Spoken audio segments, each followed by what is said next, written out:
What? Good morning to a beautiful sunny day here at the DP World Wanderers Stadium, where we have live coverage of the CSA 4-day series match between the DP World Lions and the Gbets Rocks. I'm Ken Borland, and it's a big pleasure for me to welcome Kagiso Masubulele with me, and for what should be a fascinating 4-day match. The return after all the excitement and the high pace of the SA20, we get back to red ball cricket, and the Rocks have won the toss and elected to bat first.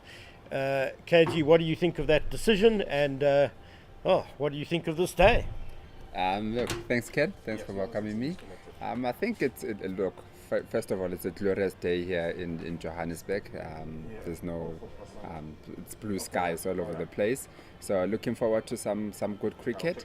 And I think it's good, the decision from the Rocks to bat first, just to get a feel of the wicket after so long of being off, of not playing. And like you said, it's a very interesting contest that's coming up. I mean, both teams in the last games that they played, the Rocks winning by 8 wickets and the Lions winning by 9 wickets, makes it for a very, very interesting battle that we're going to have today. So yeah, looking forward to the next 4 days, and just to see how the guys have been doing with their training, getting ready to get back into 4-day. 2 matches to go, and the log looks quite good also. So Yeah, we'll chat about the log, and just to let you know that Delano Potgieter is going to open the bowling from the golf course end for the Lions. It does feel like a bat first kind of day. It's nice and sunny. Here's Delano Potgieter to Malan. Oh, nice half volley on the pads to start, but it's straight to mid-wicket. Yeah, like that actually, just attacking the stumps first on, not making it easy for the batters just to leave the ball, make sure that they play early on. It's a very good thing to do. Yes, and Malan has had his problems with LBWs in the series. It's not his brother Peter Malan who's opening with him, it's Joseph. Here's Potgieter again. Again, a bit leg side-ish, and we'll have the first runs of the day. Could well be leg bars. Umpire Abongile Saduma is indeed tapping his thigh, and there comes the official signal. The other umpire today is Babs Puma. It's very interesting because it's only been 2 balls, but you can almost see that Delano and the Lions have spoken about going a bit straight to Yanaman. Because of the problems that you've mentioned earlier in terms of the LBW problems that he's had. So it's going to be very interesting to see how they plan going forward with him. And is that a no ball that Saduma is signalling? Yes, it is. Looks like a similar thing, going nice and straight to the wickets like that. Not easy for the batsman to just go out there and leave the ball. Making them play and try to work on getting the runs early on in the innings, which is a good trait to have. Yeah, it was a nice solid defensive stroke by Yusuf to Joseph at least to start off, and he's clipped that very nicely through mid-wicket for 4. Lovely shot. It's a very good shot to play. It's actually similar to the first ball that he got on, but obviously Joseph this time around found the gap between mid-wicket and mid-on, and for a wonderful boundary for the first of the day in the innings. Yeah, Joseph is playing his second game for the Rocks. In his previous match he made 23 and 11, but he's got off to a really good start here this morning. There are 3 slips and a gully for Delano Potgieter, and then just your standard ring, 2 on the leg side, 2 on the off side. There's a fine leg as well. That's just hung outside off stump this time. Bit of good shape there from Delano, just putting it nice and in that back of a length area, moving away to the keeper. Some good shape up front. I do think that Even though the Rocks decided to bowl up first, from the looks of the pitch, there is a bit of grass early on. So if you put it in the right areas early on, you might get some patches on it. There's always a bit on offer for pace bowlers at the Wanderers. A little bit of bounce there as well for Potgieter to not quite end the over. There was the no ball in there. Delano Potgieter likes to swing the ball. He likes to get it up there. He's more of a swing bowler than a bang it in, really.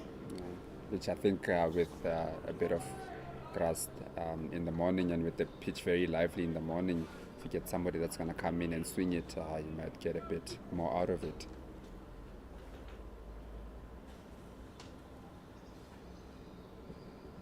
Oh, and that one nipping back at Joseph and beating him. Good into the over by Delano Potgieter, and the Rocks in the first over on 6 without loss. Just you mentioned the log KG, and it is the 4-day series is really coming to a very exciting conclusion. This season, for the first time in many years, there is a final. So the top 2 teams will progress to that final, and certainly the top 5 sides are very much in contention for that honour. The Titans are top of the log with 91.96 points, followed by the Warriors on 80.60, and the Lions are very close behind in third place, 80.48 points. So they will definitely be eyeing out. They can still finish first or second on the log and get into that final. Definitely. It's all to play for. It's not that you just come in here today and you just play for the sake of it. But then there's all to play for, and the Lions would know that they need to use that home ground advantage to try and get into those top 2 positions. They're in a position now where the fate is in their hands. They just need to make sure that they do what they need to do in winning, and they'll get in the top 2. Cody Yusuf is the other new ball bowler for the Lions, starting from the call it drive end. Yusuf played a few games for the Paarl Royals in the SA20, so he's had cricket. Yeah, it's quite interesting. It's also good to see the likes of Ryan Rickelton playing and Vian Milder playing. It's good to see the guys that are part of the SA20 also coming up, and that just shows how important these games are.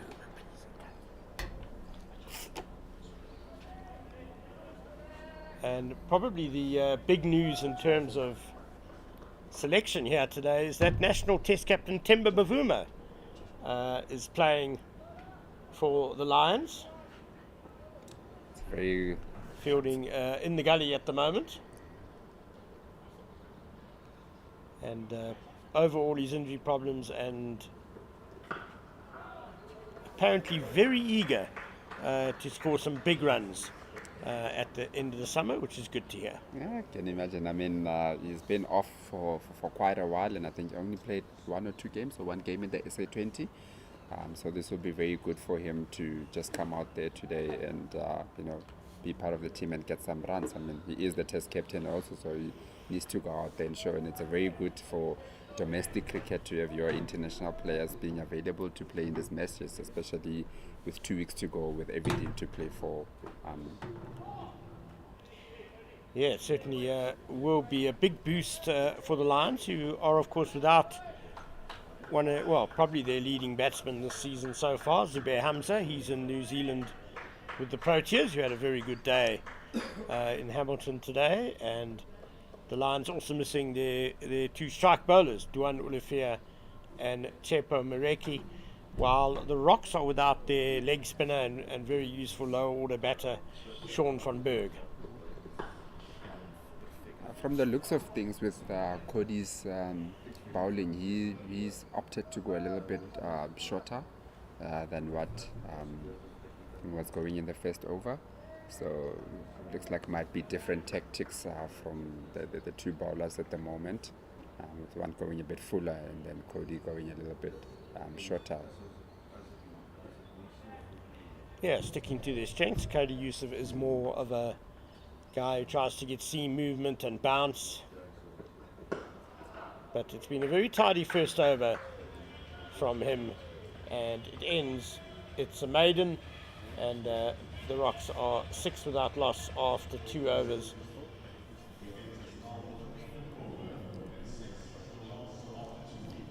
So just running through that Lions team, the DP World Lions side for today: Josh Richards, Dominic Hendricks, Ryan Rickleton, of course, the leading run scorer in SA20, Temba Bavuma, Vian Mulder, Mitchell van Buren, Wandile Makwetu, Delano Potgieter, who is going to bowl his second over now, Bjorn Fortuin, Malusi Sabota, and Cody Yusuf. Here's Potgieter again to Joseph. Bit wide in that occasion. It's actually looking at the Lions team there in terms of performances of both Ryan Rickleton and Mulder, and Van Buren also had a decent SA20, so they've got really strong squad coming in. Whilst with the Rocks, they will have a lot of guys that would have been off cricket for quite some time, because they didn't take part in the SA20. So it's going to be very interesting to see how the two teams go about it. Driven by Joseph, a bit of outside edge there, but he was in good control, and it's gone past backward point for his second boundary. Takes him to 8, and the total is 10 without loss. Yeah, KG, I guess there are two ways of looking at that, because presumably the Rocks players who weren't involved in SA20, and there's quite a few of them, have been spending the last few weeks working very hard on their red ball skills, you'd imagine. But I know, chatting to DP World Lions coach Russell Domingo, he was very happy that so many of his squad have actually been playing competitive cricket. Edge to second slip and gone. Comfortable catch. Joseph, he likes to drive, it looks like, and that one, Potgieter just hung outside the off stump there, a bit of away movement, and Joseph was reaching for the drive and edged it. It's very good bowling there from Potgieter. He's obviously, from the first over, you could see that he was looking to make the batsman play, bowling it nice and full. And at that time, it just paid off for him, because Joseph looked like he was confident to go for the runs. And unfortunately for him at that time, just nicked one behind to second slip for a wicket. Yeah, perhaps just a bit of overconfidence from Joseph. Hit a couple of nice drives to the boundary, either side of the wicket. But that ball really should have just been left alone. And the Lions have their early breakthrough midway through the third over. Vian Mulder, the catcher at second slip, he's got a fantastic pair of hands, and that would have been one of the simpler catches that he would have taken in his career, straight to him. I do think maybe that wicket, what played in his mind was probably that last ball that Potgieter bowled in his first over where it came in. So it made him doubt a little bit whether it's the one that's going away or it's coming in. So he kind of like had to play at it, because it was around that fourth fifth stump area. So not too sure whether it's coming in or it's going out, and that has to do with the build-up from the first over. Yeah, perhaps a more defensive stroke would have been the right one to play. And we do now have the two Malan brothers together at the crease, as Peter Malan joins Yanaman.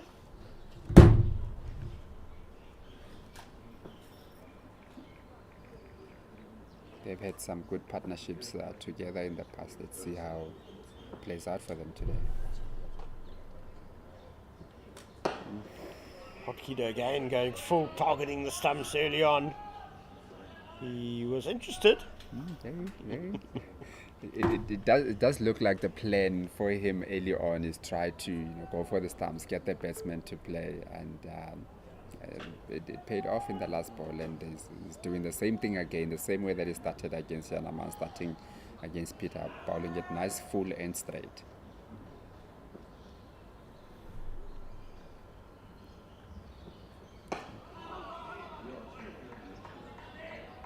Again, not the most convincing of strokes by Peter Malan. Got half a bat to it. Looked like he planted his front foot a little bit there, and looked like the ball just came into him a little bit, and he just had to get some bat on it. So it was very good bowling from Potgieter, not letting the batsman settle in easily, getting them to play almost every ball that is bowling.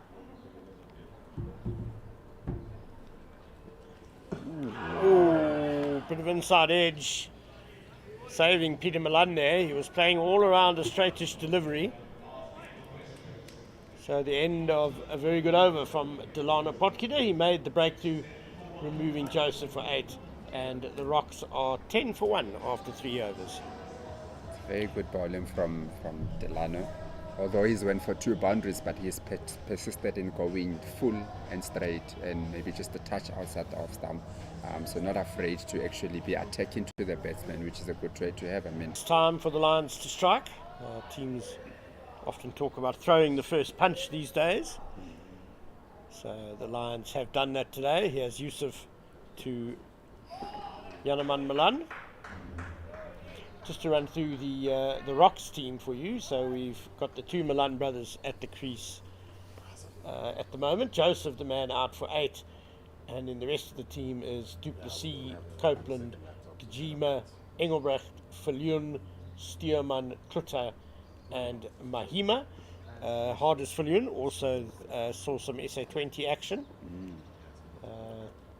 And Siyabonga Mahima, interestingly, is one of the leading wicket takers in the CSA 4-day series this season. The left-arm spin bowler. And his role is going to be very important, as we mentioned earlier, that Sean van Berg is currently with the Proteas. So with him coming in as basically the leading spinner and the only recognized spinner in the team, it's going to be very important how he's going to go about it a bit later on when they're going to bowl. Yusuf with 3 slips on the gully. Yeah, the Wanderers pitch has occasionally in recent years favoured spin bowling. Yeah. A lot more than it used to in the recent past. So most teams now play a spinner when they come to the Wanderers. The Lions, of course, have Bjorn Fortuin. I always feel that, especially in red ball cricket, there's always a place for a spinner in the team, whether it's flat or whatever, because when it's flat, you're actually going to need your spinner. So I think it's very good for both teams to go in with a spinner, because there's always a place. I mean, it helps out with the pace bowlers wanting to rest the ball from one end. So it's always good to have a good quality spinner in your team, and you'll always get something positive out of it. Yeah, there are very few occasions when I wouldn't want a spinner in my team. It would have to be pretty green. It would have to be a real green mamba.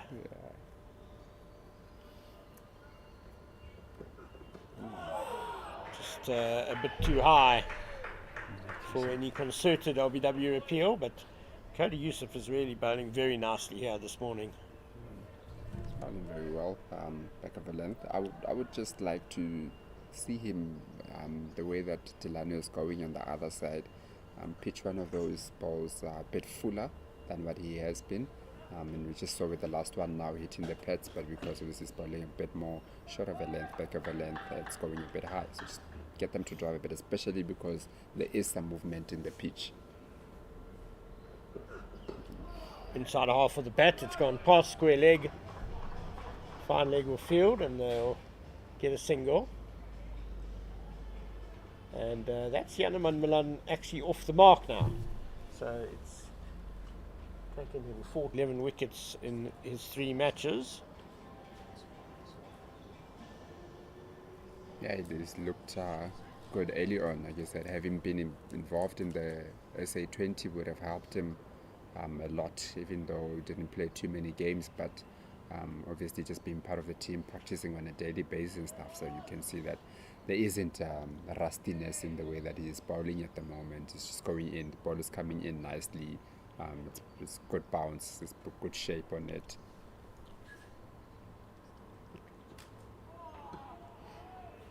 Potgieter continues with those 3 slips in the gully. No change to his field.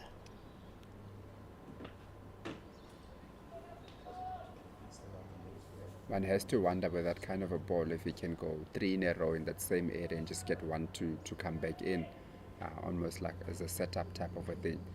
because I think he's already seen that when he's bowling a bit straight, both Peter and Yanaman are not too comfortable with it. There's that straighter one, as you said. Well handled though by Yanaman Malan. Cody Yusuf, amongst those 11 wickets, was a really brilliant haul of 6 for 49 against the Dolphins in Durban.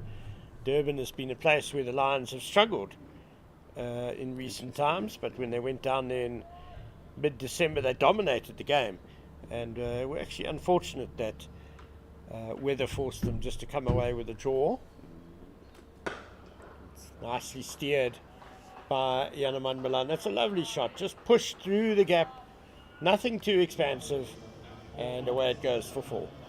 Very good shot, very good confident shot from Yanaman.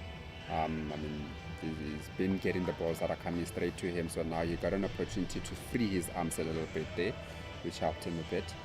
But if I was Delano, I wouldn't be too worried about that, because I mean, there's every chance that you might get him nicked off, like we did with Joseph a bit earlier on. So if the batsman wants to go for it, then go for it.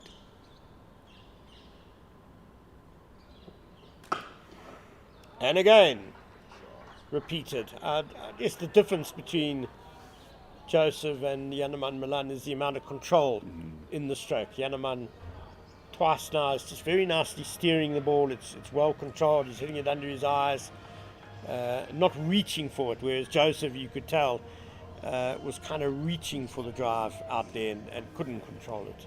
Yeah. There's definitely with Yanaman, you can see it's more pushing it, obviously, with the cover being vacant. It's just pushing it into the gap there. One wonders if the ball is still moving the way that it was, because it looks to be comfortable for him at the moment. Yeah, I don't think there's been a lot of movement out there this morning, but there has been a bit, which is all the bowler needs, really. Doesn't need a hell of a lot of movement. So Potgieter, as we saw by that delivery, he hung it again outside off stump. I don't think he's too worried by the boundaries, as you said, KG.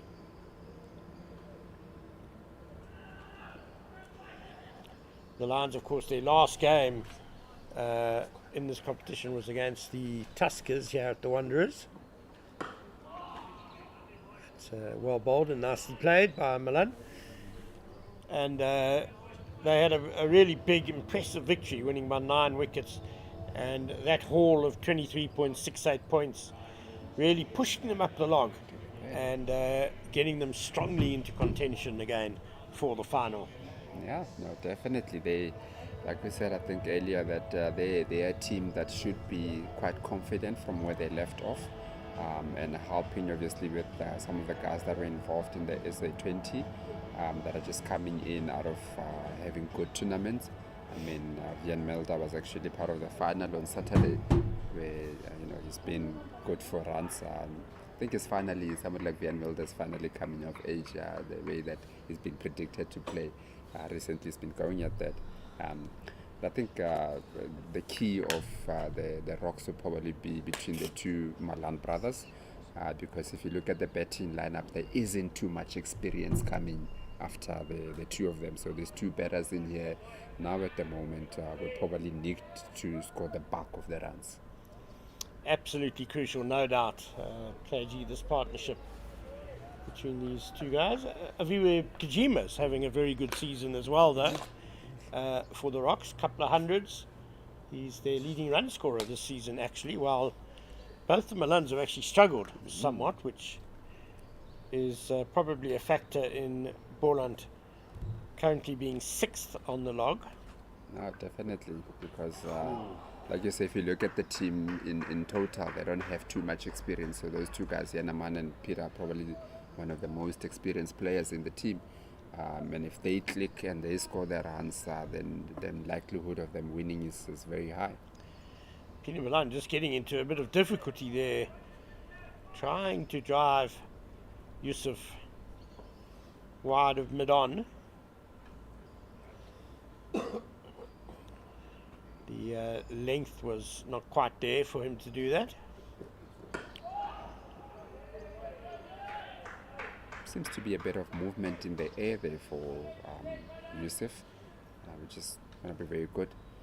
Like I think I said earlier that we'd just like to see him pitch it up a little bit more full, because I don't think both the batters are too confident at the moment, as we spoke about their performances coming into this game. They haven't really scored the runs, so if you just get it nice and full up there, let them try to drive it and see if you can get them.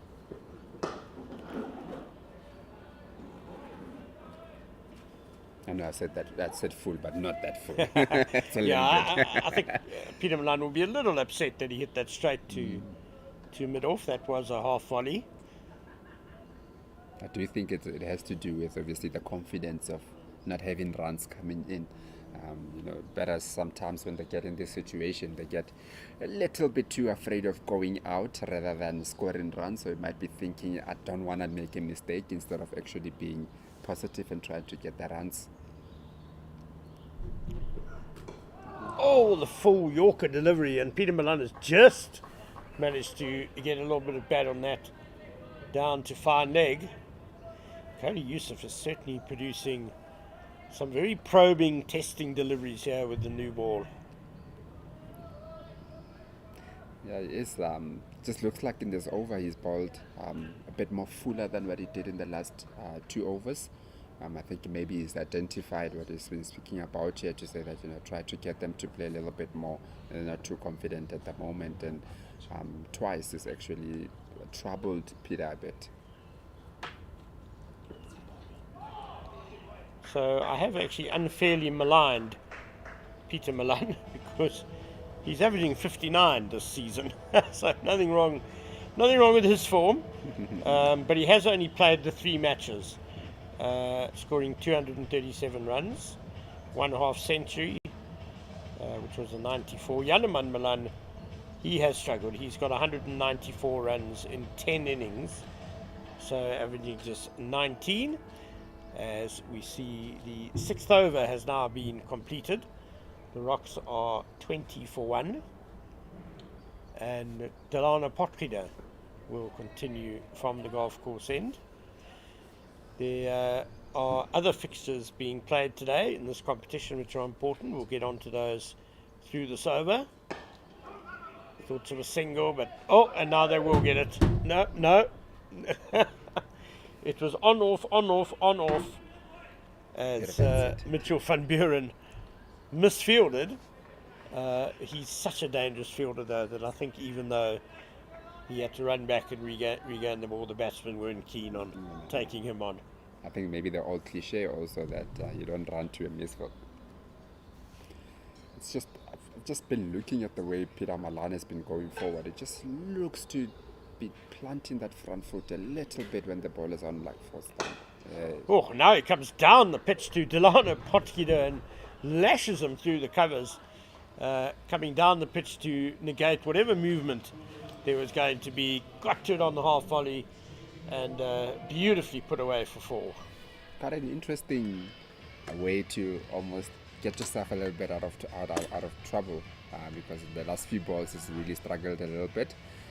But just take the initiative, and it came down the wicket. I think that has to do with how well also the Lions have bowled up front here, that has to do something, manufacture something a little bit to get some runs. And it brings the low full toss now from Delano Potgieter, and that's easily put away by Peter Malan for 4. And exactly what you were saying, KG, that the transfer of pressure, just so obvious in those 2 deliveries, doing something very bold, very positive, coming down the wicket, and suddenly Potgieter had to think about something else and bowled a low full toss. He's of no great pace, so I guess you can get down the wicket to him. So if you negate that movement, you probably be in the front seat, like you say. It's not going to bounce your head off, so you have to look for the ball to move a little bit. If it's not moving too much, then you almost got a plan. It's nice to see Peter also trying to be a little bit more positive than just hanging back and letting the game go. So it's very good to see it's a very good contest between bat and ball at the moment, with two batters that are looking to take it to them, and then making the bowlers also to just think a little bit about their lengths and lines that they want to bowl. Yeah, good proactive batting by Peter Malan. But Potki, to the last couple of deliveries, has returned to a very tidy line and length, respected by the batsman. And those other fixtures we were talking about that have also started this morning. We spoke about how the Lions had a big win over the Tuskers in their last game. Well, the Titans are now in Pietermaritzburg playing the Tuskers, who are bottom of the log. And they'll definitely be eyeing a big win as well, because that could give them a handy buffer at the top of the log. Yeah, definitely. But I must say that going down to Pietermaritzburg, it's not that easy. As much as the Tuskers are bottom of the log, but then in Pietermaritzburg, it's not that easy to play down there. So it's not just gonna be an easy we come in here to take the win and go. I think Lions struggled against them the first game. Was it last year or was it 2 seasons ago? But obviously when they were up here, then they won by 9 wickets. So it's going to be very interesting. I think there's very interesting rounds of fixtures that are happening at the moment, with a lot to take on. Yeah, and the Warriors are hosting Western Province at St George's Park. The Warriors second on the log at the moment. Western Province are fifth. They're on 72.5 points. So they're only just over 8 points behind second place. So still very much in the race as well. So that's a big game as well. As Yusuf continues.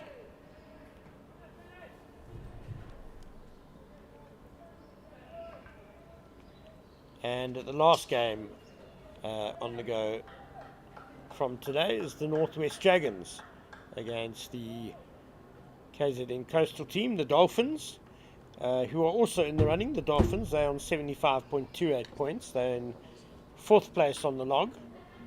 So just 16 points off the lead, 5 points off second place. I think the Dolphins, obviously being the defending champions, would want to have a chance of playing up there. So the nice thing about this season also is that with the final coming place, so you know that you make it to second spot and you can still go on to win the 4-day series, which by the way will also be 5 days of cricket, which is very, very good. It's very, very interesting. I mean, yes, that's going to be an exciting time, that 5-day final.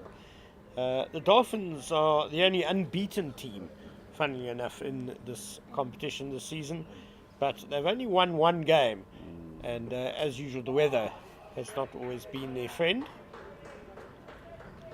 Yeah, that's very interesting actually stat to put that, the team that's number one has actually lost a game, where the team that's number 4 hasn't lost a game.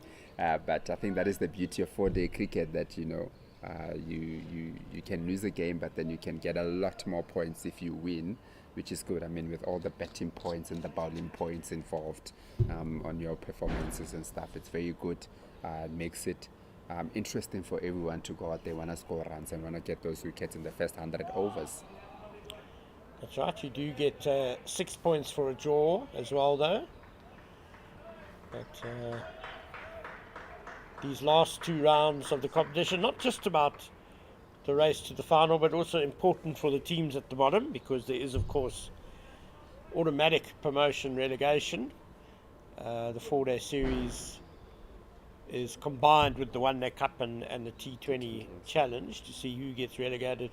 But at the moment, those bottom 3 teams, the Rocks, the Dragons and the Tuskers, are all scrapping it out there. Malan again finding mid-off. Yalaman Malan, apologise. So, although the Rocks are 23 points ahead of the Tuskers in the 4-day log, they won't want to get dragged into that relegation battle. They'll want to keep well away from that. Definitely. The last thing that you want is to get into the last day still fighting not to be at the bottom of the log. So I think this game becomes very important for them, where they know that a win here or even a draw could make sure that they are safe from being right at the bottom of the log. And it's very tight with them also with the Northwest Dragons. I mean, the difference there is just 1.3 points. That punch into the gap by Malan has brought him a single to end the over, 29 for 1. Malan on 10 and Peter Malan on 9. The man out, Joseph, caught by Vian Mulder at second slip off the bowling of Delano Potgieter for 8. So we've had just over half an hour now of action, and it looks like we're going to have our first bowling change, and it is that man Vian Mulder who will get a little go with the new ball. He is a genuine swing bowler, so it does make sense to get him on when the ball is still quite new and shiny. Yeah, definitely. I think, like you said, when we spoke earlier, that he's also got his premium with confidence at the moment with the tournament that he just had at the SA20. So it's going to be a very interesting battle coming up here with Vian and the two Malan brothers. Yeah. I was just going to say he's lost a slip. Potgieter and Yusuf both had 3 slips. Mulder's only got 2, and his first ball goes straight to where third slip would have been. I don't think it would have been a catch. It went to ground quite early, but it has cost him 4 runs. And Yaneman Malan goes to 14. Yeah, very unfortunate also that it was a no ball, so wouldn't have counted. But from the first ball, it just looks like he's got the ball running. Never been a fan of bowlers coming in and saying that they are loosening up and loosening in the first ball and stuff. Go out there and get the ball out there for the batsman to play. Yes, indeed. And Vian Mulder, as you say, had a fabulous SA20 for the Durban Super Giants. His bowling possibly not quite as successful as his batting, but I fancy his bowling probably more effective in red ball cricket than white ball cricket anyway. Definitely. I mean, like you spoke earlier, but he's a bit of a swing bowler. And, the red ball gives you a lot more than what the white ball does. Leg stump again, and Malan gets some work to do. They've targeted the pads a little bit. It's quite a few balls that have been going nice and straight to target the pads. It's most likely something that they would have identified to say that with the guys up front, go on and try to hit the pads and make them play. There's been a couple of shots that look like the batsmen were just playing all over around the ball, which is good signs for the Lions in the plan that they've come up with. Again, nice and straight by Mulder. Yes, the sheer number of balls that we've seen on sort of leg stump makes you think it must be a plan. Bowl nice and straight, wicket to wicket. Try and beat the bat on both edges. Especially because we've seen a couple of balls, not too much movement, but there has been just a touch, just a little bit going away and in. So, I'd say the first 15 overs, if we can get something out of it, then ball nice and full, try to get something out of it. Yes, one feels the time to strike is definitely in the morning. There's not a cloud in the sky. One fancies it's going to be quite a hot afternoon. The pitch looks a pretty good one for batting, I'd say. There's a bit there for the bowlers, but I think batsmen will be looking at it and going, if I can get in here, then I can score big. The Wanderers always reward stroke play, quick outfield.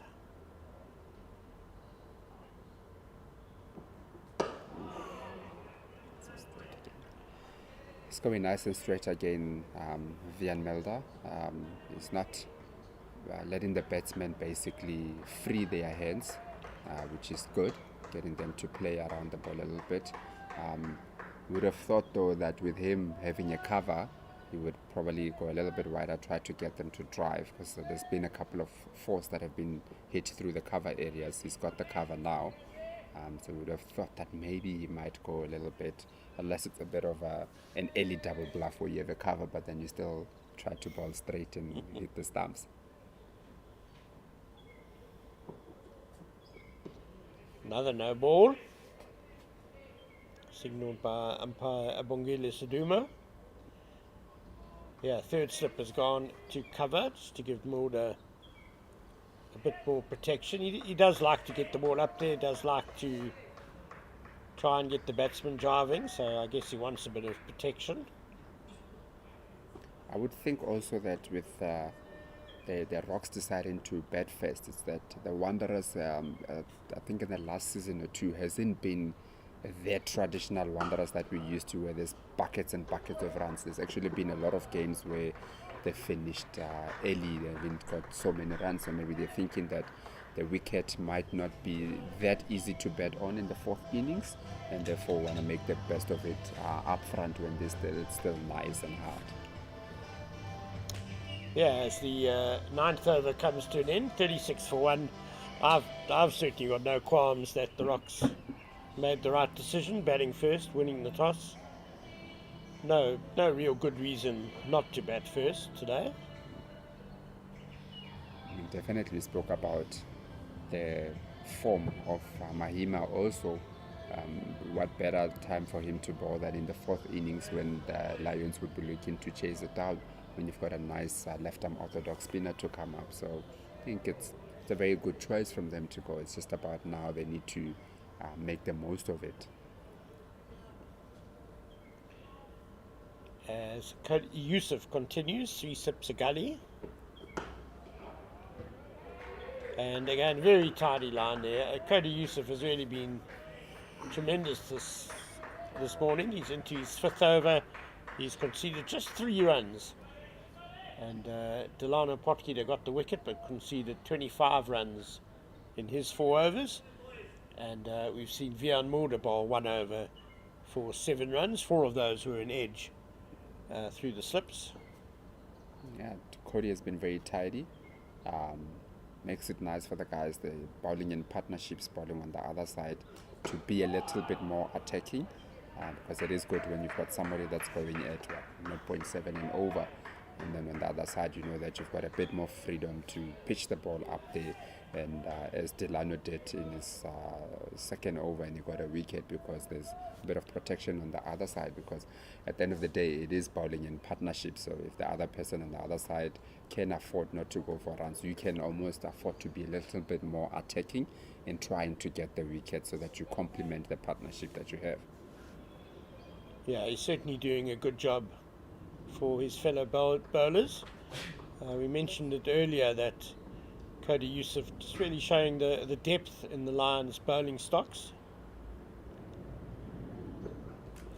because they are without their 2 main strike bowlers, Tsepo Moreki and Duan Olivier, away in New Zealand with the Proteas. Another Lions pace bowler who hasn't played yet this season, Luto Sapamla, was named in the Lions squad for this game. Apparently he's almost ready to play. They had a net session and a bit of a fitness test for him yesterday, which I presume showed he's not quite there yet, but promising signs for his return, which will be great. I saw earlier when they were actually doing warm-ups and stuff that he was almost doing things on the side a little bit for himself. I think it's obviously trying to get him back into contention. Who knows, could be going into next week needing to win to be number 1. They might need him to come back next week, but obviously with the Proteas also back, but I don't think they'll be ready to play. I think they're coming back on the 20th, 19th, somewhere there. Well, it's a nice option to have, a fully fit Luto Sapamla. I say this over from Cody, there's been a bit of movement. There's been some balls that have been leaving the bat a little bit there, so he's still getting something out of the wicket. We are into the 10th over and he's still getting something out of the wicket on a pitch that looks a little bit flat, but he is getting something out of it, which is a very good sign for him. Yeah, he's been probing. He's certainly tested the batsman. Nice little shape. Time around, just shaping it back in. Bit of a surprise ball with the entire over has gone out and tried to get this one to come in. So 11 overs gone. It's another maiden for Cody Yusuf. So he's bowled 5 overs now and conceded just 3 runs. 10 overs gone here at the DP World Wanderers Stadium, and the Gbets Rocks are 36 for 1.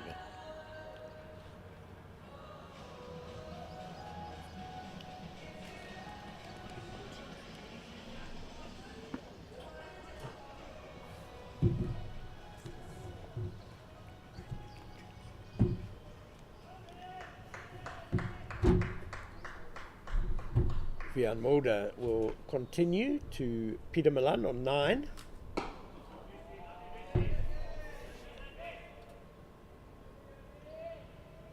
Yanaman Malan has gone on to 15 now. He looks to be batting himself into a bit of form, except for the first few overs where those balls were coming in straight. He was a little bit troubled, but he's looked quite confident in the last few overs, with a few drives going through, and it just looks like he's settling into the game.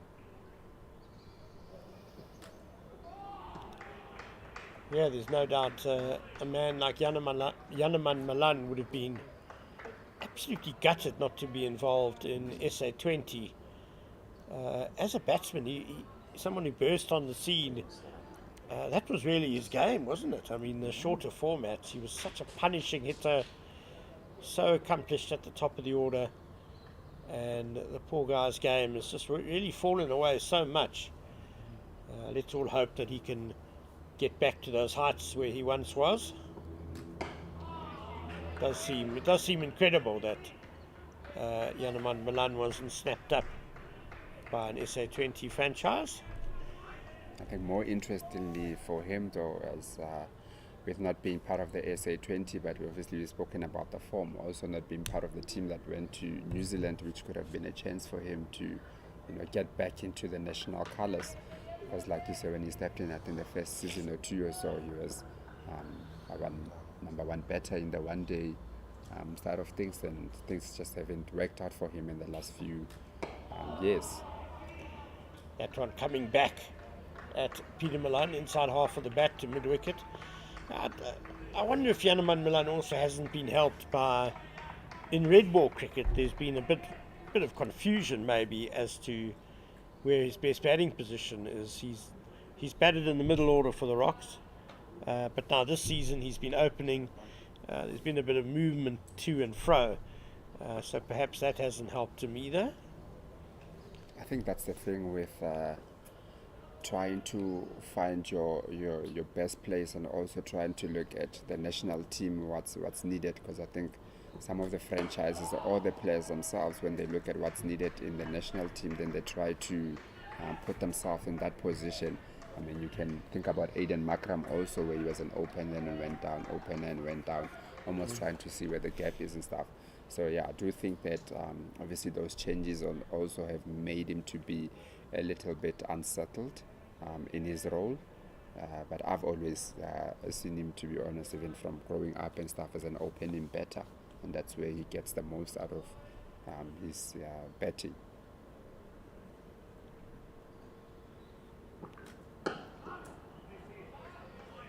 Finding mid-on again. And at the end of another over, 11 gone, 36 for 1. I say the Malans is also quite a talented family. I mean, we have the 2 of them, and there was Andre Malan that was also playing for a few seasons or so. So it's a very talented family playing cricket. Yeah, Andre Malan, I think, retired at the end of last season. Played a lot of cricket for Northwest, where the Malan brothers hail from. Ended his career down in southwestern districts. Very handy cricketer as well. Batsman, medium pace bowler. It's quite funny that it's the middle brother that retired before the older brother.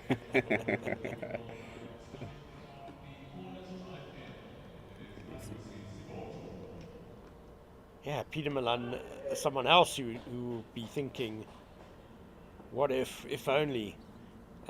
He's played Test cricket before, of course. He could have been in contention for that trip to New Zealand. One feels they could have done with his experience, but sadly, just the last season and a half, his form hasn't quite been as good as it was previously. As Malusi Sabota has joined the attack, and typically tidy start from the accurate medium pacer. It's quite interesting though, but obviously with what the Lions had available to them, it, they didn't have too many that we spoke about earlier about Tsepo and Dylan O'Fear also being overseas in New Zealand. That their bowling attack with all the four bowlers that have been bowling have been quite a bit similar type of bowlers who rely a lot on skill, moving the ball in and out. Obviously, Cody a bit quicker. Yeah, too high for LBW there. The Lions do have a left armer in the system who is in red hot form, having been the leading wicket taker and the player of the tournament in the Under-19 World Cup, Kwena Mapaka. But he needs to catch up on his schoolwork. Yes, definitely. He's had a very busy. That's gonna be important. Very busy start to the year. So I just wonder also he's actually played a bit of cricket in the last month or so. I mean, before the Under-19 World Cup, there was that tri-series versus India, and he's literally ran in every game and bowled quite at a good pace. So schoolwork plus, I think maybe 4 days of cricket after bowling so much might be resting him a little bit. Yeah, I'm sure there were management considerations there as well. I wonder if Coach Russell Domingo did ever think about selecting him. Maybe he has, of course, played 4-day cricket for the Lions this season already. I think the resistance was there with the way that he's been bowling and coming off a very wonderful World Cup. Edged! Oh, and between second and third slip, it was good soft hands by Yanaman Malan, and the ball, I'm not sure whether it would have carried either. Temba Bavuma has just taken a couple of yards forward and made a mark in the turf as if to indicate, well, that's where it bounced. Let's come forward, guys. Malusi Saboto is very much medium pace. So unless the batter's having a big drive at the ball, edges aren't going to carry too far. That's boundaries taken the total to 40 for one. Looks like both Temba and Milda at second and third slip have moved forward quite considerably, which is a good thing. Often teams wait for too long to make those changes, where the first sign of identifying where the ball is bouncing, then you want to get yourself forward and give yourself a chance to catch it.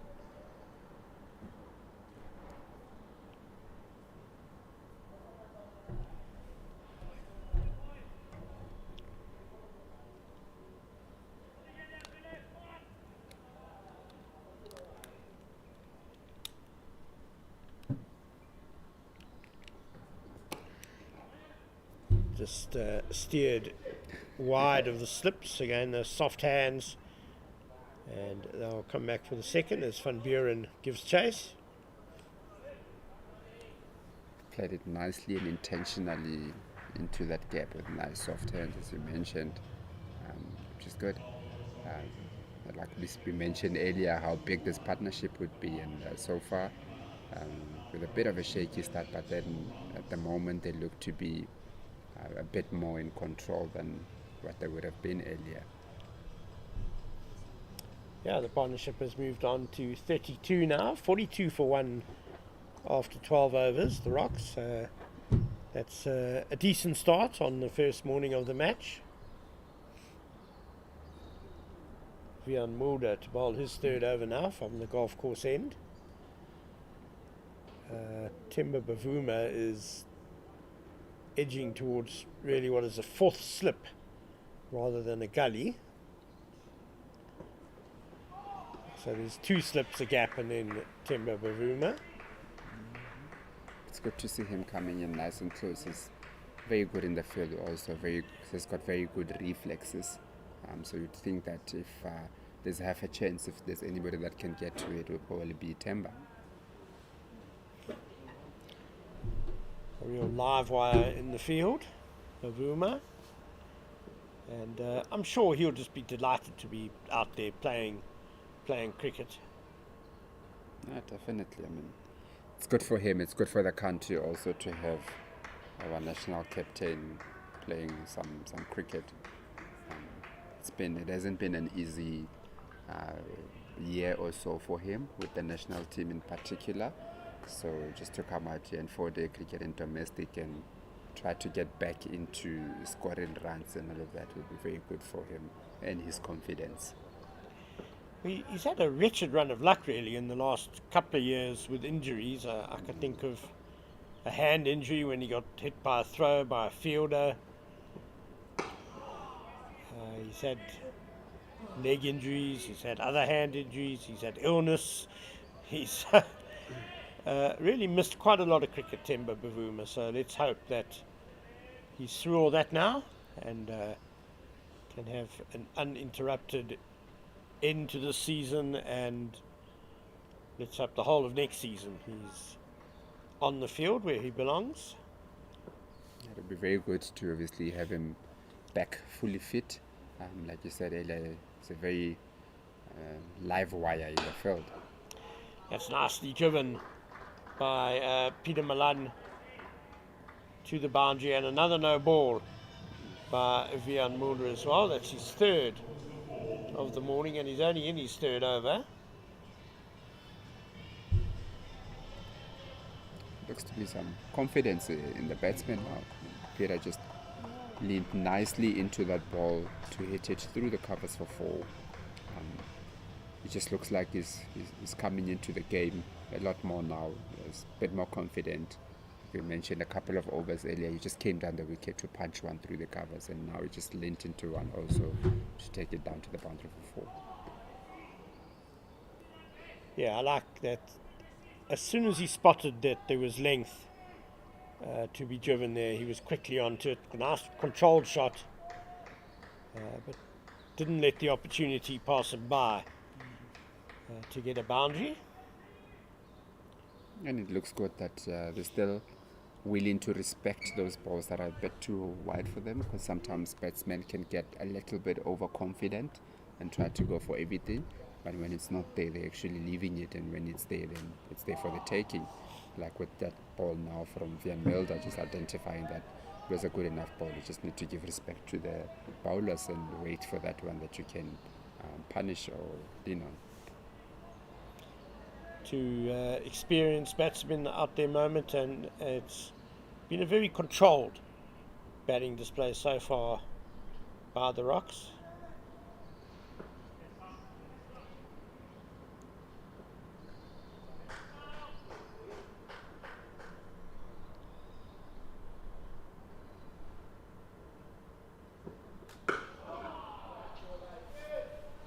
Getting a bit tighter there with the last ball, just getting a little bit tighter, because like you said earlier, they just identified that when it's a bit straighter, it's not too easy for both the Malan brothers to play. So went a bit tight in the last ball, which could end to the over.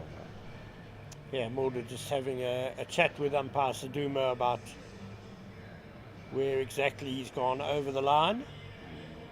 3 times so far in his 3 overs, so just something he'll want to fix quickly.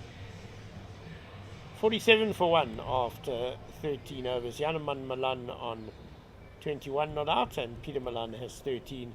The man out, Joseph, who was caught in the slips off Delano Potgieter for 8.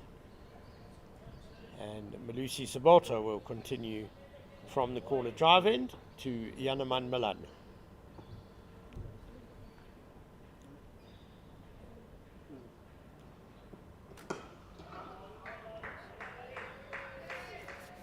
A very nice, easy, steady action, Malusi. Doesn't look like he's exerting too much out of his body when he's bowling the ball, but very experienced player out there. Obviously, formerly with the Titans, and he just moved up here. And it's just very steady in the way that he's approaching things at the moment. Yes, and from the Free State, the Knights, before that, Malusi Sabota, very much the workhorse of this Lions attack. As you say, he can bowl over after over after over. Very seldom goes for too many runs. When conditions are in his favour, he's also quite a dangerous customer. Does take a fair number of wickets too.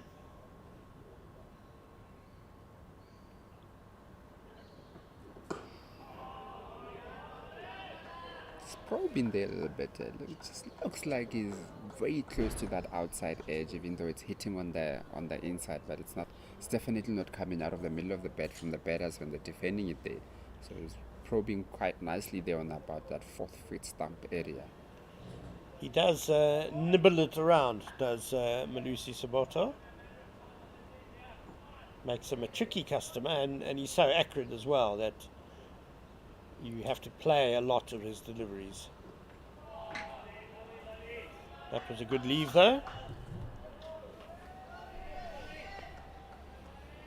I think, as we mentioned, that the batters are in a state now where they are respecting when the ball is good enough, and then they're latching on it when it's a little bit loose. So it's a very good contest that we have in our hands here, with the bowlers probing all the time and the batters being careful but making sure that they capitalize when the ball is there to be hit.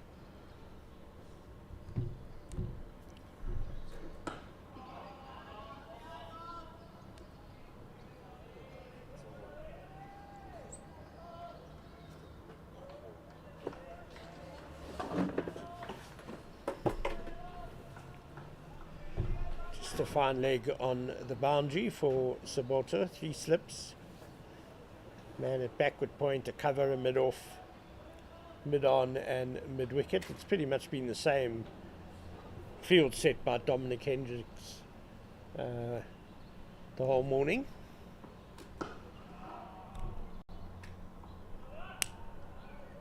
And that ends another tidy over. So 14 overs gone, 47 for 1. The Rocks, after winning the toss and electing to bat first.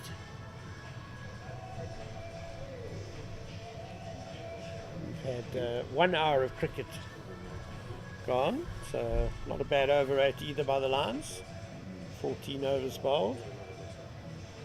They're going through the overs quite nicely. I think Jan Mulder, as we spoke about in the last over, will be looking to fix the no ball or the overstepping that he's been doing. There's nothing worse than getting a wicket of overstepping, so just try to make sure you stay behind the line.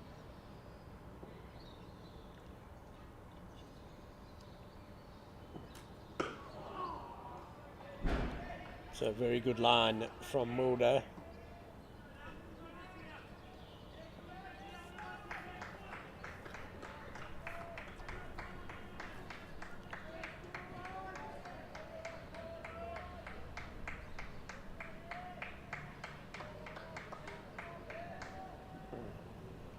Seems to be a nice buzz out there also. There's energy from the fielding team, making a bit of noise around just to make sure that they support their bowler also. Well, they haven't had a wicket for nearly a dozen overs now, so they'll be starting to feel a bit impatient for one. First morning at the Wanderers, you always want to get 3 or 4 wickets as a bowling side, but it does feel like a batting day today, really. It does. The pitch conditions, the weather conditions, it just looks like it's one of those days where you want to go out there and just capitalize on it a little bit. Must say, even though batting wicket, the Rocks haven't really gotten away too much from the Lions. and they're currently going at 3.2 and over. So the Lions would still feel like they're in it, but we know with 4-day cricket, the best thing that you want to do is to get wickets, and that's the one part that they would say that they need to improve on a little bit in getting more wickets. You mentioned earlier the importance of this partnership because of the relative inexperience that follows in the Rocks batting lineup, but I'm sure the Lions would also be feeling if they can just break this stand, then maybe they can get one or two more quick wickets. Yeah, definitely. I think this will be a very important phase of the game, or period of the game, in having these two guys batting together out there. And you would know that you get a wicket here, and you can easier go through the batting lineup with the inexperience that we spoke about earlier.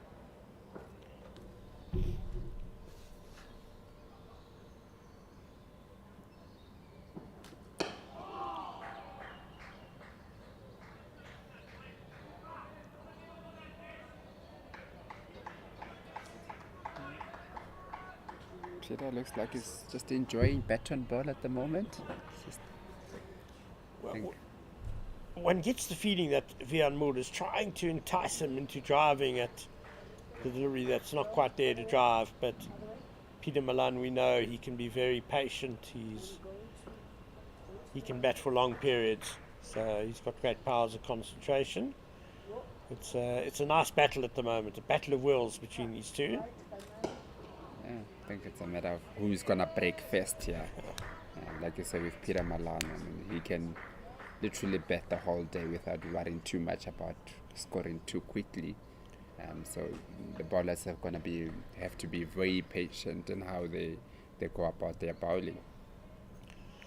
Perfect forward defensive from Peter Malan, and it helps the scoring rate when the bowlers keep bowling no balls. Mulder's bowled his fourth there now.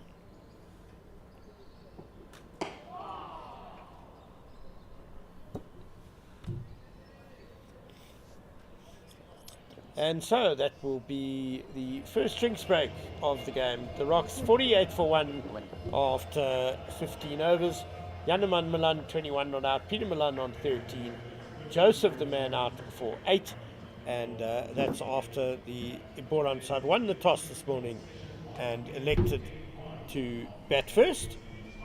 We'll be back with you in a couple of minutes. Okay.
Yeah, welcome, ladies and gentlemen. 15 of us gone here at Wanderers. 48. Loss of 1 wicket. Rocks trying to put the score on the board here. And Kane, nice to join you at the commentary box. Lovely morning. Hello, Owen Chitsina. Great to have you back with us. Yeah, it's been good cricket, the opening hour. I think the Rocks will be very satisfied. They only lost 1 wicket in the first 15 overs.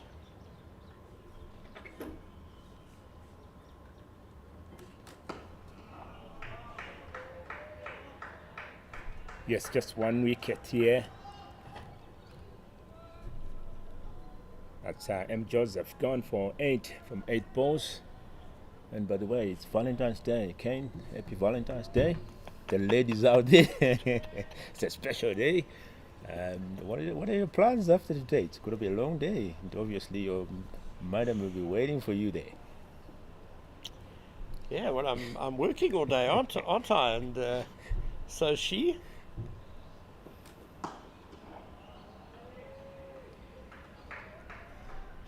So it's you supposed to get a treat here after the long day. Maybe get a massage when you get home, eh?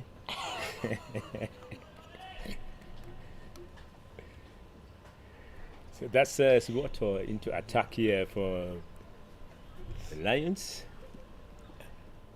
The Malan brothers still hanging on there. Peter on 13 from 34. And Jay Malan on 21 from 55. What a ball here from Suboto. Yeah, Malusi Suboto, just being typical Malusi Suboto, really. Very accurate. Just drying up the runs. Tempting the batsman. And just nibbling the ball around a bit. Yeah, it's a contest here still going on. And Lions tightening up the screws here. 3 slips. Another dot ball.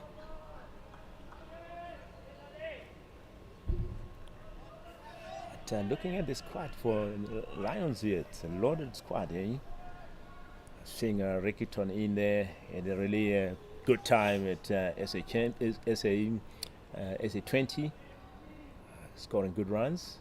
So he's really in form. To be interesting to see how you perform today with the red ball. Yeah, it's fantastic to see these stars of SA20 in action here. And Temba Bavuma, of course, also playing. Great to see him out in the middle. Yes, that's the end of the over here. 16 overs gone, 48 runs on the board, 1 wicket down. Peter Malan on 13 from 34 balls, and Jay Malan on 21 from 57 balls. They did 4 fours so far, and Peter Malan 3 fours. Strike rate for Peter Malan on 38.24, and Jay Malan 36.84. So it's about there, 3 overs bowled. 6 runs conceded so far, 1 made in.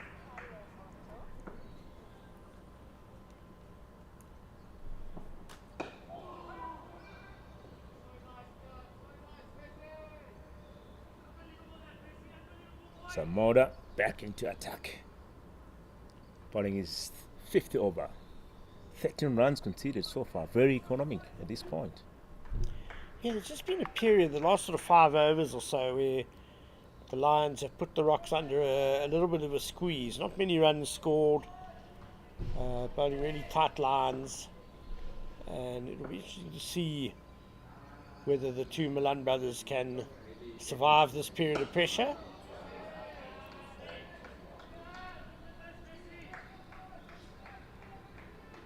Yeah, it's a crucial stage at this point.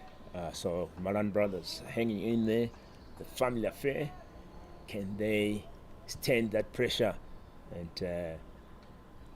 put the Rocks on a comfortable zone? the Lions will be well aware that both the Malans are batsmen who can really go big. So they won't want them to be together still at the lunch break. Yeah, that's a quick single tackle here. Just jabs to shot mid-wicket.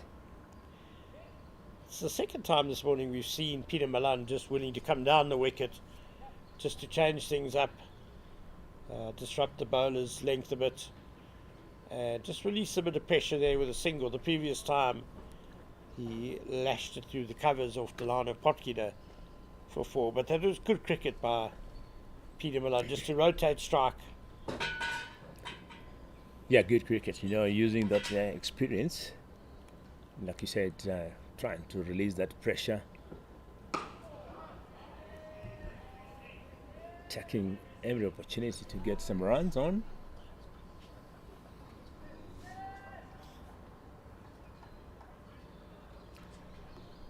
Lovely, lovely day at the Wanderers. It's going to be a hot day, 31 degrees, so predicted highs for the day. But, yeah, and we're seeing our first hint of clouds. A couple of clouds are coming over, poking over the horizon. What a ball there from Mahoda, outclassing Jay Malan here. Well, Vian Mulder has spent the last month having batsmen coming at him in the SA20, so he's well versed in what to do. Janneman there just making a bit of a movement down the pitch. Yes, it's a contest between bat and ball here.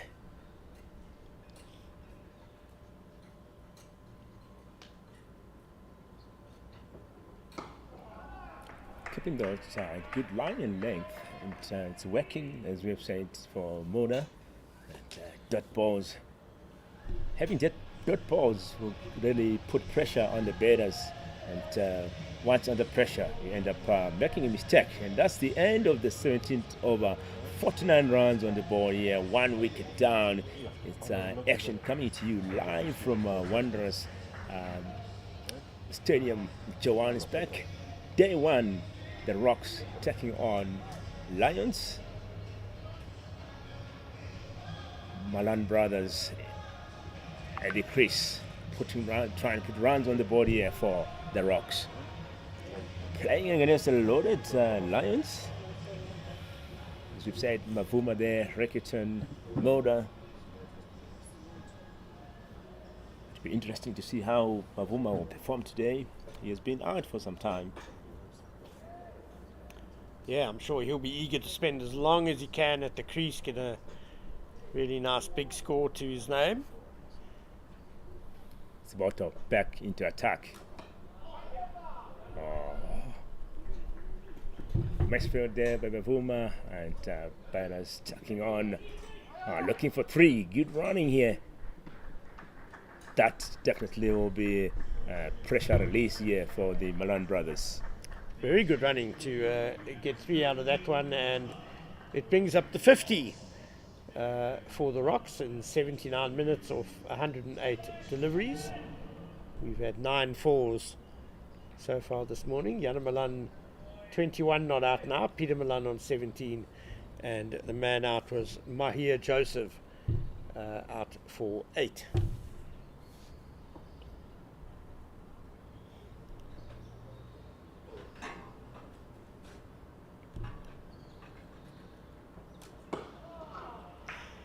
Not the quickest Wanderers pitch, and so we see the slip cordon has been moving forward through the morning.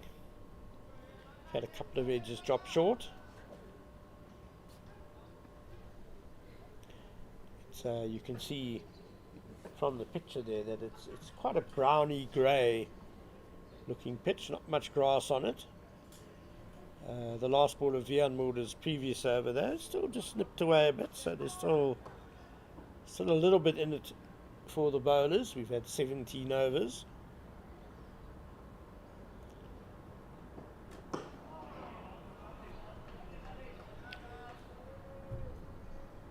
Yes, 17 overs gone, and the fight is still on here.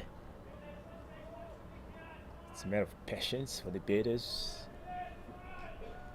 patience as well for the bowlers, you know, hitting those right spots, keeping that line consistent yesterday. Well, those words you use there, Owen, patience, consistent. Malusi Sabota is the epitome of those things as a bowler. He'll be happy just to wheel away from that call it drive in, over after over at the batters. Won't give them much. They're going to have to make the pace. They're going to have to be proactive if they want to score runs off him.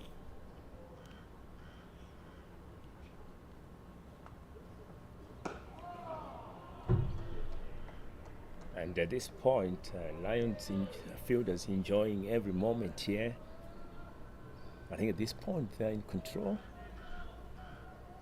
The oohs and ahs coming out here, enjoying the action on a sunny morning in Johannesburg. It's been a good period for the Lions. The run rate was up to 3.2, 3.3 at one stage. They've brought it back down now to 2.9.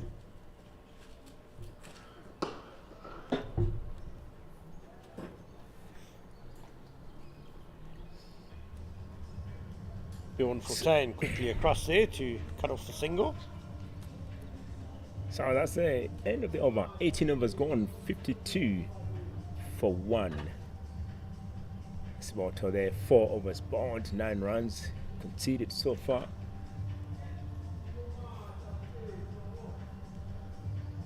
Said run rate going at 2.9.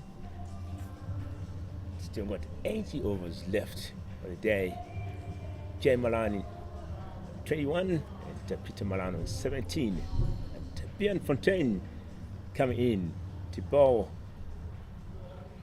Some change of bowling here.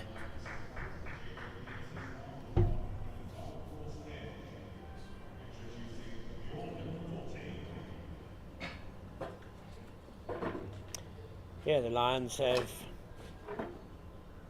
gone through their 4 seam bowlers with just the one success.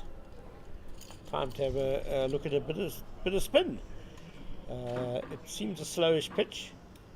I fancy Bjorn Fortuin might get a bit of grip and turn out of this. And these days with Johannesburg Malan batting, it never takes that long until the left arm spinner comes into the attack. Unfortunately, he's developed a few problems with LBW to left arm spinners lately. I can think of a few batsmen who that's happened to. Kevin Peterson was one who really had his struggles with left arm spin.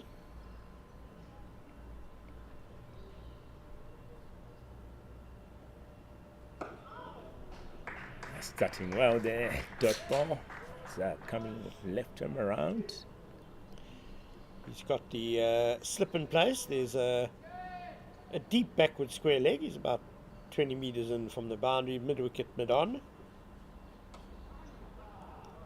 No, everything played nicely here by Peter Malan. On the leg side, just for a single, swept nicely.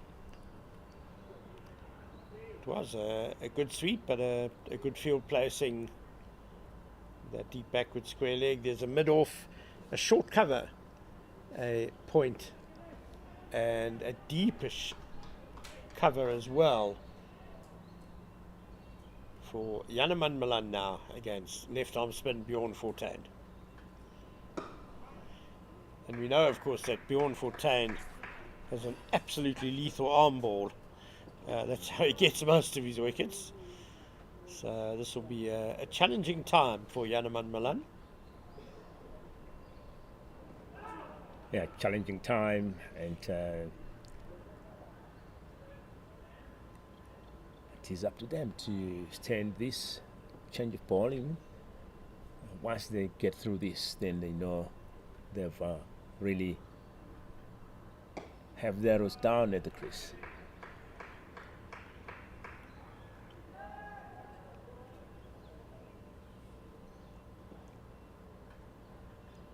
Short leg in place as well now for Tane.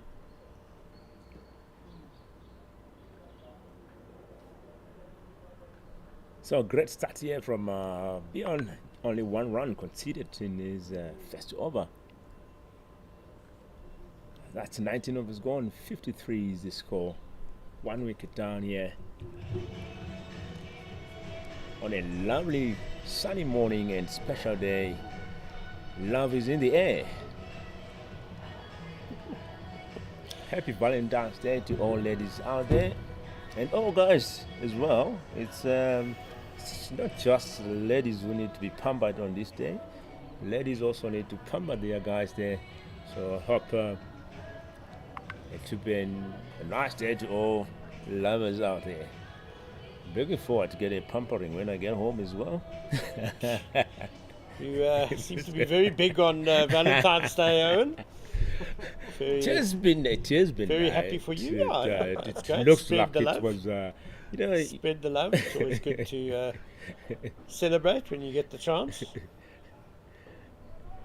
Smarto back into attack here at Wanderers. Bowling is 50 over. Oh, what a start there. Hello. I'm back on for my 50 over. Will you be able to hit me out? No great pace about it, but he can bowl a bouncer as a surprise ball. And interesting that he's also got a very short mid-wicket in place here. Yeah, interesting third placing here. But so far, so it's working good for him. Only 9 runs conceded so far. So bowling to his field here. So just jumped behind square. For a single here by Peter Malan. Kind of a surprise ball there. Peter Malan. He's changed tack in the service about it, hasn't he? He's changed it up, a bouncer and then a shortish delivery lifting into Peter Malan's ribs. Just 2 slips now, one in first slip and the other one at about a third slip.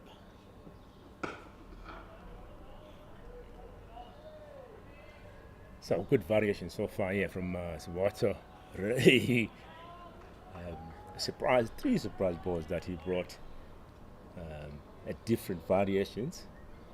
Obviously, as a team, you need a bowler like that. You don't want to keep the batters, just like knowing what you're doing. You need a bit of a surprise to the bowlers. Take them off the ground.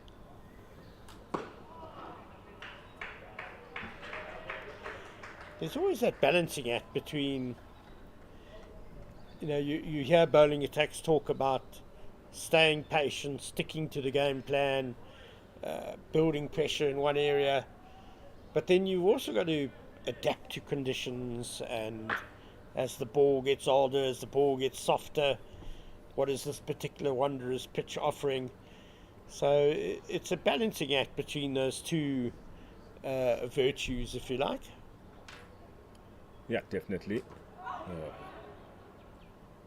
This one just pushed for a single here. Bit of excitement there from Hasuwato. Yeah, definitely you need bowlers like that in your team. All those points really contributes to the to the bowlers achieving their goals.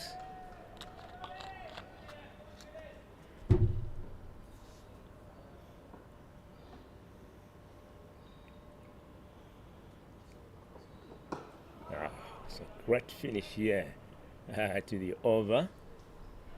That's only 2 runs conceded in this over. 5 overs bowled by Swato, 11 runs conceded. And ladies and gentlemen, 20 overs gone here to Wanderers, 55 runs on the board. And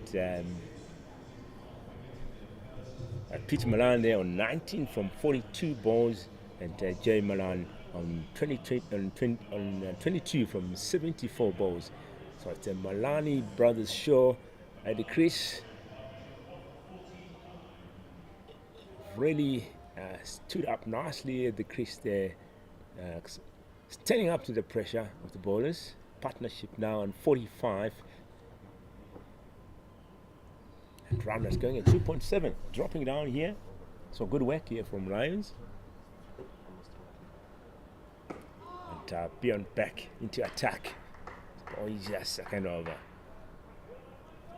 just a first slip at this point.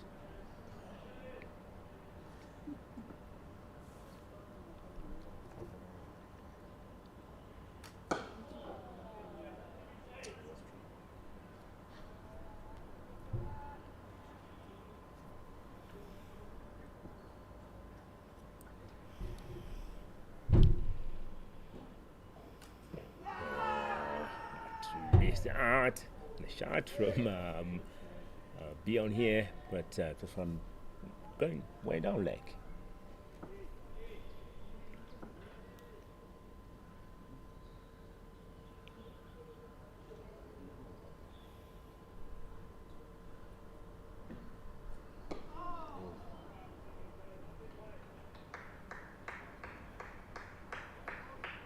So far so good. 2 balls to come in over. Great work here from Lions. It's an interesting tussle, this.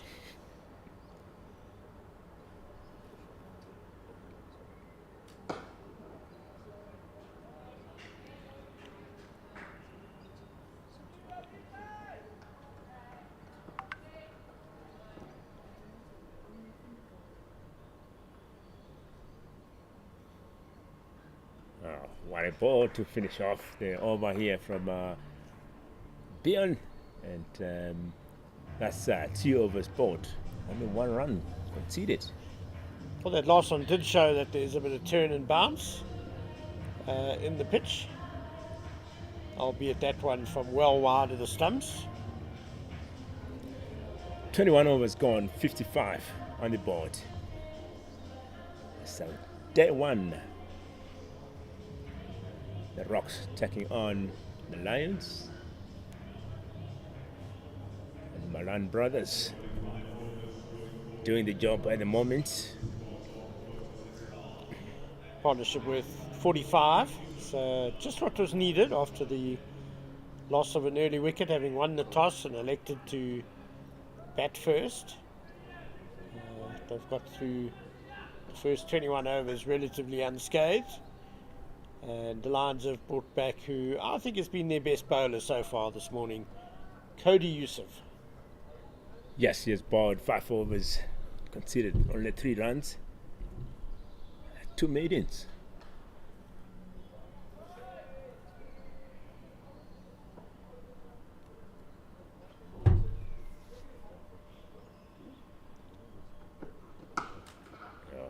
That one has been sliced to a point, and that runs all the way for 4 runs. It's a bit of quick outfield here at Wanderers. So power hitting there from Peter Malan, and definitely that will be a pressure release shot here. It has been quite some time without a boundary. You always know you're going to get value for your shots here at the Wanderers. Just a bit too much width there from Cody Yusuf to start off, and as you say, a relief for the Rocks to get the first boundary in many overs. Oh, lovely shot at Peter Malan here, 2 boundaries in a row, and showing the grit, taking advantage of the fast bowler here, and quality shots as well. beautiful straight drive indeed. And that brings up the 50 partnership between the 2 Malan brothers. They've been there for an hour and 24 minutes now, faced 117 deliveries, 9 fours in that partnership. What a great way to bring it up as well. That's probably the shot of the morning. Shot of the morning, definitely. And we hope to see more of those. And good comeback there from Yusuf after being hit for those 2 boundaries. He conceded only 3 runs in his first 5 overs. 8 runs off 2 balls. Thanks for coming.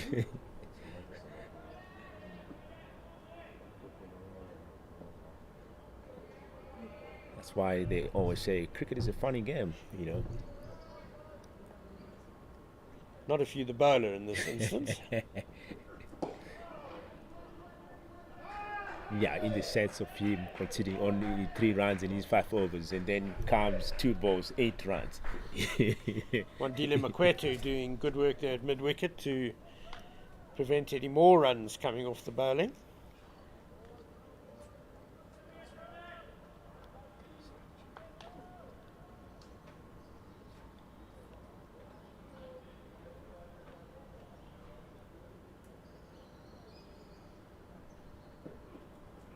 Hello. Hello. Can you still do it again? Show me. Surprise ball there from Yusuf. Bit of a bouncer to Peter Malan. I don't think it was that much of a surprise considering how the over's gone so far. Bowler must be a little grumpy. One more ball to come.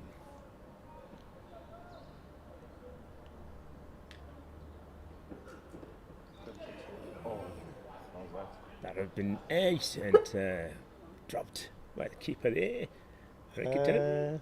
No. Was it leg off bias? the leg? Leg bias. So leg bye to finish off the over. That's 7 extras at this point. 2 leg byes in the inning so far. 22 runs, 22 overs gone, 64 runs on the board. And, Jay Malan on 22 from 80 balls, and Peter Malan here on 27. It's action coming to you live from DP Wanderers. First day of the 4-day cricket. The Rocks taking on the Lions. From 10 here coming in to bowl his 3rd over. So far so good for him. Only 1 run conceded in his 2 overs.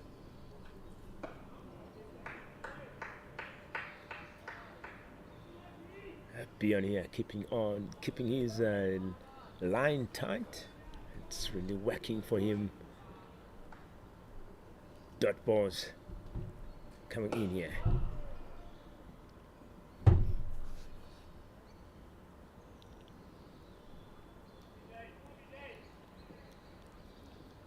The run rate has gone up a bit in the last over, so let's see how Fontaine will work it out here. Try to drop, let it drop again. Well, the spinner's role certainly in the first innings will be mostly containing, resting the quick bowlers, try not to concede too many runs. That's skipped to the leg side for a single.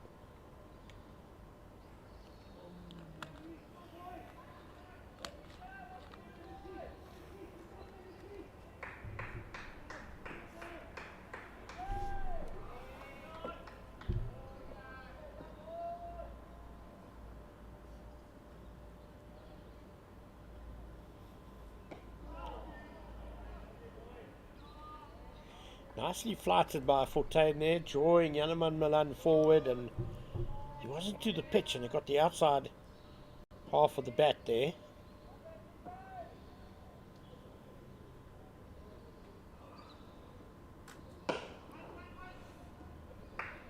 Dot ball to finish off the over. That's 3 overs here from Fontaine. 2 runs conceded. 23 overs gone, 65 runs on the board.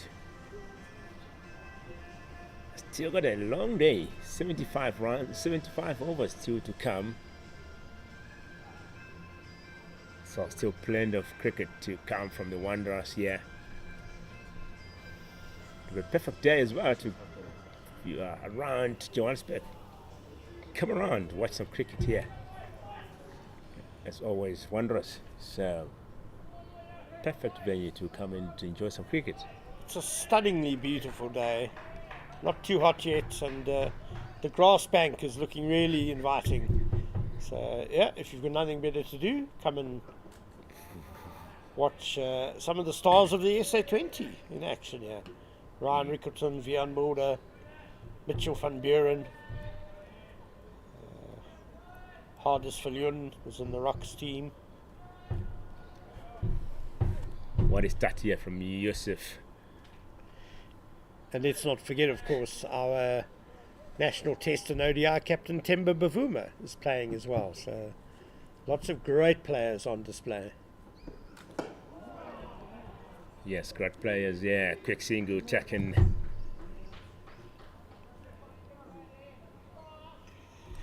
To the skipper, Dom Hendricks. Very well judged. He had to turn and throw to the non-striker's end.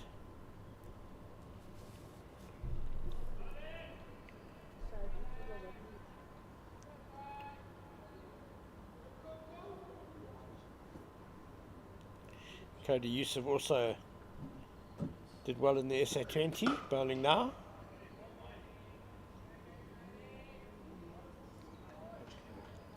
It was great to see that if you compare the second season of the SA20 and the first season, a really great development, or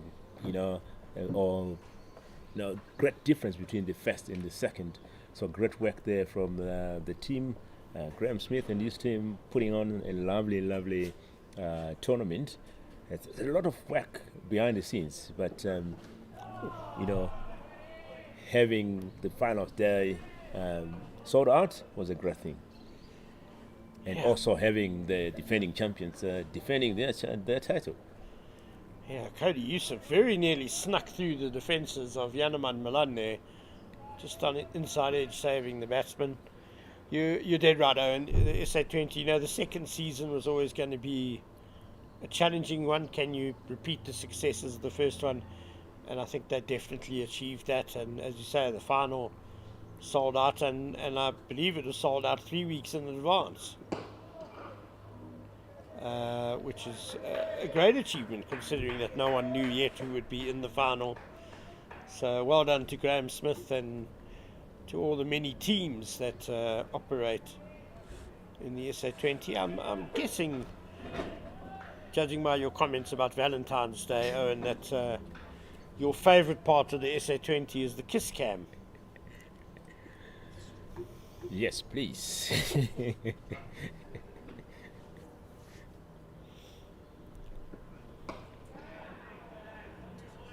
So great finish to the over here by Yusuf, giving J Malan an eye there, saying, the top was, you couldn't hit me. Use your bet, back some runs here.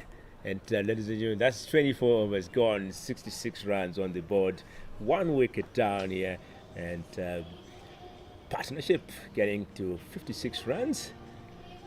And run rate drops to 2.7 here. We've still got 74 overs to come. So still a lot of cricket to be played. Come around, watch the stars here in action. That's free entrance at the Wanderers. If you're working around the Wanderers here lunchtime, pop around and get a glimpse of the stars in action.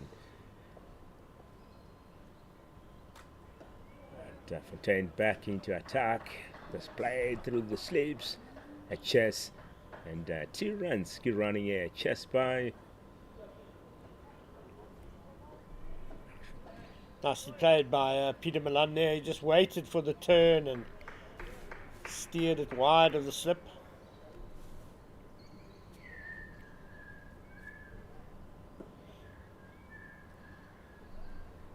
So also looking at, so it's a change of field there.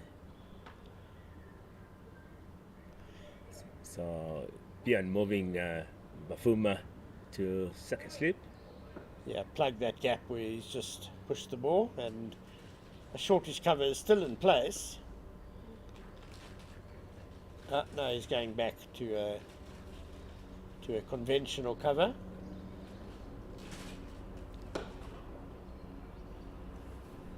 So looking at these two teams and their form in the last 3 games, see that Lions are in a much better form with a loss, draw, and a win, and the Rocks draw, loss, loss. Yeah, and that's why the Rocks find themselves in a bit of bother, sixth place on the log. But they are 23 points away from the bottom side.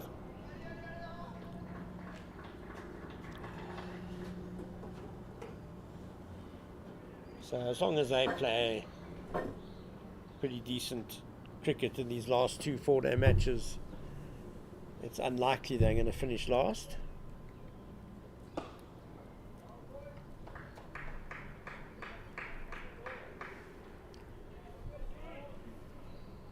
Fontaine coming into ball his last ball of his 4th over, still hunting for those wickets, and just a dot ball to finish off the over here.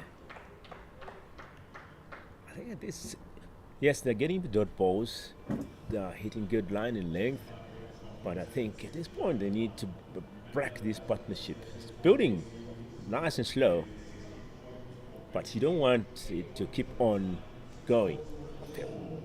Well, I said earlier that both these batsmen, Yanaman and Peter Malan, are quite capable of very big hundreds, even double hundreds they've scored in domestic cricket. So the Lions would have been very, very eager to make sure that they're not still batting together at lunch.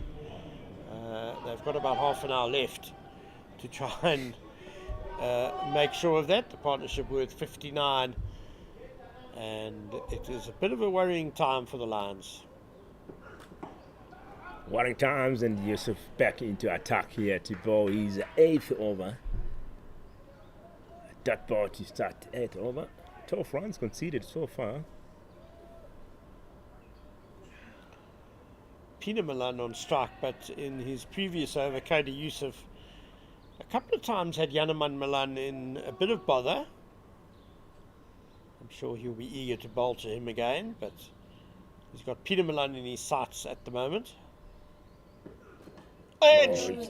It's edge through the slips, and that runs all the way for 4 runs. Oh, it would have been a brilliant catch by Vian Mulder had he got there.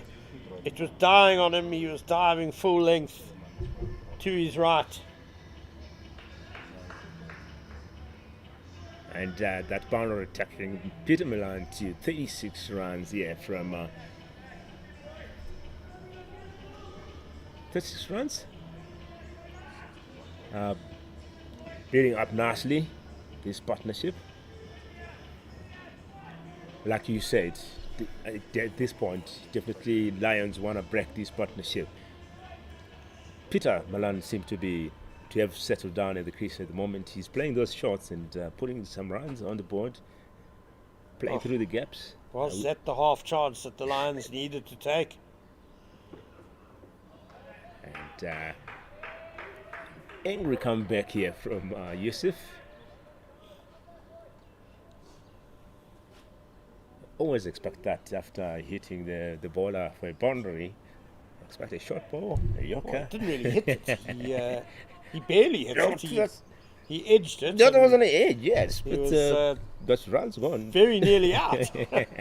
So I think the bowler's frustration will be that the ball evaded slip more than the boundary.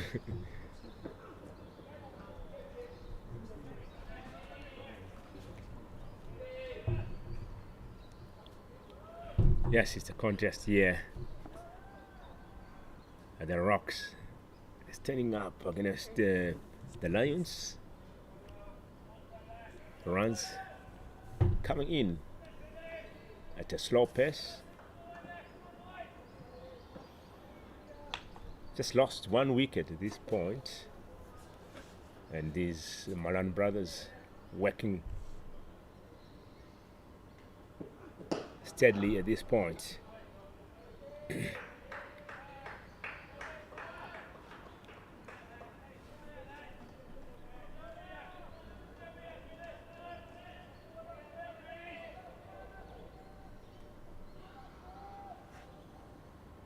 See some exuberance here from Lions. Trying to put pressure on the Malan brothers. Well, Cody Yusuf has created a couple of opportunities, and I think the Lions can sense that he's the danger bowler here for the Malans. And that's the end of the over here. 8 overs from Yusuf. 16 runs conceded and 26 overs gone. 73 runs on the board. 1 wicket lost so far this morning. And the partnership had 63 runs. Run rate going at 2.8 and over.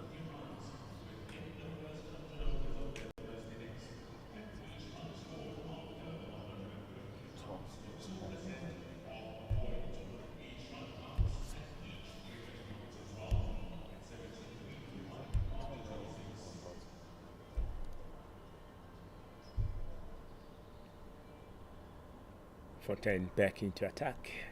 Bowling is 50 over. Very good. And with 2 slips, which is an indication that there is a bit of turn in this Wanderers pitch for him on the first morning.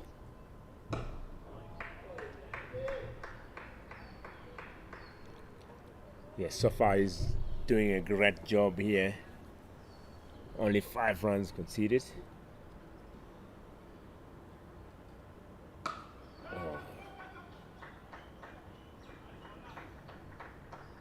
It's a good turn there, but it was picked up nicely by Malan there to get that single. Hit it straight to Malusi Sabolta at a deepish cover. He's deep enough that they were able to take 1 to him, no matter how quickly Sabolta picked up and hurled it back at the wicket keeper.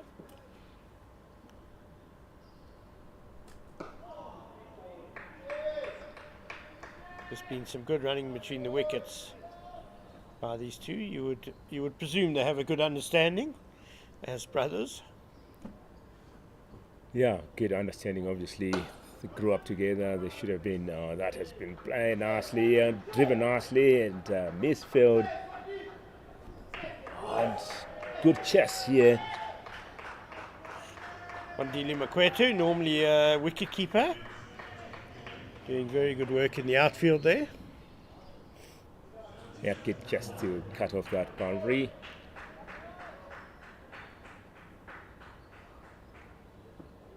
As we've said, really, if you hit it hard, you get good value for your shots. Quick outfield.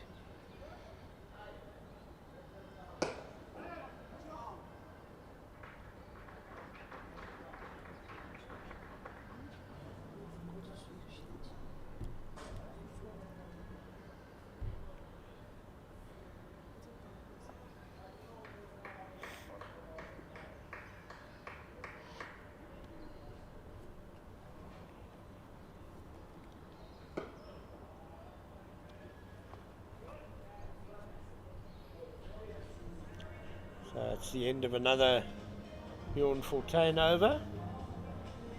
78 for 1, the Rocks, after 27 overs now. Janeman Malan, 24 not out. And Peter Malan is going quite well on 39 not out. Mahir Joseph, the only man to fall this morning after the Rocks won the toss and elected to bat first. He made 8.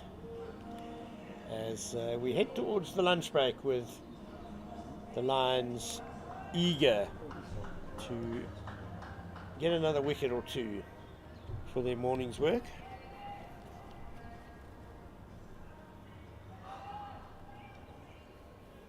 Cody Yusuf has looked quite likely to be the man to provide a breakthrough. He's going to continue from the call at drive end after just having quite an in-depth discussion with Captain Dom Hendricks and the veteran Malusi Sabolta.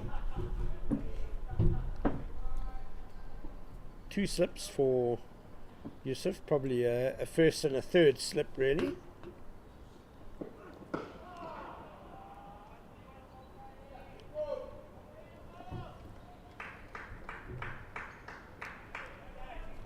Yeah, that was a part of a discussion there between the bowlers, the bowler and the captain. And like you said, they're really looking forward to for Yusuf. Like the way he's bowling, he seems to be the man who can break this partnership. It's a bit of advice there from the captain. Definitely Lions want this partnership to break. Well, there has been a significant change to the field, and that is that there's now a deep square leg in place, just in from the boundary. There's also quite a square fine leg on the boundary as well, so I dare say Cody Yusuf could slip in a couple of short ones to Johannesburg Malan in this over, or maybe it's a double bluff.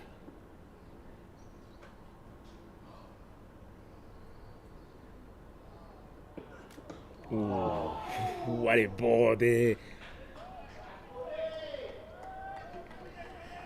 Jagging back at Johannesburg Malan. That one hurt. Lucky to have survived that.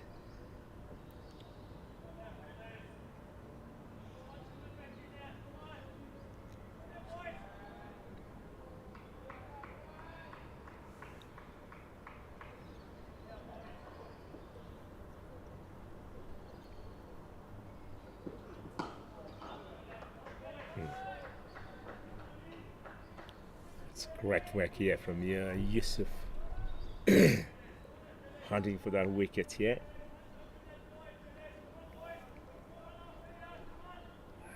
And what we've noticed when Yusuf is bowling here, there's much exuberance from the fielders. Which respect they think he's the man to get the wicket of the Malan brothers here. Shot one. That one's been called, one for the over. There it is. There was the bait for the two men on the leg side boundary, but Johannesburg Malan just swaying out of the way sensibly. It was a good bouncer, just on and about off stump. Difficult to hook from that line.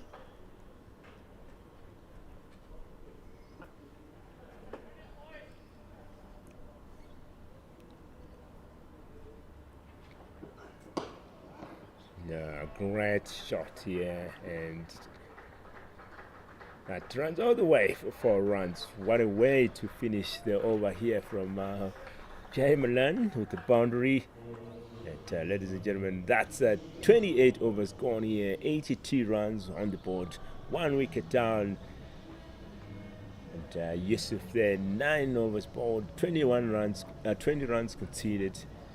And the partnership moving to 72 runs. Peter Malan on 39 from 68 balls, and Malan on 24 from 91 balls. And Bjorn Fortuin will continue. I fancy we're going to see quite a bit of him today.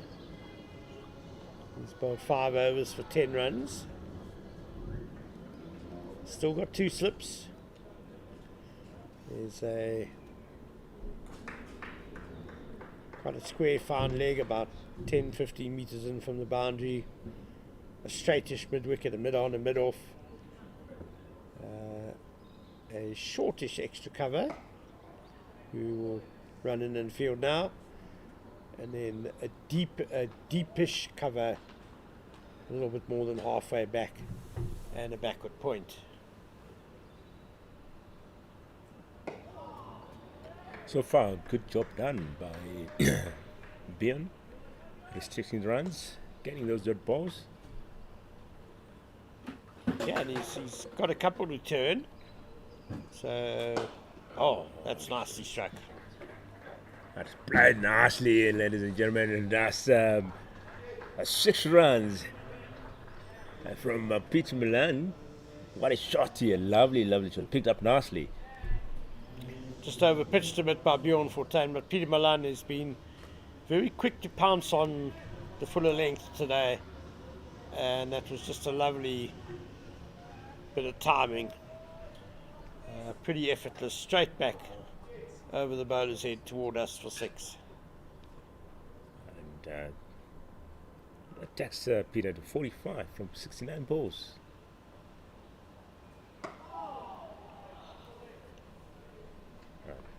Great ball to come back from that boundary, dot ball.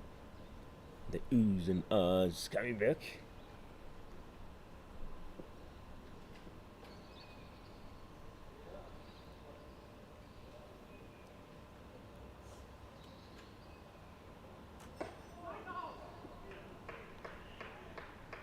Peter Malan trying to manipulate that behind square on the offside, but couldn't get it past point.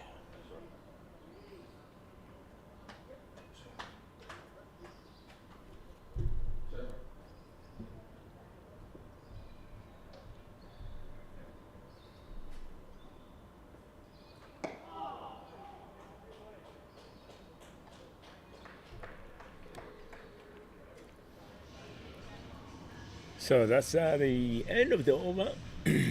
Six overs from 16 runs conceded, and 29 overs gone, 88 runs on the board. Peter Malan putting the runs on the board nice and slow. He's now on 45. He's 5 runs shy of his half century here.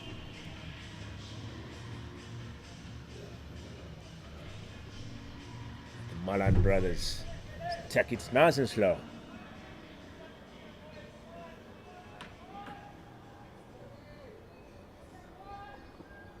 Yusuf back into attack, bowling the 10th over.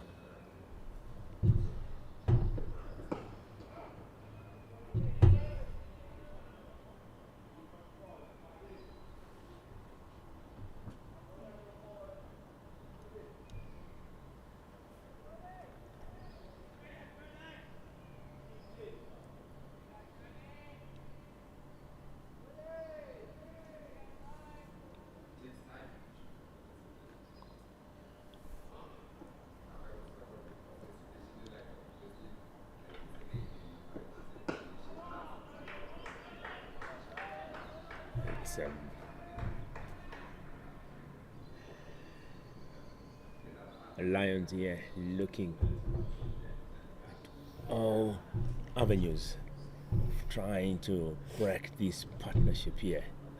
78 runs from these two. Can Yusuf be the man to break this partnership? Great ball. Not played nicely here by Jay Malani. Resulting in a dot ball.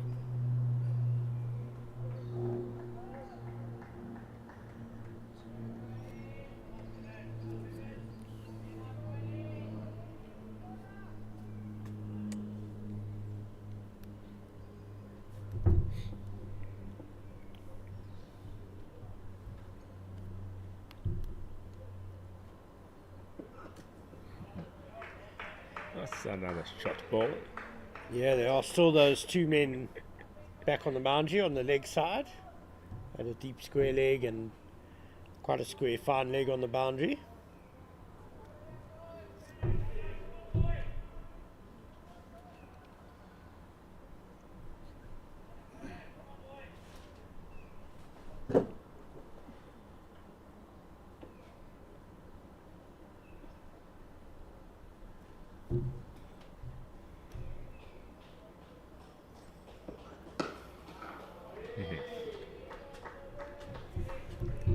Consistent though, yeah, from Yusuf.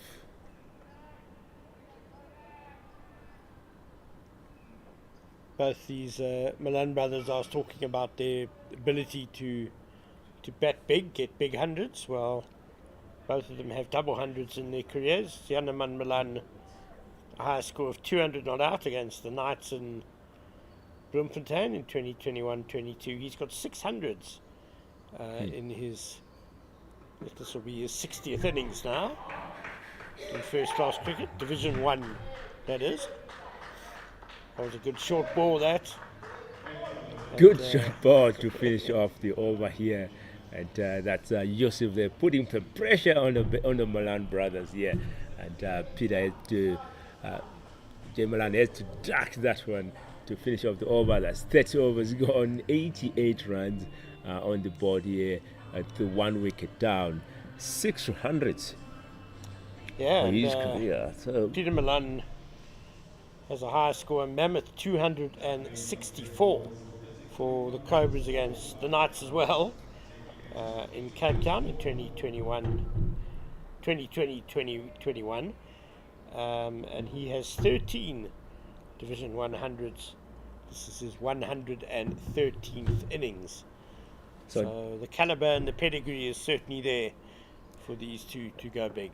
it's certainly there, and that would be a big wicket for Lions if they take his wicket down, and definitely I think we'll expect some big celebrations there.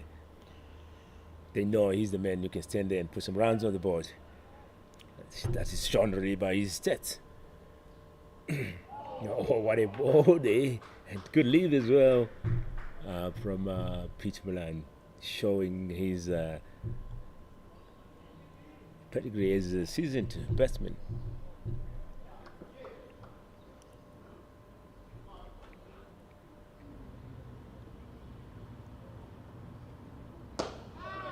Picked up nicely, and 1 bounce, 4 runs. Talking about the experience, talking about the pedigree, there it is, 4 runs. Takes Peter Malan to 49. It's been a positive innings by him. He's been proactive. He's tried hard not to get too bogged down, and has certainly been the more fluent of the two Malan brothers this morning. He's been in better form this season as a whole, so that has obviously made him more confident, as Bjorn Fortuin has had enough of being hit back over his head. He's dropped Delano Potgieter to the long off boundary, and one of the slips comes out. Temba Bavuma now at a short extra cover.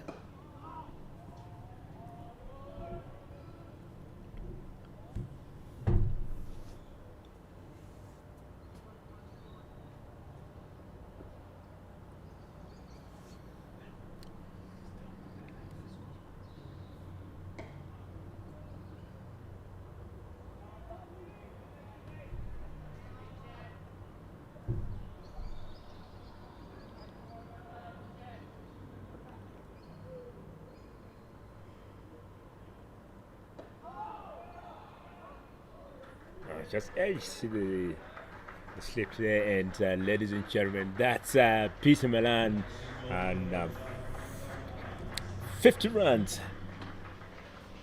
What a knock here from Peter Malan.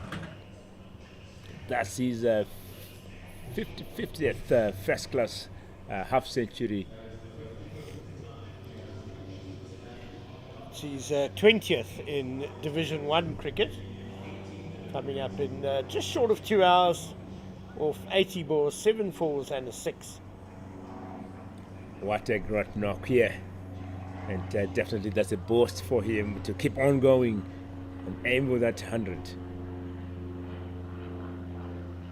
And on the other side, the Lions will be looking forward to be trying to get all tricks to get his wicket out, his wicket down. Yeah, Peter Malan's second half century of the season, playing in his 6th innings, as we see Delano Potgieter, who opened the bowling this morning. He's returning a change of ends. He was bowling from the golf course in first up. Now he's coming from the corner drive end.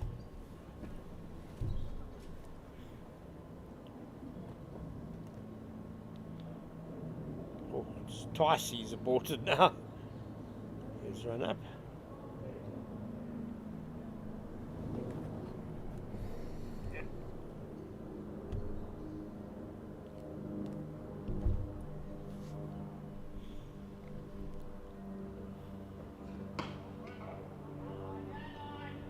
And this will be the last over before lunch.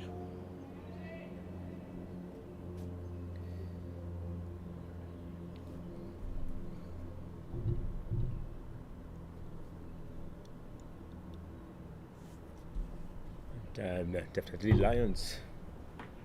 I'm looking forward to get another wicket here before lunch. That can work things in their favor.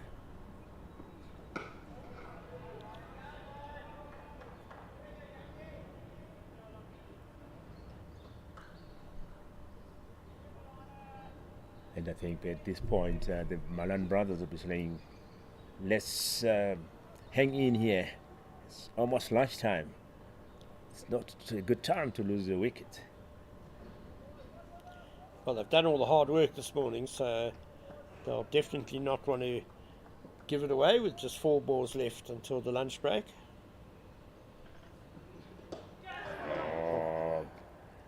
Edged. And a couple of runs there from that, and chest by Timber Mafuma, and Kirani by the Malan brothers. 3 runs off that shot. What a ball there from.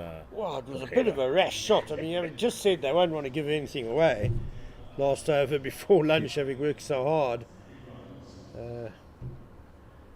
It was a bit of a wild waft at quite a wide delivery from Delano Potgieter.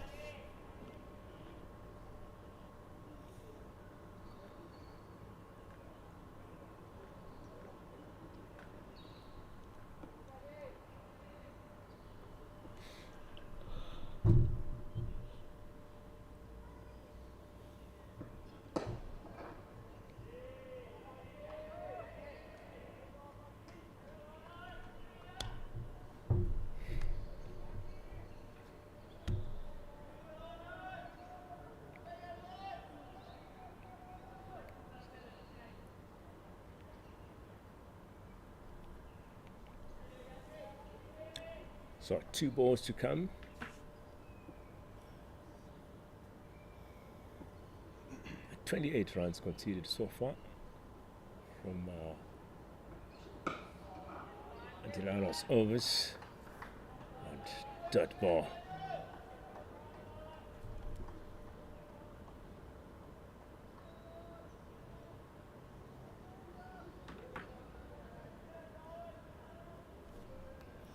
Bit of a chat there between the umpires. Probably just confirming that there's just 1 more ball left in the over. Babs Kuma and Abongile Suduma, the umpires.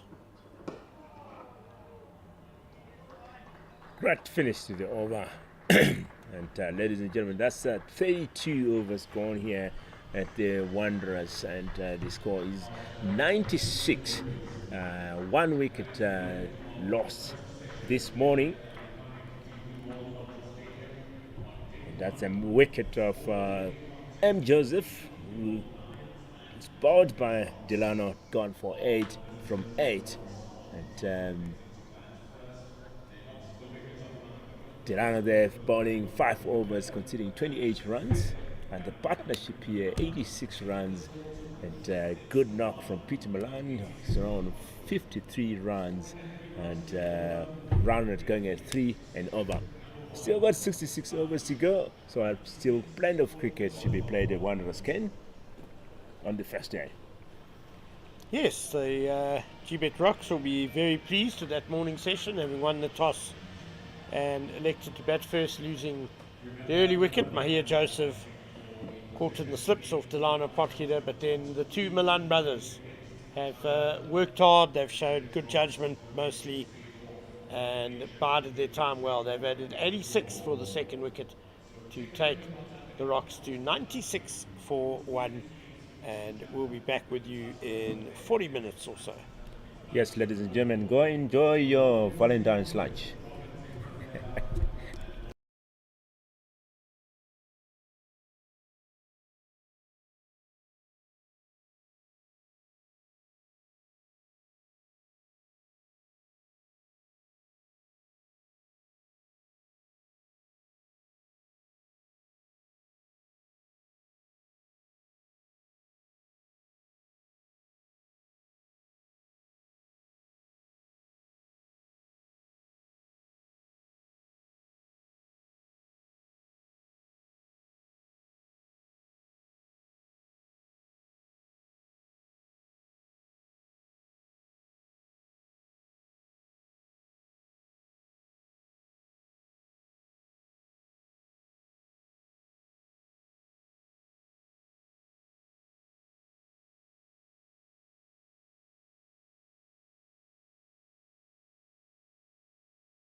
Okay, welcome, ladies and gentlemen, to Wanderers back from lunch.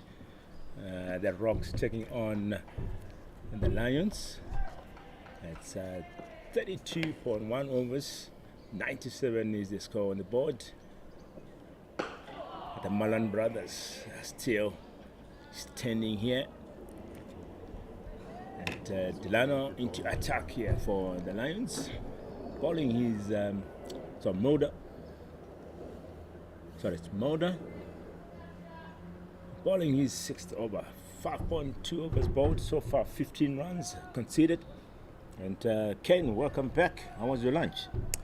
Thanks, Owen. Yeah, kind of still busy with it, but not obviously now while I'm commentating. But an important session for the Lions. They really need to break this partnership of 87 between the two Malan brothers.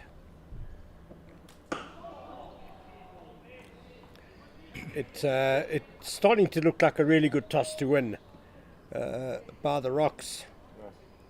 Got through the morning session just losing 1 wicket.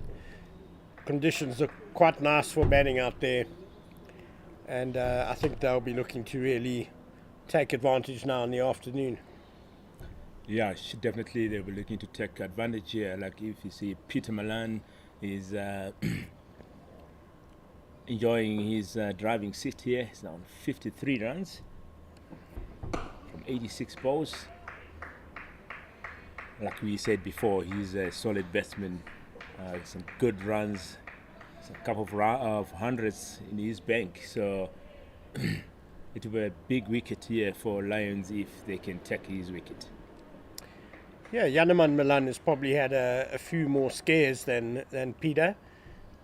Peter Malan, I like how proactive he's been. There have been periods when the Lions have had them under pressure, and he's just been able to do something different to get off strike or get a boundary to release the pressure.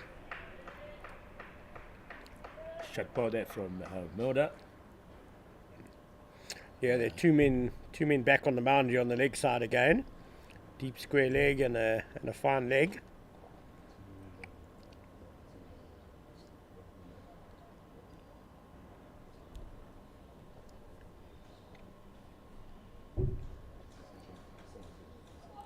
So one more ball to come here.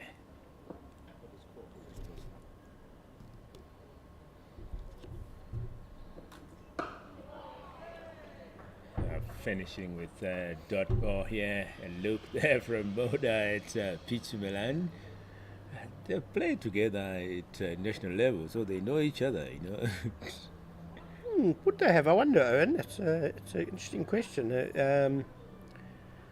Would Peter Malan have still been in the side when Mulder came in? I wonder. We'll have to do a bit of research on that, but I'm sure they know each other very well, pretty well, from crossing swords at domestic level.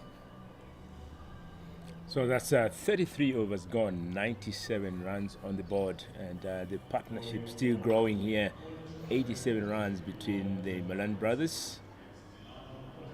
A run rate going at 2.9 and over, and we still got 65 overs to go for the day. Just a few more clouds building up, but nothing too alarming yet.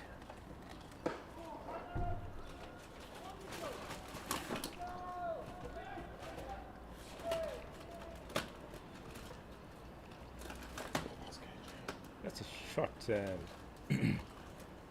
point here. Just forget to sing it.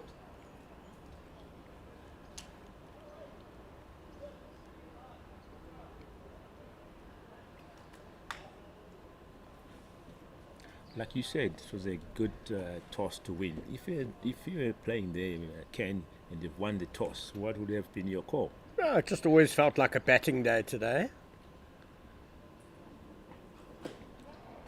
Yeah, played behind square. Runs trickling in. Partnership building. The pitches always looked the sort of brownish grey colour, not too much green there. Yeah, first hour Wanderers always does a bit, but I think it was a bit of a no-brainer really to bat first. get through that first hour, and that's exactly what the Rocks have done, and they're very well placed now heading into the afternoon.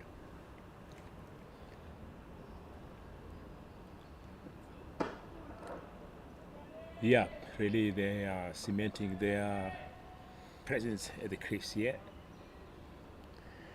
The two Malan brothers will be mindful of starting afresh after lunch. They worked hard in that morning session, batting together for a couple of hours, and they want to get themselves back in here again and then start to ram home the advantage.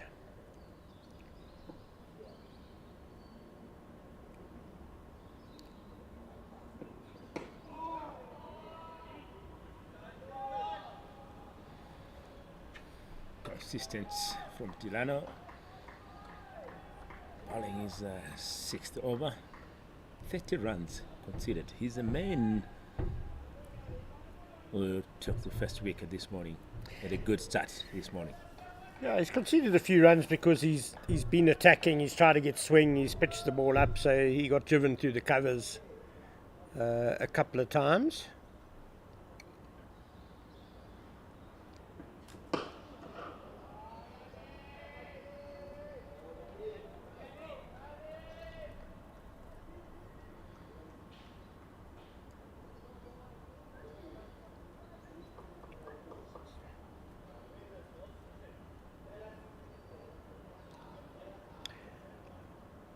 Timber Bavuma just doing some shadow batting at third slip. I hear he's very, very eager to get out there and score some runs.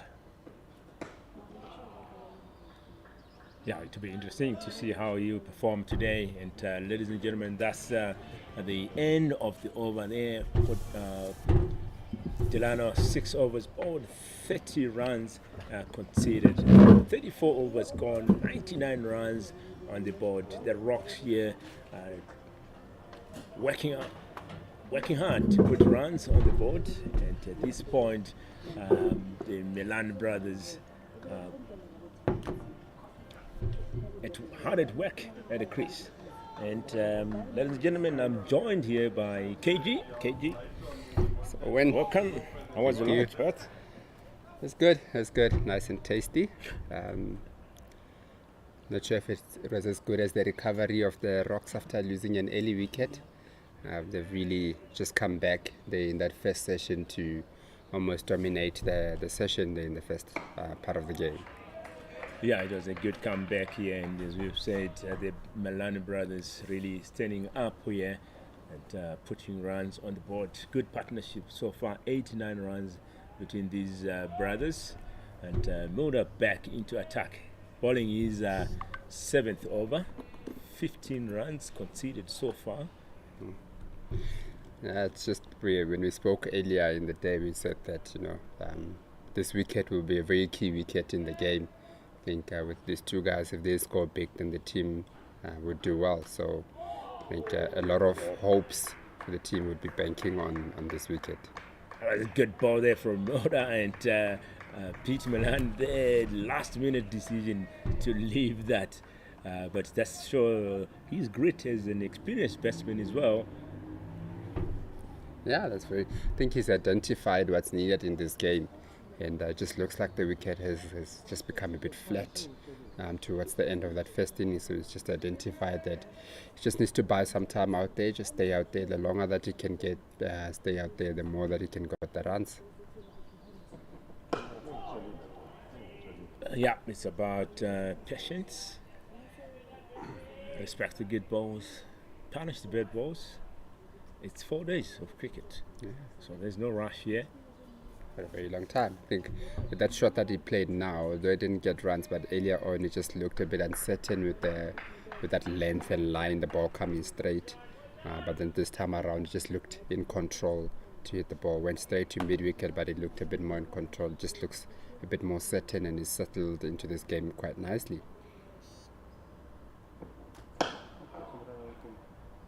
Yeah, definitely. He has scored his half century, so he's comfortable at this point. We have seen at some point he was like really playing excellent shots, picking up the gaps, and that's the payoff of being patient. So the more you stay at the crease, the more you become comfortable in end up playing those good shots. I feel we're still gonna have some more runs from Peter here. As we know, he's really a solid batsman. Yeah. It's actually a good ball there from Jan Mulder, just coming on the outside half of the bat. It just becomes a little bit tougher for the bowlers now when there's no movement in the wicket, and when the bowling straight, it becomes a bit easier for the batsmen to come in, especially with batsmen that have faced so many balls so far in the innings. Last ball of the over here from Mulder. It's gone by so quickly, actually. And finishing strong there with the dot ball. That's 35 overs gone. 7 overs from Mulder. 15 runs conceded. It's very economic here. Yeah. I think all in all, the economy has been quite low. I mean, the Rocks are only going at 2.8 to the over, but they would know that they must just spend a lot more time out there than trying to chase the runs too much, and then they'll catch in when the time is there for them to catch in. Yeah, obviously as the ball gets 14-4. The good for the Rocks. It's what letters that you have Down there, he's gonna be a trouble for the Lions here. That takes him to 58 runs. What a knock here. 104. It's been very, very well, and since getting through that little bit of a rough patch, but now he just looks certain. He looks in control. As you could see also towards the end of the first session before lunch, he was just coming down and hitting a 6 and a 4. So he's really gotten into this game, and he looks to be a bit more comfortable. Yeah, I could come back there from Delano. It's going to be painful for Peter Malan here. I think that's 100 tall. He's walking it off. I'm sure many of his experience will just get over that quite quickly. Obviously, I think he was expecting something tough from the bowler. Always when bowlers are hit for a boundary, they have got something special for the batsman or the next ball. So it looks like it took more damage than we thought, because physio coming out to just treat him there. Owen, what do you think then about the bowling attack from the Lions in terms of the personnel that they have on the field at the moment? Like I said before, the Lions are loaded. They get good bowlers, good batters. They had a good start, but when the Malan brothers, got to the crease, they really showed they are great. I mean, they brought their experience, and it's becoming a bit tough for the Lions bowlers here. So it's a good fight that we are witnessing. As you have seen, the run rate is going. I think the maximum that it has gone was 3.2, but we are fluctuating between 2.8, 2.9, 3. So it's a good fight, really good fight, and it's promising to be a good game. On looking at this on the first day, should be a good game. Yeah, I do think that one of the bowlers, and I would say, just looking at the pace and stuff of the wicket and how it's flattening out a little bit, one of the bowlers will probably have to be an enforcer, would have to play an enforcer role.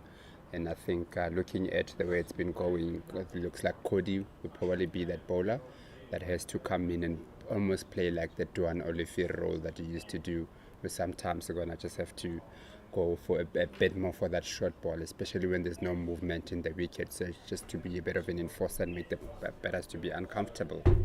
Yeah, definitely. I think Yusuf there is the man who is supposed to play that role. And when he was coming to bowl, we have seen the captain there talking, having a chat with him.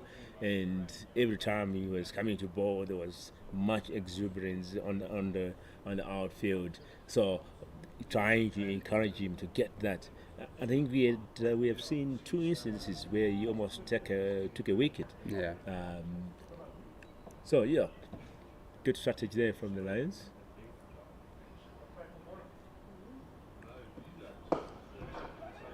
Peter is back now after being attended by the physio and off the mark. Looks to be Catching running the- a little bit gingerly there. Just looks to be not too comfortable with his running, but it's a very good shot to mid on, just to get on the other side, maybe to have a bit of a break that side while, he sends his younger brother to go out there and just deal with the bowling attack a little bit, as he's still recovering from that little hit he had earlier. What do I say? Walk it off. Yeah. Last ball. Oh, it's a big shot, yeah. And that's Delano is really not happy with that call, but the umpire there saying not out, signaling that it was going down leg. Yeah, it just looked like a little bit too straight, and it was just angling in and going down leg. I think from what we see, it was a good call from the umpires. So 36 overs gone, 105 is the score here at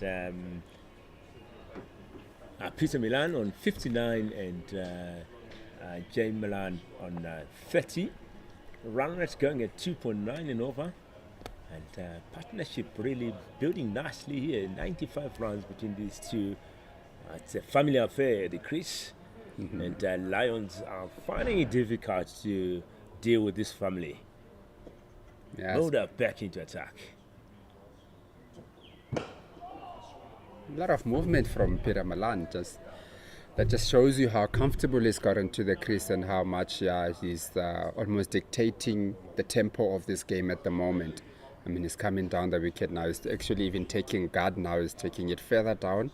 That also shows that maybe there isn't that much pace in the wicket anymore.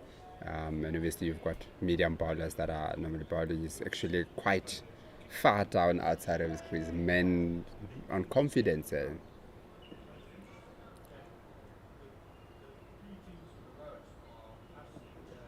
Oh, hello. Hello. I've seen you taking that guard. Show me if you can use it. It is a thinking game, cricket. You can always say it. As a bowler, you always try to get different ways of getting that wicket. And as a batsman, you always look out to what the bowler is doing. Yeah. So the contest is on here, ladies and gentlemen. The fight is on. The Rocks taking on Lions, First Day, and the Wanderers. Getting back to those lands now after scaring him a little bit with the short ball. He's quite a deceptive bowler, Vian Melda. When he pitches it up, it's a gentle medium paces, but he's got quite a decent bouncer when he goes a bit shorter. Yeah, we've seen quite some bounces today. And, trying to to get the batsman off his, his guard. And they have set the field for that. They've set got a deep square and a fine leg in for that shorter ball.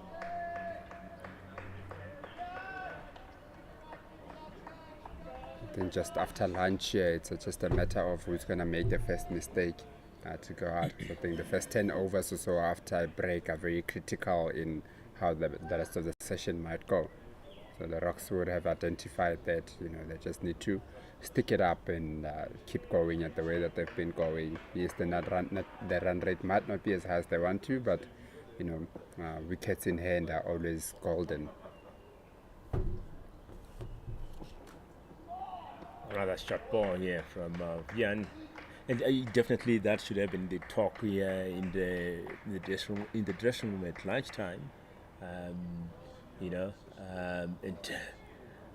Lions have seen how the brothers have really cemented themselves at the crease, and they should be have been talking about how they can, dismantle that partnership.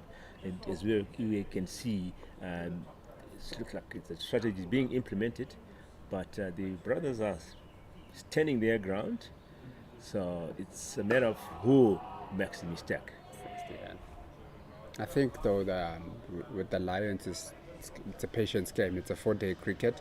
The same way that the batters have gone in, where it was a bit difficult for them early on, and then they just got into the game and they asserted themselves into the innings.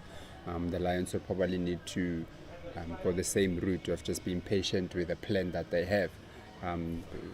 I've just seen that there's just a bit, the balls are a little bit all over the place, just trying to find something somewhere, instead of just sticking to one thing and then let the batsman come after you, whatever, to make the mistake. Yeah, that's 37 overs gone. 105 is the score. Peter Milani on 59 and Jay Malan on 30. Milder there finishing his 8th over, 15 runs conceded. It's action coming to you live from the Wanderers in Johannesburg. First day of the 4-day game.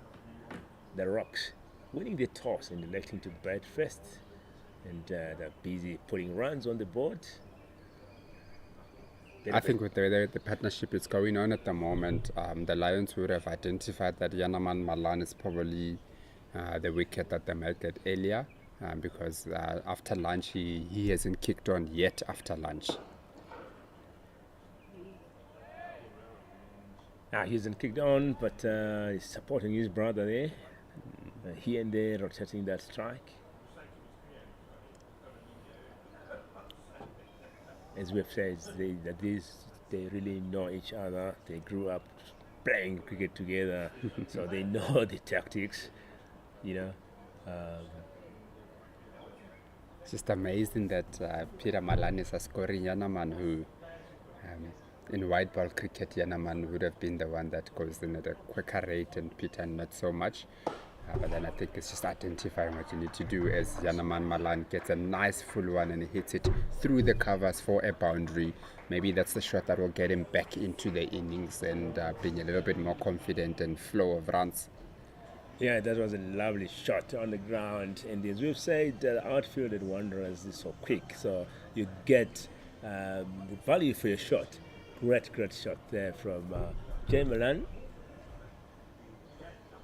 And it didn't have to overhit it, and that's the value of playing on a nice field where you don't even have to overhit the ball in order for it to go to the boundary.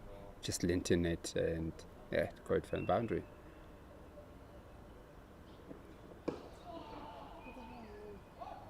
Good comeback there from Delano, swinging into the batsman and dot ball off it. He's got some good skill, Delano, from what you saw in that first ball of his, where he was moving it in and out.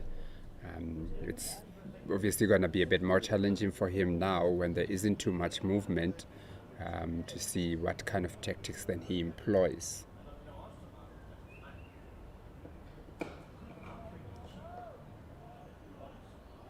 Oh, good.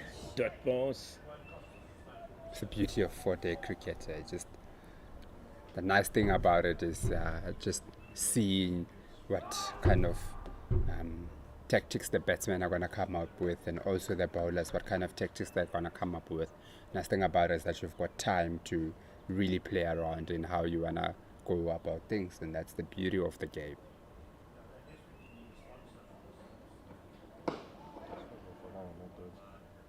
Just a bit of a push there away from the body, but the ball went nicely along the ground to mid-off, so no damage there. He did get a boundary in this over, and he would know that he doesn't really need to go too much for big runs. Yeah, no pressure for the batters. They've scored the run so far in this over. One more ball to come. Can they finish strong? And dot ball to finish off the over, and a look there from Delano to Jay Malan. And it's always interesting to see bowlers, trying to, offset the batsman. And what are you doing? Use your bat. It just looked like from Delano there is asking himself questions. What do I need to do now? Because he's just not getting as much joy of beating the batters and stuff like he did in the first part of the game. And now I think he still needs to think about how he's going to move forward in the game and how he's going to move the game forward. He just, in that last ball, they just looked like he had a, what am I supposed to do now? What do I do now? Yes, so that's 38 overs gone here at Wanderers. 109 on the board here for the Rocks. 1 wicket lost early this morning.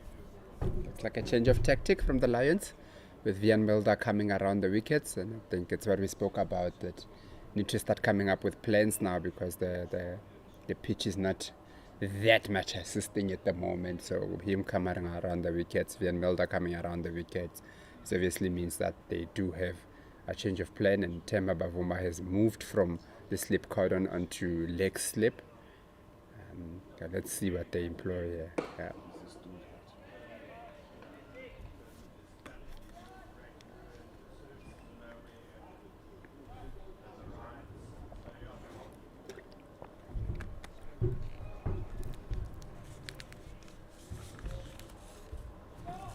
Yeah, it's all about tactics. Changing the angle, coming around. Leg slip, first slip. Dip. Mid wicket.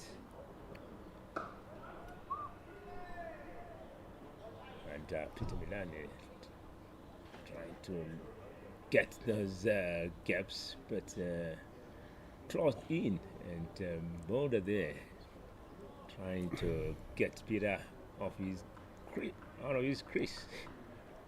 Marcel, just looks like Peter is just very much comfortable with the position that he is in at the moment, and he's just taking it nice and slow and stuff. And when you see bowlers trying to change tactics a little bit too much, that's also a win to the batter himself, because then he must know that he's doing something right and frustrating the bowlers and the bowling team. That's a push to the square leg and off the mark. And ladies and gentlemen, that's a 100 partnership here. 100 runs between these two in 153 minutes from 221 balls, and 14 fours being hit and 1 6 with 6 extras. Was a partnership we are witnessing here at Wanderers KG. Very good there. It would have been something that they would have dreamt about, playing backyard cricket at home, batting together there. So it's a very good partnership that they have going on here, and it's going to be very key for the Rocks that these guys take it as deep as possible. Of course, there's a lot of points also up for grabs in the first 100 overs. Get to 150, you get a point, and then 2% of the points for every run from there. So they will be looking to maximize on the amount of points that they're going to get, especially looking at the log and how it's a bit tight there in the bottom 3, looking to get themselves out of there, and getting as many points as possible is going to be of paramount importance to them.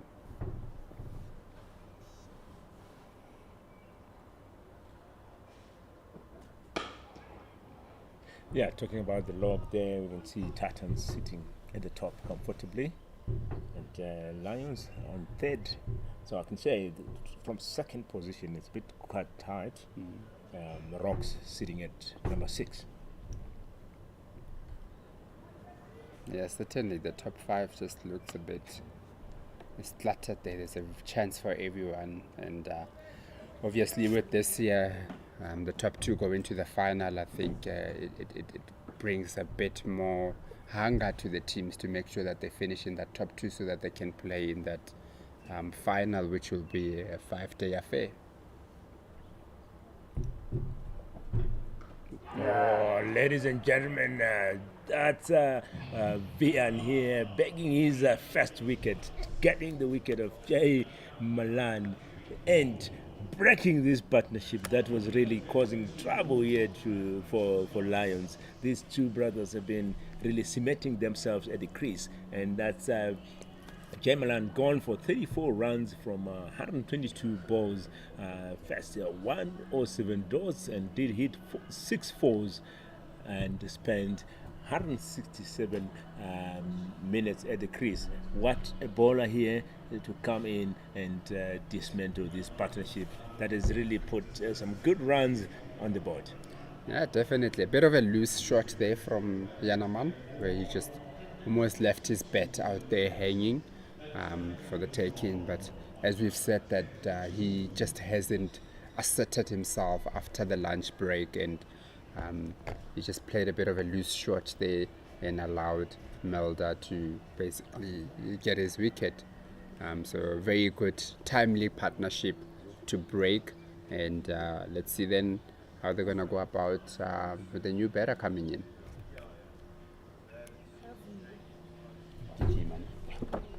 So Aviwe coming in, 62 matches in his bag, 13 50s, 200s, the highest score of 112 versus the Knights in Bloemfontein. I think this is going to be another key wicket for them. Aviwe is, I think, is currently the leading run scorer for the Rocks this season.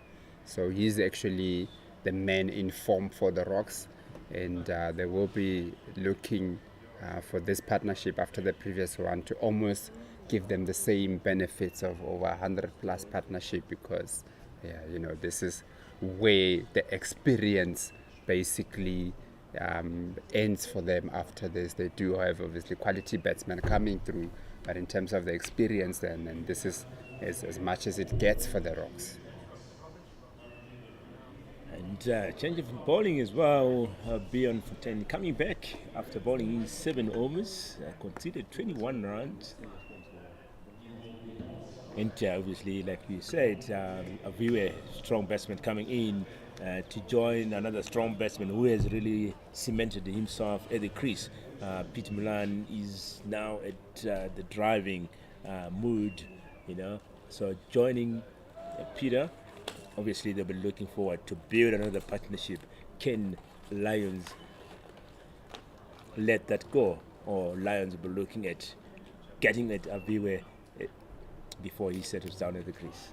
Yeah, obviously they'll be looking at trying to not let this partnership grow like the previous one did, and with that then they bring Beyond Fortin, who is a bit of a banker also, doesn't really give much away, likes to bowl that tight line, and as it just showed there with the first ball, bowling it tight on that off stump hardly gives anything for the batters to hit.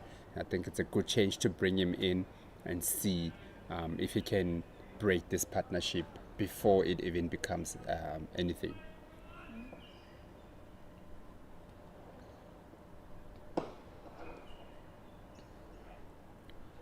Two dot balls.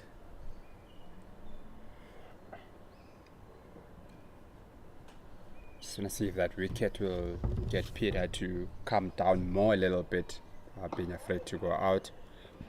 A bit of a bounce and a bit of a turn there from Beyond. Yeah, yes, good variations there. And really maintaining his line.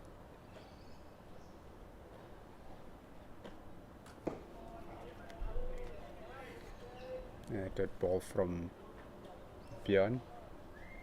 First 4 balls, nothing. And the bowler not giving too much to the batsman and just bowling it tight. It's a bit of a quicker one there, and it allows Peter Malan to just hit one to deep cover for 1 run.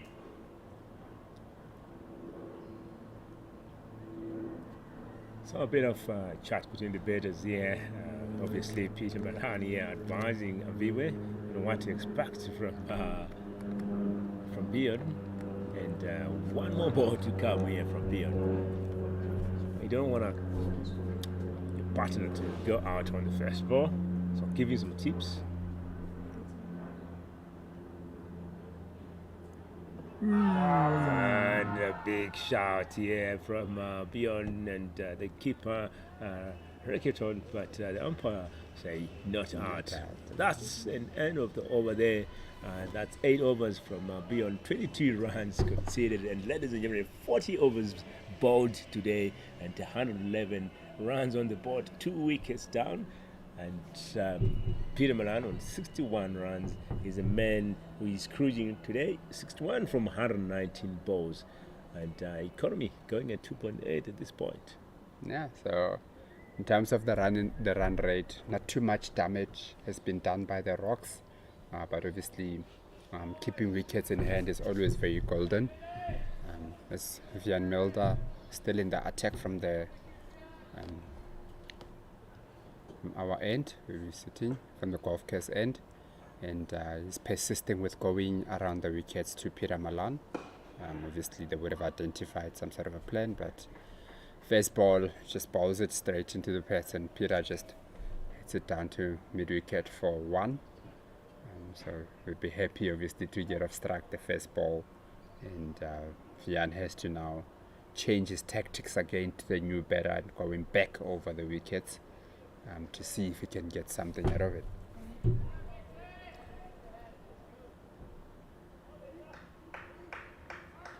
I can also see the change in fielding positions here for the new batsman of Viwe.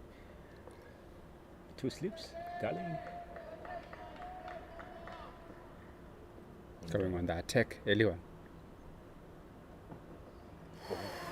What a ball there from Mona, and let leave there from Viwe. And you can see it's an attacking field. Everyone almost inside. We only got one player. It just at the got one, boundary. which is obviously, I mean, Viwe has only faced 2 balls, and you don't want to let him get that easy single and come to the other side. So the attacking field is the way to go, to try and unsettle him early and see if we can nick one. It's got a good ball here from Vian Mulder.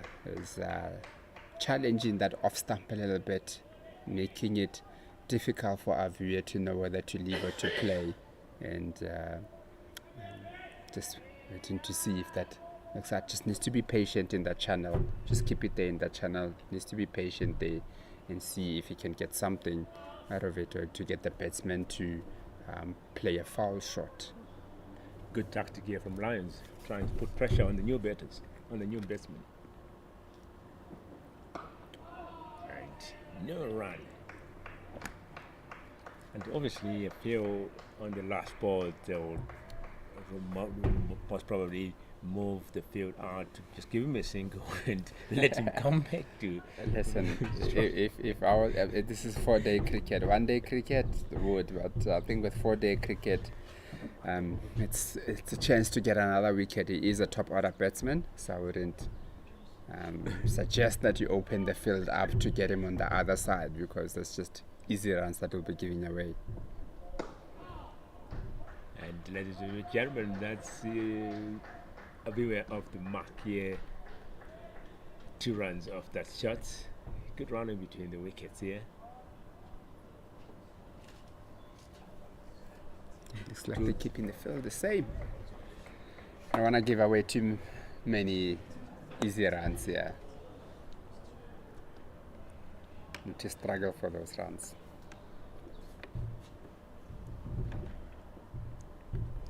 See what Vian Mulder running in for his last ball of the over. What a great shot there by Abiwe, that goes all the way for 4 runs. Nice drive and a very confident, eloquent shot. And that proves upon that he's really a batsman in form, and he's there up for a challenge to put on runs on the board. 41 runs, 41 overs gone, 118 on the board, and that boundary taking Abiwe to 6 runs, and Peter Malan on 62. Nothing better than getting a half volley on the last ball of the over. You know, a bit of a boundary ball there, ball by Vian. Just a bit of lapse of concentration there and giving away his runs. So that's 10 overs there from Vian, 23 runs conceded. And Vian back into attack. It's really challenging those stumps and pads there. Just going nice and straight. See if the batsman can play around it a little bit. Obviously, before lunch, we saw Peter Malan coming down to him twice, hitting him for a 6 and a 4 down the wicket. So let's see if he will do the same. But now they've got a long off out there, just to say that if you are gonna go out for it, you have to hit it clean. Yeah, a bit of a chat as well between the bowler and the keeper there. Always keeper in a good position to see what is happening. So giving some advice to his bowler.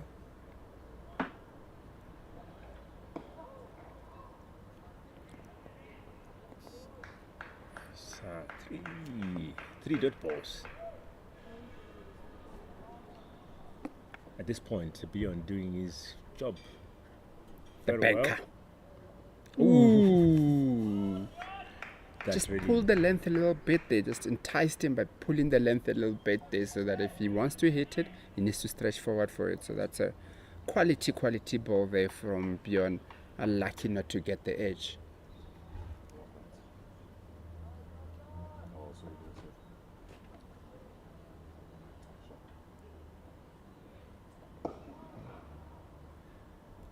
What an over so far from Bjorn. 5 dot balls, one more ball to come. Looking to close it off nicely and still get the new batter on strike. And another big shot, but umpire there not out. And that's the end of the over. 9 overs from Bjorn. 22 runs conceded so far. 42 overs gone. 118 is the score. Peter Malan on 62 from 120 balls, and Aviwa there 6 from 6. Still got a plenty of overs to come today. 56 overs to go. Still a lot of cricket ahead of us. And you can see a bit of spectators trickling in here. So wherever you are, if you're close by, come watch some cricket at the Wanderers. Vian back into attack. Great start. Nice and full. Yeah, very good line and length there. Very good carry to the keeper also. And so looks to still have energy to go out there and bowl. And like I said earlier, would have identified that the quicker they can try to get one of these guys out, not to allow them to assert themselves in the game, the better. And just shows with that attacking field that Vian has got in for the new better Aviwe.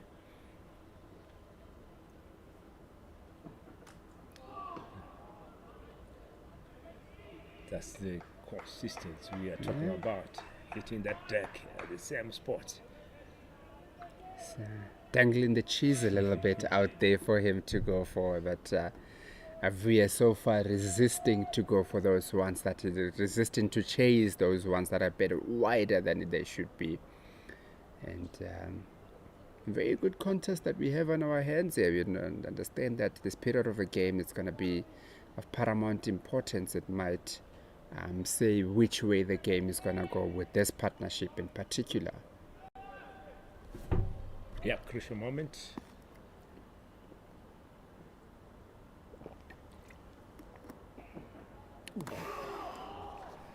It's getting close there, getting close to that off stump there.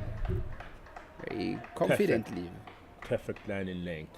What else? What else will you expect from a bowler if he's giving you balls like this? Yeah. You can see even the fielders are enjoying that bowling, the oohs, the ahs, and Aviwe leaving that perfectly. Expecting a little bit of excitement out there. Obviously, the energy levels needs to be high, especially after lunch, because you can easily fall into a bit of a hole after lunch if you don't get your energy up there. Yeah, quick single take, and then just a push to mid wicket for a single. let those runs trickle in. But Peter Malan taking his guard again. And this time, Vian coming over the wicket. So, wanting to make sure he protects his wicket.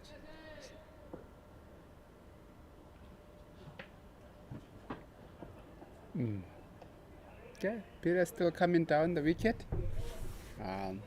He's definitely identified something in this game, and hence he's come down so many times that he has done to try and counter that little bit of a bounce in a swing that especially Vian has been getting. He's been getting the ball to go through quite nicely this side. So Peter's just coming down the wicket to try and counter that.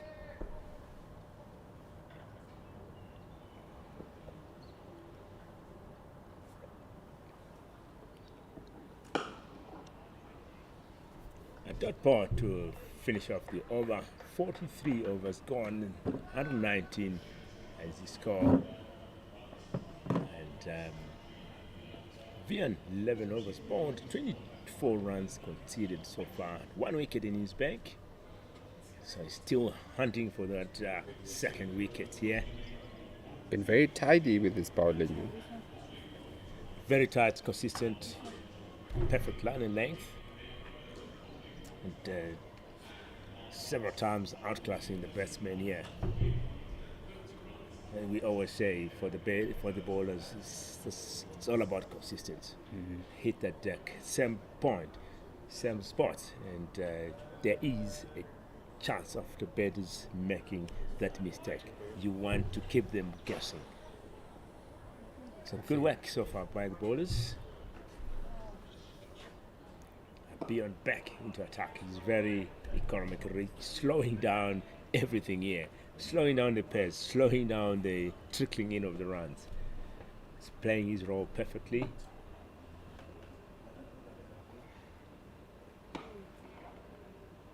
And again, we've got now change of position here for our viewer. Would have been disappointed himself with the way that Bjorn has been bowling very tight and straight. That was one that was just a touch wide, and Aviwe just didn't get enough bat on it where he wanted to. Comes down the wicket, tries to go for 4, but a wonderful fielding at mid-on by Wandile Makwetu. Yes, excellent fielding there. Just 1 run off that. Just been hit a bit hard there by Aviwe. I don't think Bjorn would mind that. I'm seeing him coming down the wicket to try and get some runs. I don't think he would mind that too much, because that creates a bit of chance for him. Yeah, definitely.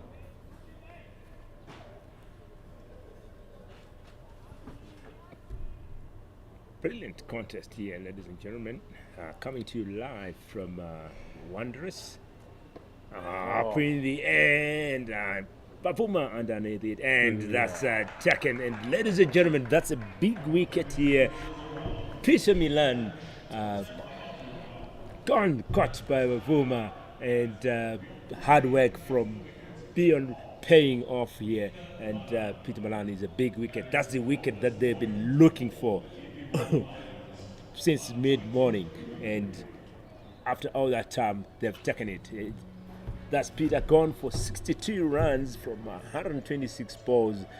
Did hit 8 fours and 1 6. Spent 174 minutes at the crease. What a batsman he was, but beyond outclassing him at this point. I think he'd be very disappointed with the shot that he tried to play there. I mean, there was actually a long off in and trying to come down the wicket a little bit, but that just shows the work that Bjorn has done. You know, the wicket is not normally the ball that you've bowled now, but then the balls that you've bowled before.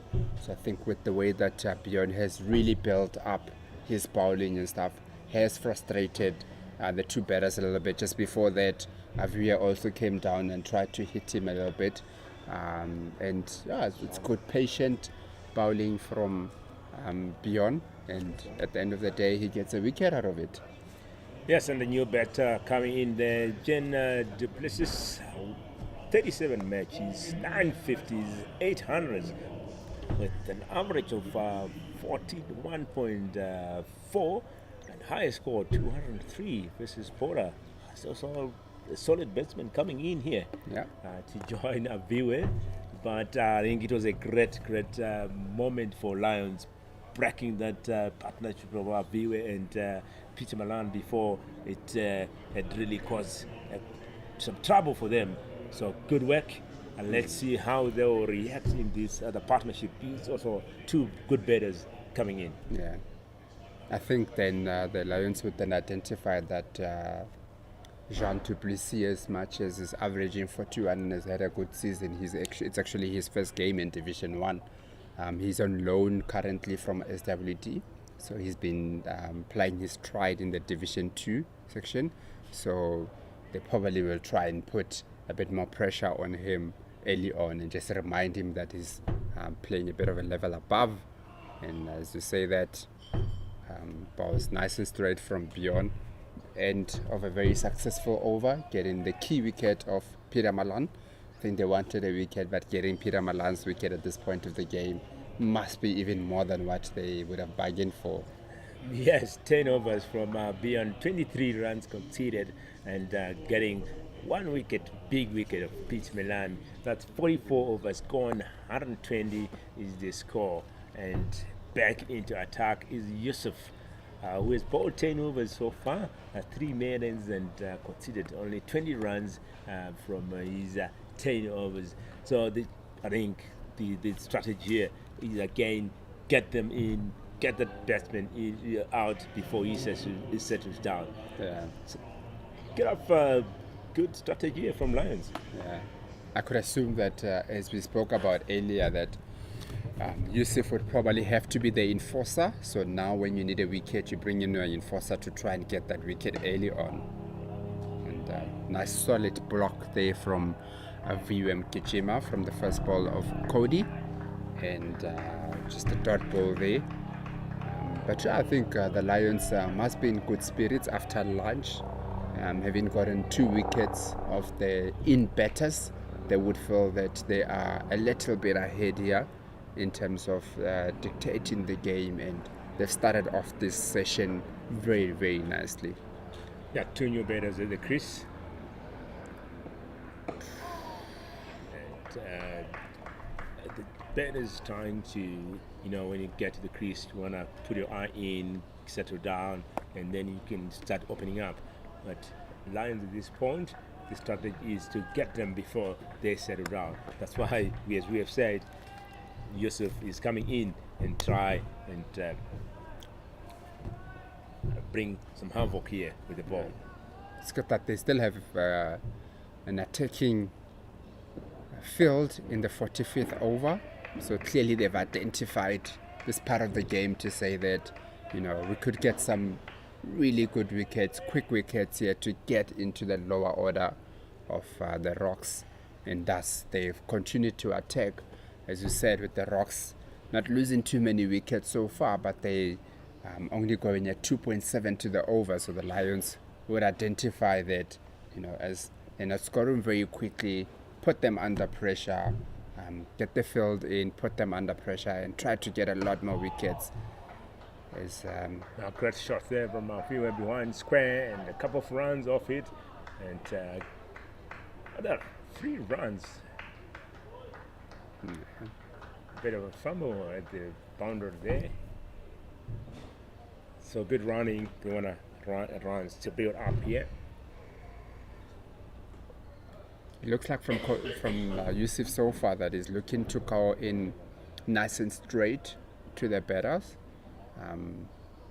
Probably looking for something, looking to hit LPW, or looking for them to just play around that bat a little bit. Let's see what kind of tactics then he's got for the new batter in.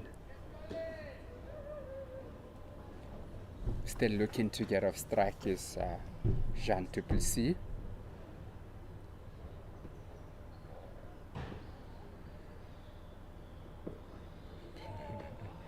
Hello, welcome. Tried to go for the chin music there.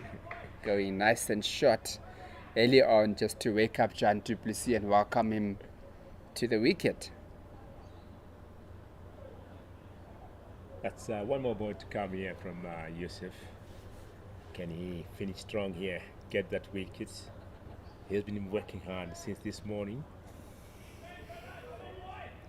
Very interested to see whether he'll go short again. I say I've done my part of going short, now I'm gonna go full.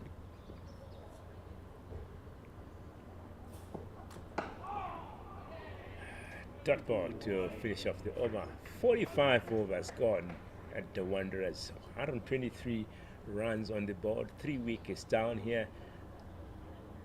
Aviwe on 11 and Duplessis still need to go off the mark. And 53 overs left for a day. Around that going at 2.7 and over. And 11 overs here from Yusuf. 23 runs conceded so far.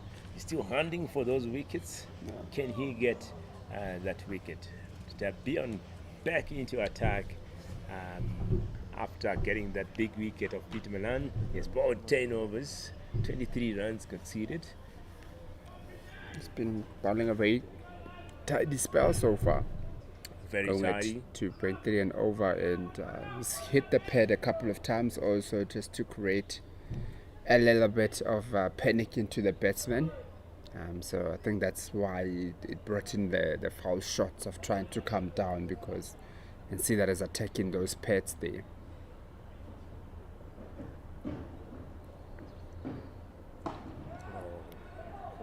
What a shot there from Aviwe, and but no,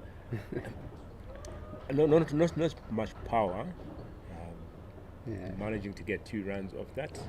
It looked like the ball just bounced on him a little bit, and he wasn't too much in control of it, but obviously he hit it straight, so it's always safe when you hit the ball straight.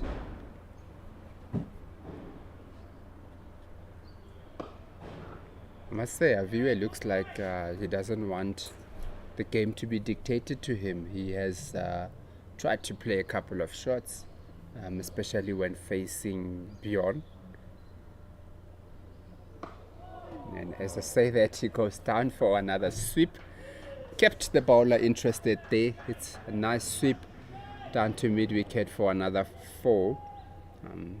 The great shot there from Aviwe, and he's showing us his prowessness. You say you want to have a go at the bowlers, and like you said, doesn't want to be detected on, and you're seeing that, and boundary. That's his first boundary. Yeah. I don't think the bowler will be too worried about that though, because it just looked like he wasn't too much in control of it. He hit it down to the boundary for 4, but he kept the bowlers and the fielders interested.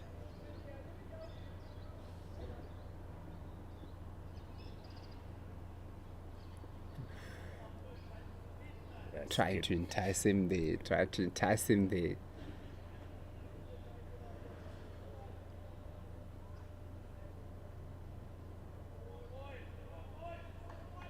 To the last ball of the 46th over.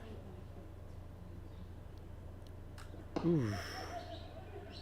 That's squeezing him into his crease there, but we were managing to push just a single out of that to finish off the over. 46 overs gone, 130 runs on the board. And beyond the 11 overs, bowled 30 runs conceded. We were 18 runs from 22 balls. And Duplessis still need to go off the mark here. First day of the 4-day, the Rocks taking on Lions. Rocks putting on runs on the board here, winning the toss and electing to bat first. Like Cody will carry on from this side, still going with an attacking field, even though Aviwe is looking to assert himself in the game, which is nice, good confidence from the bowling unit to still go attacking. Ooh. And that there was a bit of a fishing a little bit there, so to say, outside the off stump, and almost getting an edge, just beating the inside edge there. Almost getting the edge through to the keeper. So the fish nearly had a bite. Yeah. After lunch.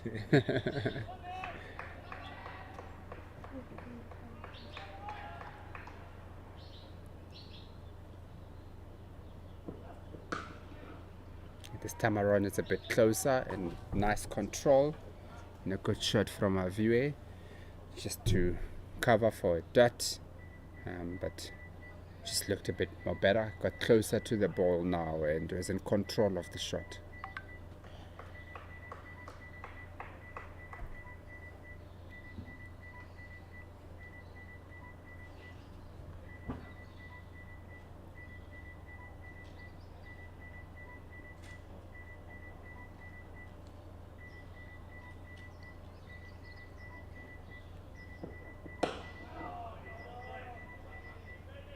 So great work here from Yusuf. And we can hear some live here from Lions fielders enjoying the proceedings.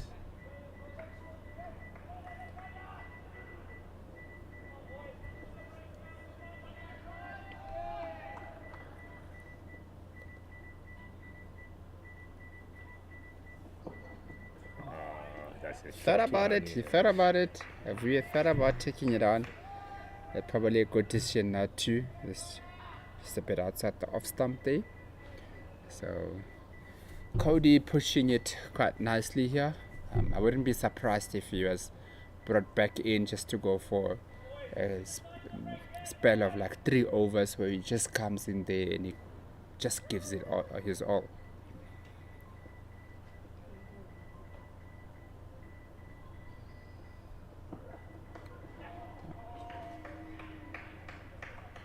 Really enticing here, the batsman. And one more ball to come. And Yusuf moving his mid wicket here to.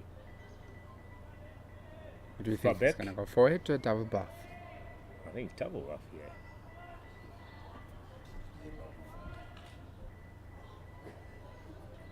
I think you should just go for it here before drinks.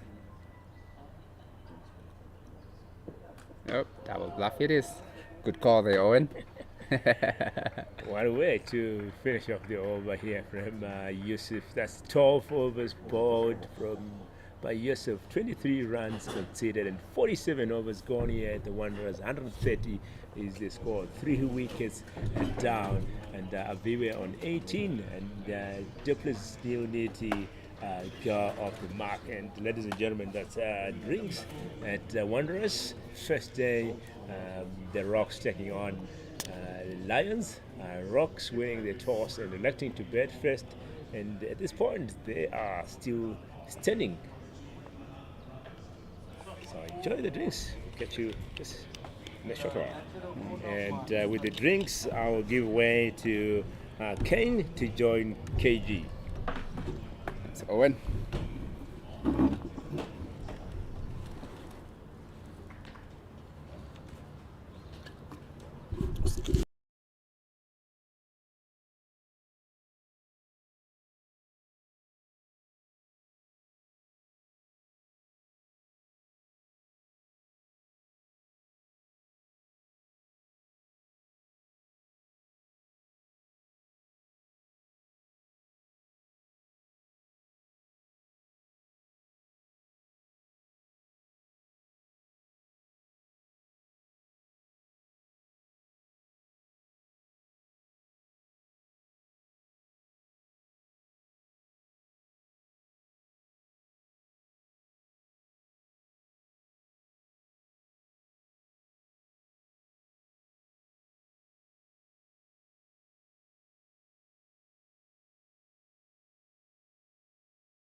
And we're back after the drinks break. Joining me in commentary now is Ken. Ken, welcome back to commentary. Thanks, KG. And Lions fans will be delighted. Buildup Rocks fans, not so much. They've rather given away a really strong position at lunch, 96 for 1. And then both Malan brothers really getting out in rather soft fashion in the first hour after lunch. Yeah. So to continue from the collar drive end is Bjorn Fortuin. It's his first ball to Jean Duplessis, who we've mentioned that is actually his first game in Division 1. What do you think about that move, Ken? Well, it's great for him. Nicely stopped at short leg there. Yeah, he's on loan from Southwestern Districts, as you said, to the Paarl Rocks. Last week he was playing for the Garden Route Badgers in Division 2. This week he's playing Division 1 for the Rocks as he gets a single down to fine leg. And that's him finally coming off strike. Yeah, look, he's been in prolific form this season. Scored a couple of hundreds for the Badgers, averaged 60 with them. Also did really well for the SAA side when they played against West Indies A. So he's clearly a man whose talents deserve greater exposure.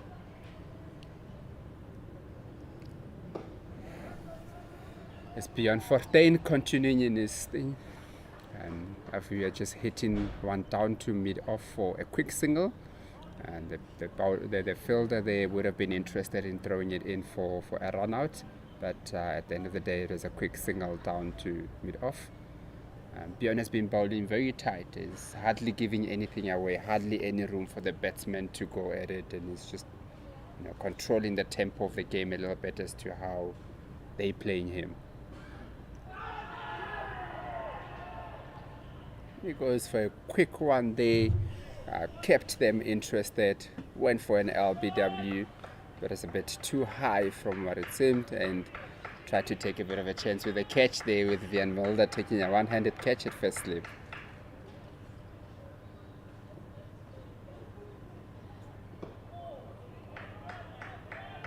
Yeah, interesting that Bjorn Fortuin changed ends after lunch, now bowling from the corner drive in. There's really no wind at all to speak of today, so I don't think that has anything to do with it. Can't really think why he would have changed ends, but it brought him the wicket, so he'll be happy, and he has bowled very well, KG, indeed. He's interesting that he's already being such a factor on the first day of this game. But do you think that maybe him changing ends is just a change of tactic, as we would have seen also with Van Mulder was coming around the wickets for Peter Malan? So it's just trying something out and trying something new, which worked out at the end of the day. Nice quick single. We are just pushing one to mid off for a quick single for 1, with Cody Youssef continue from the golf course end. They've run very well between the wickets, have the Rocks today. Put the Lions fielders under pressure. Good fielding side the Lions usually.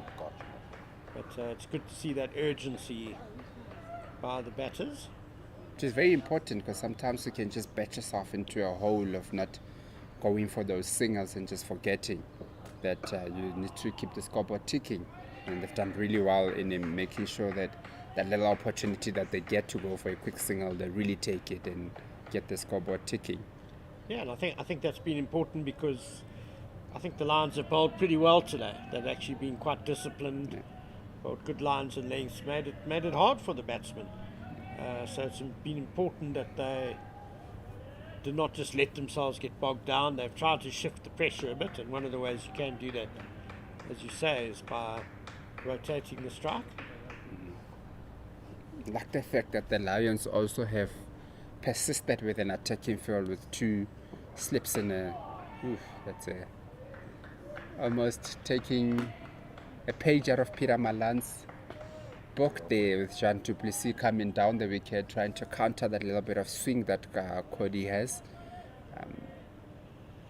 It's he's only got 1 run to his name, so clearly he feels in very good form and very confident. Maybe a little bit early in his innings to be coming down the wicket. down the wicket to Cody Yusuf, who's quite brisk. He's by no means a medium. Turns out it was a double bluff. After doing that, goes for a full ball outside the off stump, with John hitting it straight to mid off for a dot.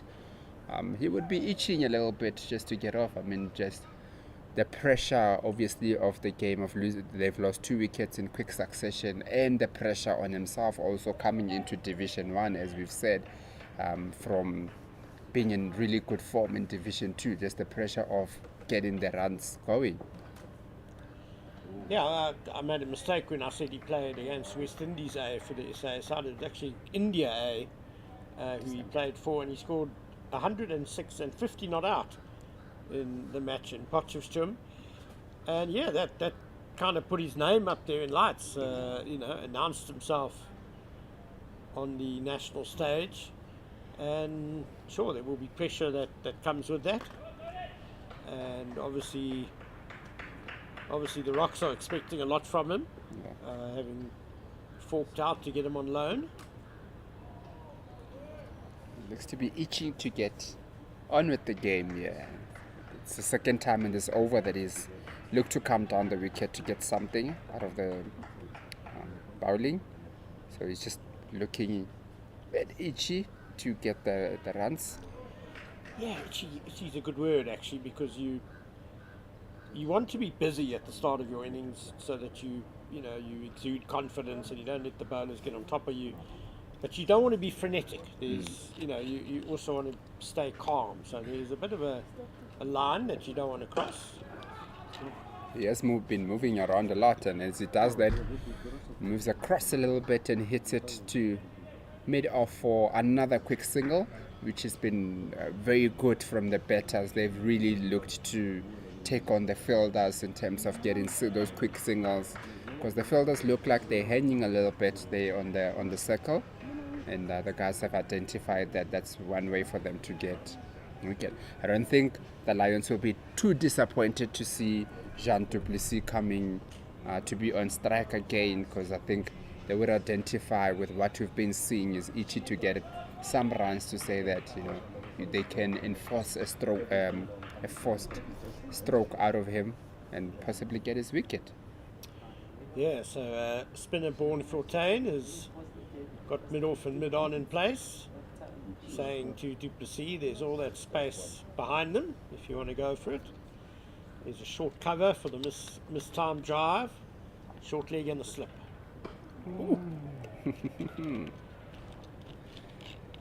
Well, I'm sorry, that was just a hack. Yeah. That was a rather wild shot by Jean du Plessis, and it was by no means off the middle of the bat. And Bjorn Fortuin, the bowler, you could see him clapping his hands, I think with a fair degree of sarcasm. He would have enjoyed seeing that shot by Jean du Plessis. No, definitely. If I'm a bowler and I see a batter that hasn't been there for too long trying to force it a little bit, I'll be very excited actually to bowl to him.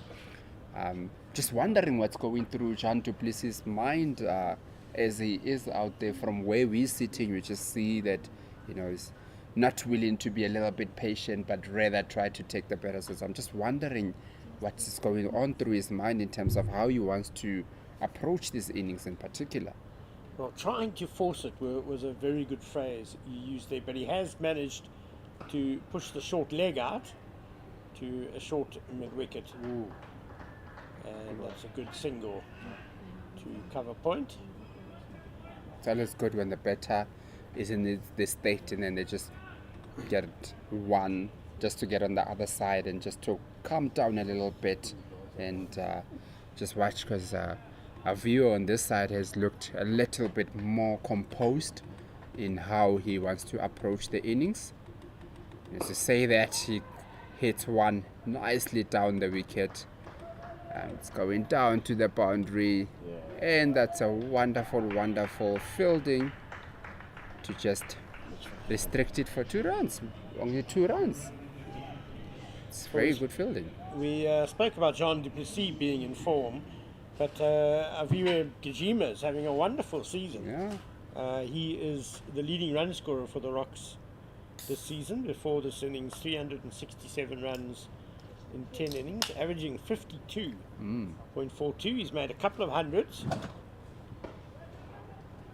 and as that's another well-taken single into the covers.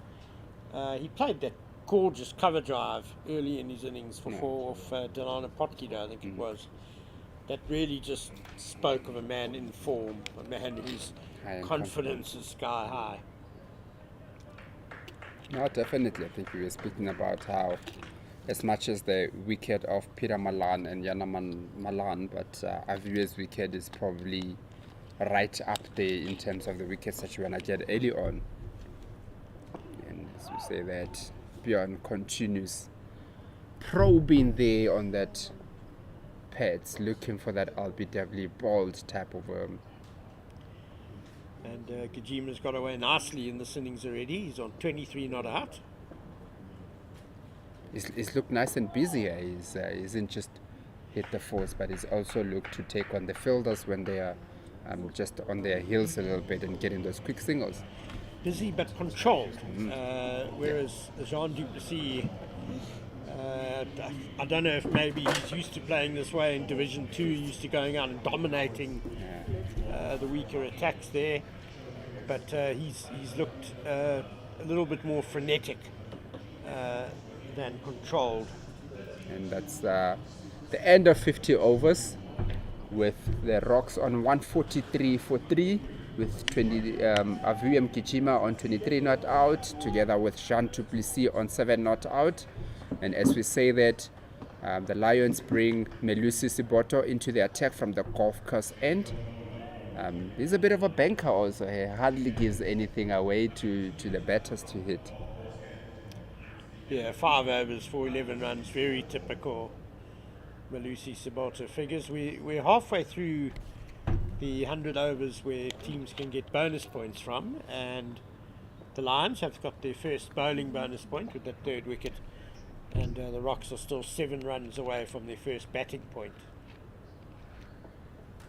So we would say actually it's a bit even Stevens at the moment in terms of getting those bonus points, which we spoke about earlier when we were speaking about how the log is standing and how important it is to get as many bonus points as possible. Yeah, both teams very keen on getting as much as they can out of this penultimate round robin fixture. The Lions, of course, chasing a place in the final. The Rocks very keen just to pull themselves as far away as possible from that relegation zone. Short cover now in place.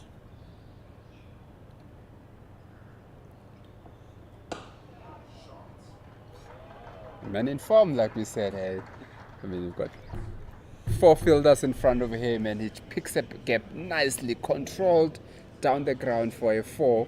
That just shows that this is a man that has been scoring runs this season and is really confident about how he's going about his game. Lovely hands there from Aviwe Gijima. He just waited for the ball and then just stroked it through the covers. What I like from the Lions is that they took a slip out and put him into another attacking position. It's good that they're still looking to get those wickets. They could have easily just taken him out of slip to put him into mid-wicket, but then they put him into a catching cover there. Yeah, Captain Dom Hendricks has certainly been willing to try things today. I think we had pretty standard fields for the first 15 overs or so, and then as soon as maybe the shine started to go off the ball, it got a bit soft. Then we saw close catches, short cover. There was a very close mid-wicket at one stage. There was a close mid-on, very, very close to the stumps as well. So we've seen short leg to the spinner, 2 slips to the spinner. So Dom Hendricks certainly willing to try things. And as you say, it shows attacking intent and positivity. And now we see wicketkeeper Ryan Rickleton's actually coming up to the stumps to Malusi Sabota. It's very good fielding there. I think when a viewer hit that one, you thought that it's going to go for 4. That's beyond. Fantastic fielding by Beyond. Bjorn Fortuyn, actually. Diving full length there. Because that was nicely struck by Gajima. I think it's a very good tactic for the keeper to come up, just to limit the movements now from the batsman. Still pushing at it. He's clearly a man in confidence. He's taking the fight to the Lions. Then the Lions would have also identified that as much as they haven't gotten too many wickets, but the game is not running away from them. I mean, the Rocks are going at 2.9 to the over, and hence they're trying to persist with the attacking fields just to see that they can get the wickets. Yeah, I think the Lions, especially with the Rocks just 1 wicket down at lunch, will be quite close to ecstatic that they picked up both Malan brothers after lunch. So 147 for 3, as you said earlier, it's pretty even Stevens at the moment. And that's the end of the 51st over. It's 147 for 3, with Malusi bowling quite a tight over, except for that one boundary that went to the covers for 4. But it's really been good contest of bat and ball after lunch, where there's been wickets and there's been some good quality runs, especially from the bat of Avuyem Gijima. He hasn't been at the wicket for that long, but he's already putting his hand up to want to control the tempo of the game, which is quite good. I'd say conditions are slightly in favour of the batting side at the moment. It's a pretty good batting deck. Ball is now 51 overs old, but there's assistance, there is a bit there for the bowlers, so it's a nice contest, as you say, between bat and ball at the moment. Bjorn Fortuyn already getting some turn and bounce on the first day. Here he is again. Really not looking to give anything away. He's just bowling it nice and straight for the batters to say that if you want to take me on, let's go. But he's not giving any width whatsoever for the batters to play with.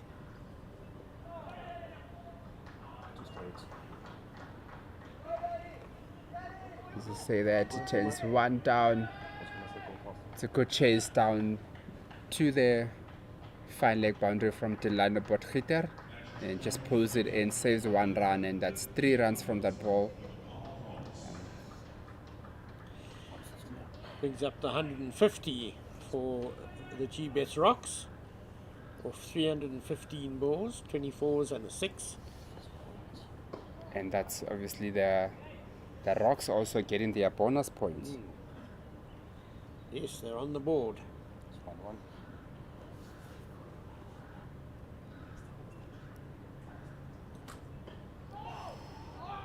Just a bit of bounce there, bit of good bounce there from Bjorn. That's the Fortuyn arm ball. I was going to say that the one time he does maybe give the impression that he's giving a bit of width to the batsmen is when he bowls that arm ball, which is absolutely lethal. It's a quick arm ball. The batsman thinks there's a bit of width on offer, is on the back foot looking to cut, and before they know it, they've been struck on the pads or lost their middle stump. As in the game, they looked very interested. It's very, the way that he plays with where he bowls is very subtle, because he plays around with the crease a little bit, where he goes a bit wider at some times, and then you think it's coming wide, but it's actually angling in, and sometimes it's closer to the stumps. So it's very good in terms of how he plays with the crease to make it use, especially on a day where it looks like it's a good batting day. He's looking to do something to get the wickets. He's certainly a quality spinner, is Bjorn Fortuyn. Very experienced now, and a really integral part of the Lions' success over the last few seasons. Someone who, with a bit more luck, would probably have played for South Africa more than he has. He's just, I suppose, been unfortunate that he's got the likes of Keshav Maharaj, Tabraiz Shamsi ahead of him in the spin bowling queue. I think it's just one of those things where you're like, you're good enough, but maybe you're just born in the wrong era. Exactly. Definitely good enough to have played a few more games.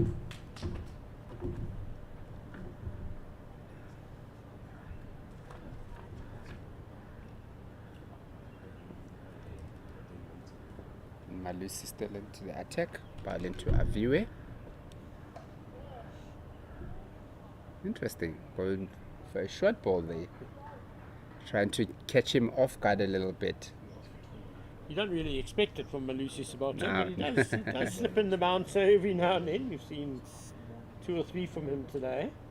It's quite deceptive actually in the way that he bowls his bouncer, because it's not as slow as you think it is. It actually just rushes you a little bit, plus the fact that you won't really be expecting it to come, and it just goes. I mean, he went first ball before you couldn't even think about anything, and it goes for a short ball.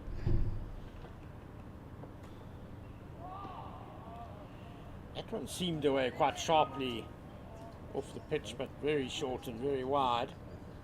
But shows that there is some assistance still in this pitch. Just on Bjorn Fortuin, he turns 30 in October this year, so he's still got a lot of time left in his career, one imagines. Nothing, definitely. I think with Keshoff and Shamsi both should be 34 this year. He could still play a lot for South Africa. Bjorn Fortuin, very useful batsman as well, and a super fielder. They do say that spinners also mature a bit later, so look at Imran Tahir at 44, still running and still taking wickets and running to the boundary. So there's still definitely time for him to play for the Proteas. And taking incredible catches. Yeah. There was that vital win by the Joburg Super Kings last week here at the Wanderers, where Over his head. which put them in the playoffs, and Tahir picked up 2 really outstanding catches.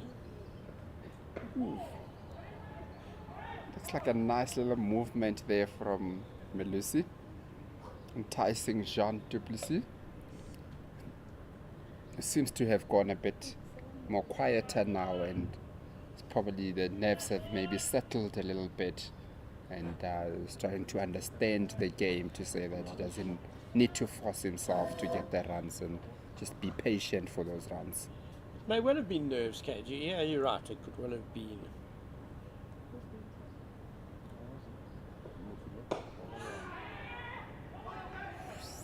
Very good fielding there from Wandile Makwethu, almost getting a run out. That is a very good fielding. It's always good for the bowlers when they're bowling out there and have confidence in their fielders. I mean, the way they've been throwing themselves around and trying to really stop those runs is really, really good. Yeah, and Delana Pokida just running to Makwethu to congratulate him on a really excellent piece of fielding, that. Wicket keeper by trade here, Makwethu. Yeah.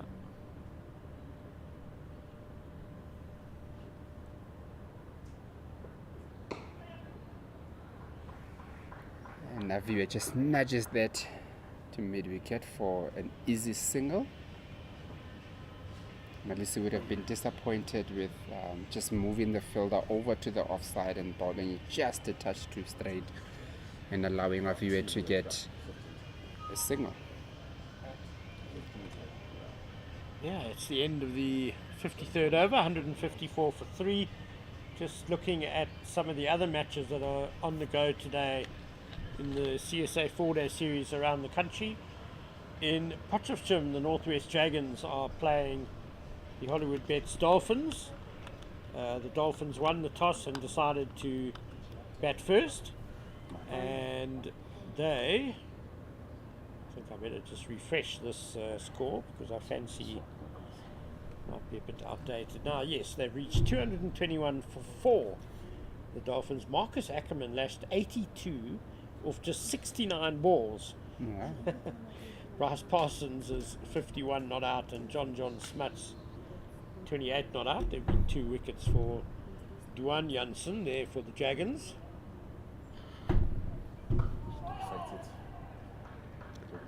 And Beyond continues bowling from the collar drive end, and Aviwe just manages to get himself off strike the first ball.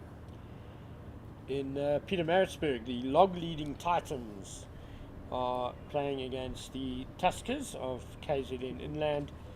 Tuskers won the toss and decided to bat.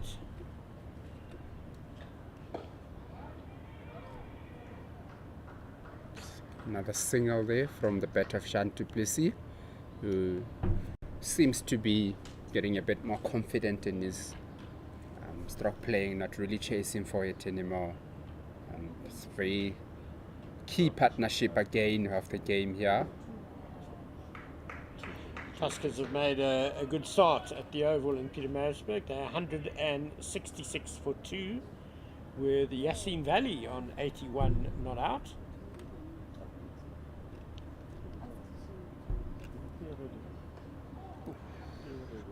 It's just a viewer there trying to make room for himself to hit the ball to the covers and just getting inside half of the bat. That arm ball again, you see, it is so dangerous.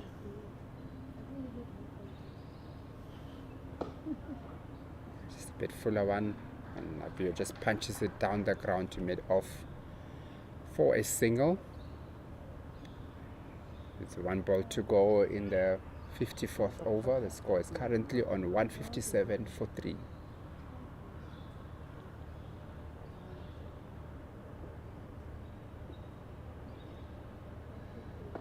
There's it again. Dangerous to play Bjorn Fortuin off the back foot at that length. But Du Plessis has survived 157 for 3.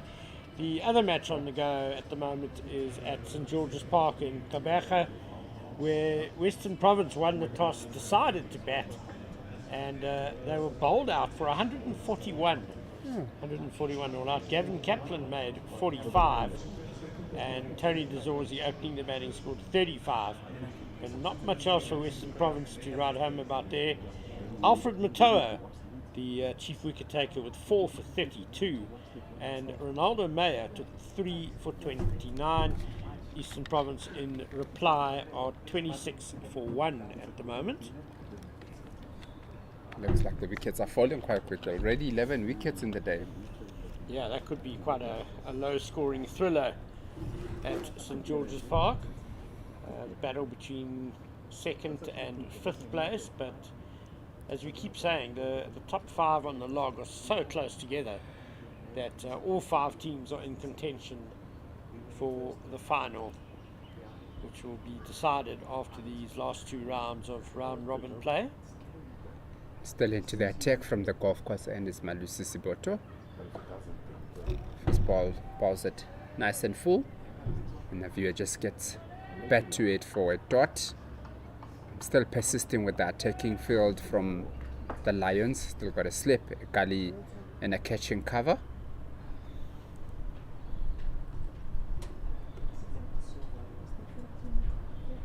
Be a bit of breeze up here. I wonder if it's the same down there in the park. Yeah, it's suddenly sprung up. Wonderful. Quite pleasant on a warm day.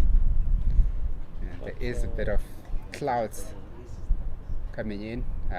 Not too threatening at the moment, but it's maybe the bowlers might be getting a bit more assistance than what they were throughout the game.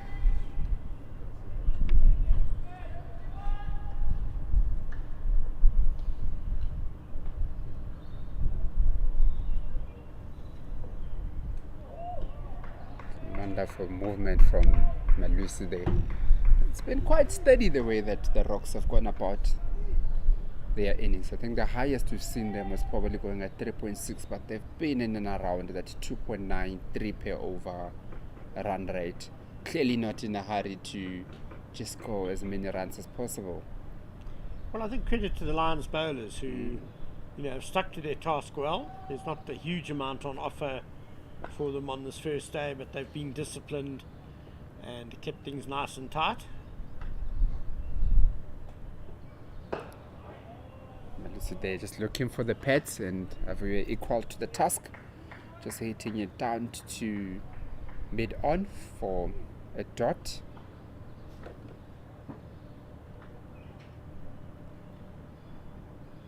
I think we're in that point in the game, although it's a 4-day game, where something is going to give sometime. It just looked like it's just been steady for quite some time, that something has to give a little bit.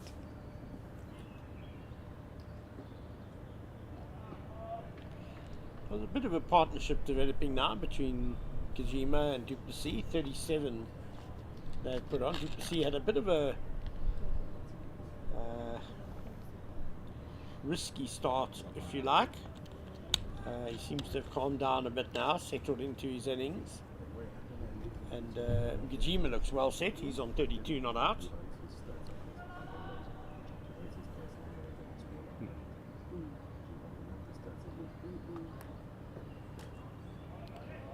And Malusi Siboto ends the over with 2 short balls. After the 55th over, the Rocks are 157 for 3. They haven't looked troubled in the last 5 overs, so it just look like now they're really into it and trying to dictate how they go, and that might force the Lions to make a few changes in the way that they wanted to approach this game. Well, these are the hard slog overs now. 55 overs gone. You only get another new ball in 25 overs time. It's mid-afternoon, hot. 2 batsmen are getting set.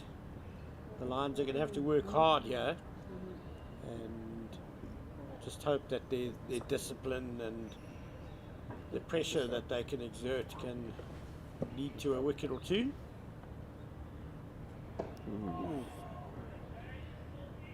Again, as you say that, Jean Du Plessis tries to come down the wicket. Well, it was beautifully bowled by Bjorn Fortuin. Beat him in the flight, but credit to Jean Du Plessis for then adapting and just defending the ball. There's that ball that comes this way, and John manages to get bat on it for a single to cover point. Yeah, the crucial thing there was Du Plessis playing with a straight bat off the back foot. As soon as you angling it to try and cut and try and play a Fortuin 2 squares when you get into trouble against that arm ball.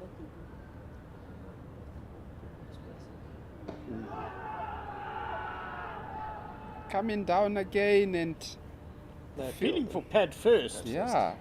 Which I think it was. I think it was pad before bat, but it would take a very brave umpire to give it out after coming down. to give that one out. We've seen them given. Before. Generally, I think when you have reviews to fall back on, then you can take. Yeah, I think Babs Kuma quite rightly gives the benefit of the doubt to the batter there. I don't know, it just looked like in this over there's been twice where the batsmen have tried to really come down and attack in the bowler. Maybe they also looking at getting a few runs, and as you say that Afia comes down the wicket to try and hit it down to mid-off, and he gets a boundary out of it. Didn't look too much in control of that. Yes, it wasn't the most convincing stroke from Abu Gajima. I think beaten in the flight a bit, so he went through with what turned out to be quite a wild swish. But fortunately it went straight, so neither mid-on or mid-off could get to it.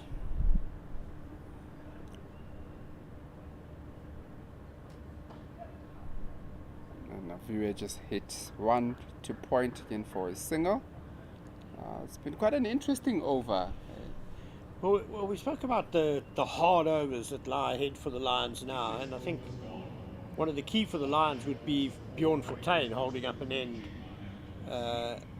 bowling economically from his end, and I think the Rocks, to their credit, have identified that, and so they've gone, if we can attack Fortuin, if we can put him under pressure, then the Lions really will be in trouble, because there's not much going on for their seamers at the moment.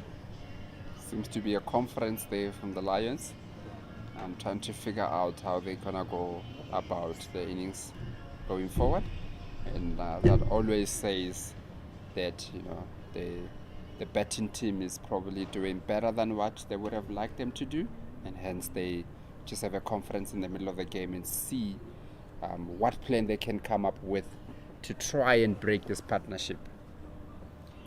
Yeah, which has reached 43 now. So the Rocks were 120 for 3 in the hour after lunch, where you would say the Lions were probably edging back in front of the contest, but now at 163 for 3, it's the Rocks who are on top.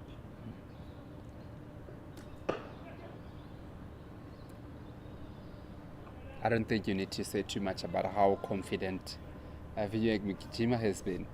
First ball after that, and it's just coming down the wicket, and he hits it down to mid-on and takes him on for a quick single. That just shows that it's a man that is currently sure of his game and is currently sure of what he wants to do, and thus very confident in how he's approaching it. Just very good cricket, putting it wide of mid-on. The moment he hit it, he was setting off for the single. And if the Rocks can keep rotating the strike like this, it gets really frustrating for the fielding side.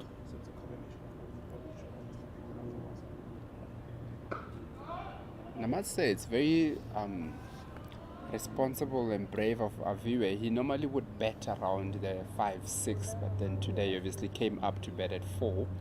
I think also was for the protection of Jean du Plessis in his first game to come in too early.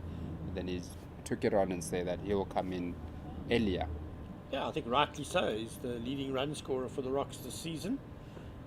Deserves to be in the prime position, number 4.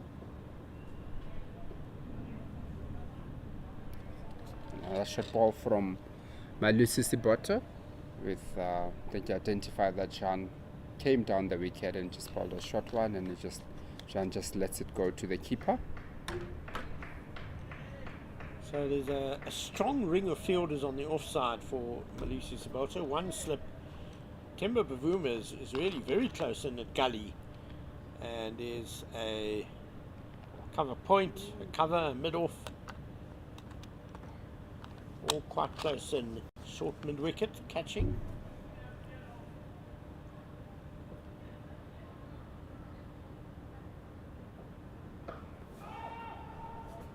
Melissa just puts one outside the off stump. Jan just gets his bat to it, and it's another dot ball.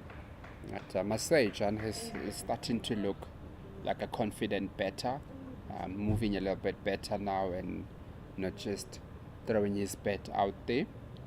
He hasn't scored too many runs, but he also hasn't looked like he's going to go out.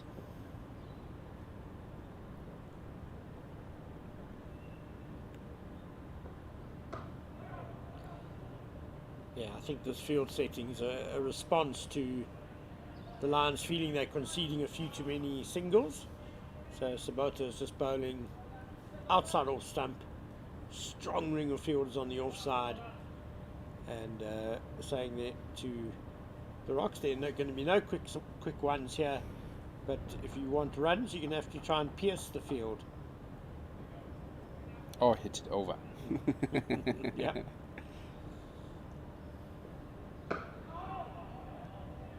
Another solid over from Malusi Siboto, not giving too much away, only the 1 run from the bat of Aviwe Gijima in the first ball, but it's been quite a good over from Malusi and not giving Jan too much room to try and do anything. As we've mentioned, that for them to get the runs on that offside in particular, has to hit a gorgeous shot through the covers or hit it over the covers, which would probably not be a good idea at this point in the game. So we are going to see a change of bowling at the Caller drive-in. Spinner Bjorn Fortuin is coming off, and Delano Potgieter is returning to the attack. He's conceded 40 runs in his 8 overs, bit expensive. Got the 1 wicket this morning though, and had a big LBW shout after lunch when you were on commentary, KG. Yeah, looked like it's just going down. I do think though that with the way the rest of the bowlers have bowled, it has allowed Delano to go for a few more runs and try to be a little bit more attacking also. But he's obviously been complemented by the other bowlers that are really stingy with their runs. Yeah, I agree. I think he won't be too concerned about the runs he's conceded. He's trying to pitch the ball up and swing it. He's now got wicketkeeper Rickleton standing up to him. I think we would have seen in the last over with Malusi, it's that the batters actually came down on a couple of occasions trying to get it. So I think with the keeper coming up, it is a response to what they saw on the other side. So that if you want to come down, then take the risk, but then we're going to get the wicket keeper up.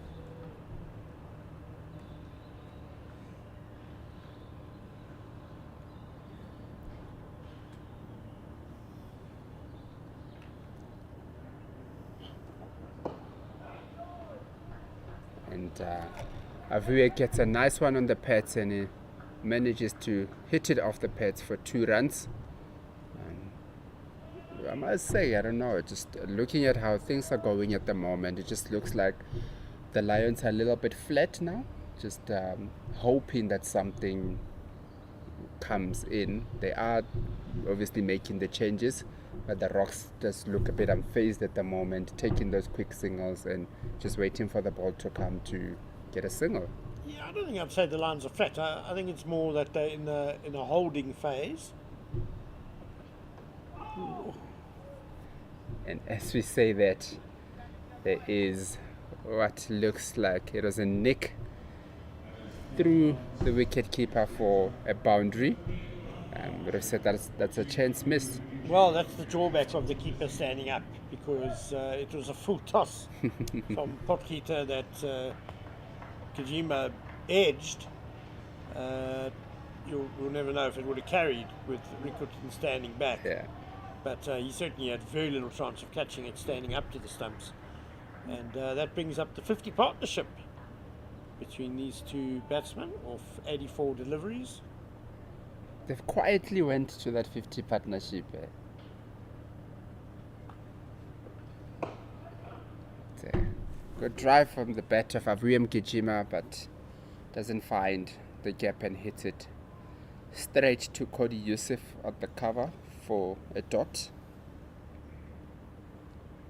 These two rebuilding the Rocks innings very well. They had slipped to 120 for 3 with the loss of both Malan brothers in quick succession.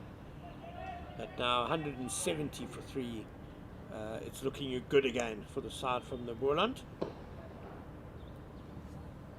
He gets another one on the pads and tries to hit it, but it's a dot ball to mid-wicket. And at the end of the 58th over, the Rocks are 170 for 3 with Avuye Mgijima on 44 and Jean du Plessis on 13.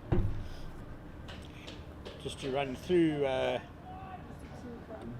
the Rocks batsmen who have been dismissed this morning. Mahir Joseph was first to go in the 3rd over of the innings. He was caught in the slips of Delano Potgieter for 8. And then we had a partnership of exactly 100 between Janneman and Peter Malan, before Janneman Malan was bowled off the inside edge by Vian Mulder for 34. And just 5 overs later, Peter Malan was caught trying to hit out off Bjorn Fortuin for 62. And a solid drive by Jean du Plessis to mid-off for a dot. So, Avuye has really done well in trying to push it. I mean, he's on 44 of 66 balls. He's scoring at quite a good rate.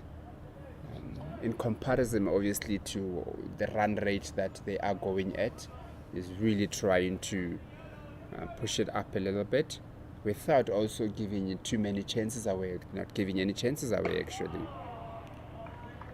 It's been very impressive by Kajima so far. As they say, never waste good form. He's in good form. He's making sure he makes it count. He's batting positively, but without taking any undue risks. And busy shifting the momentum once again back to the side of the Boerland side.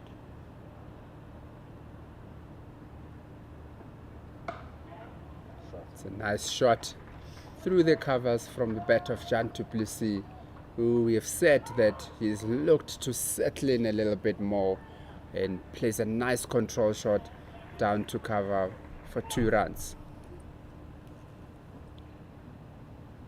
Nice work on the boundary there by Bjorn Fortuin and the relay to Wandile Makwetu.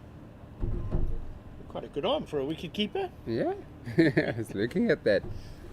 It's very good that, you know, when you see a bowler who has bowled 10 overs in a row from the other side still willing to chase the ball down to the boundary and save it. So every run counts. Well, especially in the world of Bjorn Fortuin, he's a very competitive cricketer, whether he's batting or bowling or fielding. He'll certainly put 100% effort in. Always likes to make an impact in the field, Bjorn Fortuin. He's one of the better fielders in the Lions team. Yeah, it's just one of those live wires that you need in the field, especially when you're going through this phase where you just, you know, not getting too many wickets around and stuff. Don't want to give unnecessary runs away. So you need a fielder like that can just make sure that, you know, you keep on piling the pressure on. It's always interesting to see where a team puts their best fielders, and Bjorn Fortuin is certainly one of them. He's at backward point, just trying to find Mitchell van Buren. I think he went off the field. I think he must have, yeah, because I don't see him anywhere on the field. He went off the field a bit earlier.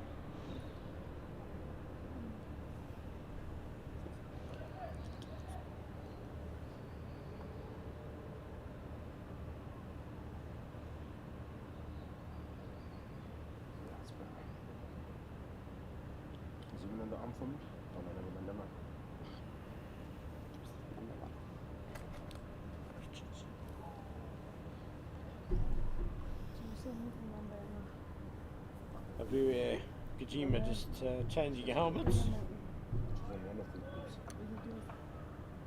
Just maybe shows how hot it is out there changing a helmet because it is sweaty.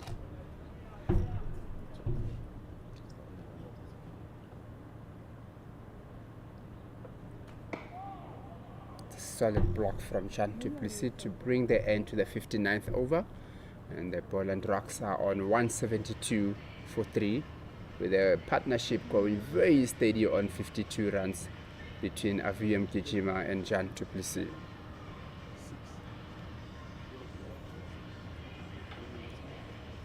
When do you, in this game now, bring back your enforcer? Because with the way that it looked like, Cody Youssef has taken that role of being the enforcer on this kind of a wicket.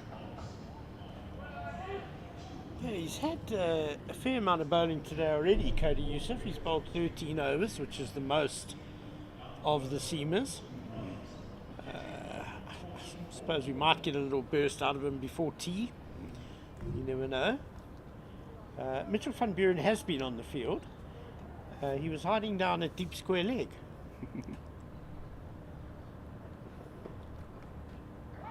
He's now at point.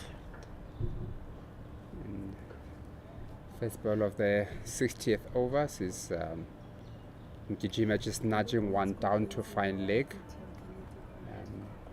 who is fairly square for a single. And Malan will now be going to Jean du Plessis. He's on 15 runs. I think he went on very quickly in how you wanted to start the innings, but then since then it's just calmed down. Oh, and that is a brilliant ball from Delano Potgieter. Middle stump out of the ground to get the wicket of Jean du Plessis. That's an untimely breakthrough in this innings. Yeah, beautifully bowled by Delano Potgieter. He likes to get it up there and try and get that movement, and he got that beautifully through the gate. Bowling Jean du Plessis for 15, and it's 173 for 4. And the Lions just keep chipping away here. That's an important breakthrough for them just to break another burgeoning partnership worth 53 runs. And Jean Duplessis was there for just over an hour, faced 39 balls, just hit the 1-4, and he'll be disappointed that he got in and then he got out. Perhaps if one had to be critical of his dismissal, you'd say he was trying to play a little bit too much towards mid-on, coming across the ball a bit. But it was a super delivery from Delano Potgieter. Bit of a commentator's case also. I was just speaking about how steady he has become in the innings and has looked a bit untroubled, and then that happens. A bit against the run of play. So Michael Copeland, the young man, will be coming to the crease now. He's just had the one innings this season for the Rocks, and it went very well for him. He scored 86. Very gritty customer also in Copeland. With the amount of times that I've seen him bat, he also is not that kind of a batter that likes to be backed down. He really likes to take the game on to the bowling team. Similarly to when he bowls his off spin, he's always in your face type of a player. So it'd be very interesting to see that with just a couple of minutes to go before tea, if he will still come out and try to be gritty or just see it till tea and continue after that. I think it's a very important phase of the game that they are in at the moment, where you feel that one more wicket for the Lions would really, really, really assert them in this game. So the Rocks have to be very careful about how they approach it till tea. And that's the first ball out. Gets him trapped in front. Another straight one from Delano Potgieter, looking to hit the stumps, and he gets Copeland out for a first ball duck. Oh, poor Michael Copeland. He made 86 in his last innings. That was when the Rocks beat Western Province really well between Christmas and New Year, and now out for a first baller. Was that a little leg side, KG? I don't know.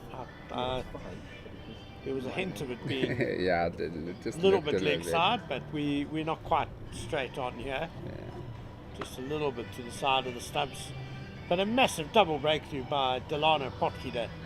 And you were saying it earlier, KG, how he's the guy the Lions are looking to be aggressive, to take wickets, not to worry too much about the rate at which he concedes runs. They've got other bowlers to do the holding role, and Potgieter's done that role perfectly. 3 for 47 now in 9.5 overs, and the Rocks have slid to 173 for 5 just before the tea break.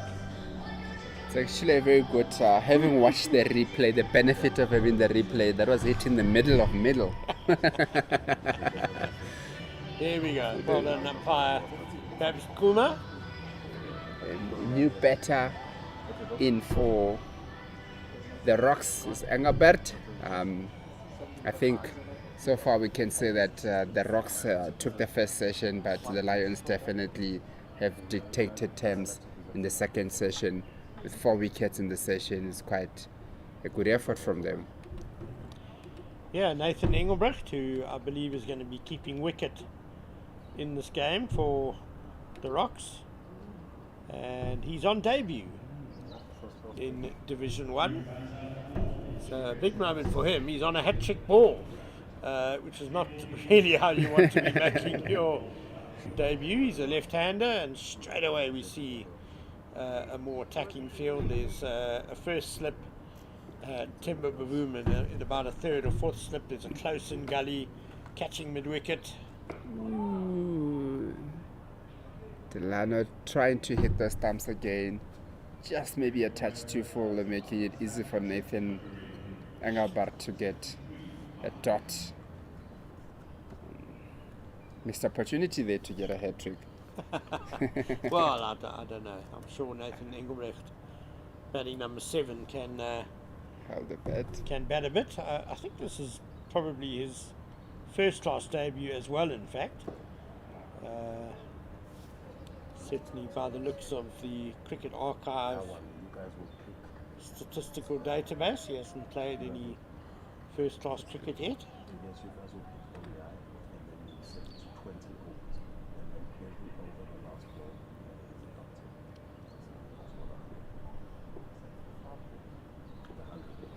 Still on the Potgieter looking to end the 60th over well. And that's a very confident shot from Nathan Engelbert to hit it down cover for a 4. It's a very good over though from Delano Potgieter. As we said earlier, he's not too worried about going for too many runs, but he had 2 wickets in that over, and you would have thought that even though there was a 4 at the end of the over, he had a good over. Yeah, 3 wickets now for Delano Potgieter. So he's enjoying a good day for the Lions.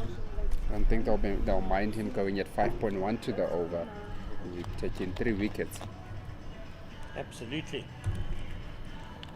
Change of ends again from Bjorn Fortuin, coming now back into where he started, into the golf course end. I think the Lions have also identified this part of the game where the Rocks will probably be looking to get to tee without losing another wicket, and bringing in one of their strike bowlers in Bjorn Fortuin to come in and try to get a wicket. As you say that's a wonderful shot by Aviu Mgijima. He got a bit of room there from Bjorn Fortuin, and he cuts it down to point for 2.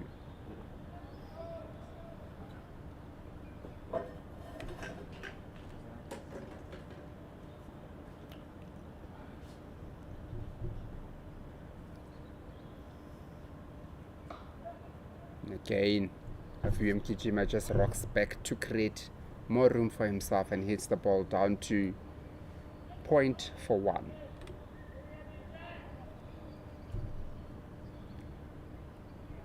It's going to be a bit of a challenge there with Nathan Meyer going against Bjorn Fortuin. We know how much Bjorn likes hitting the stumps, especially against left-handers.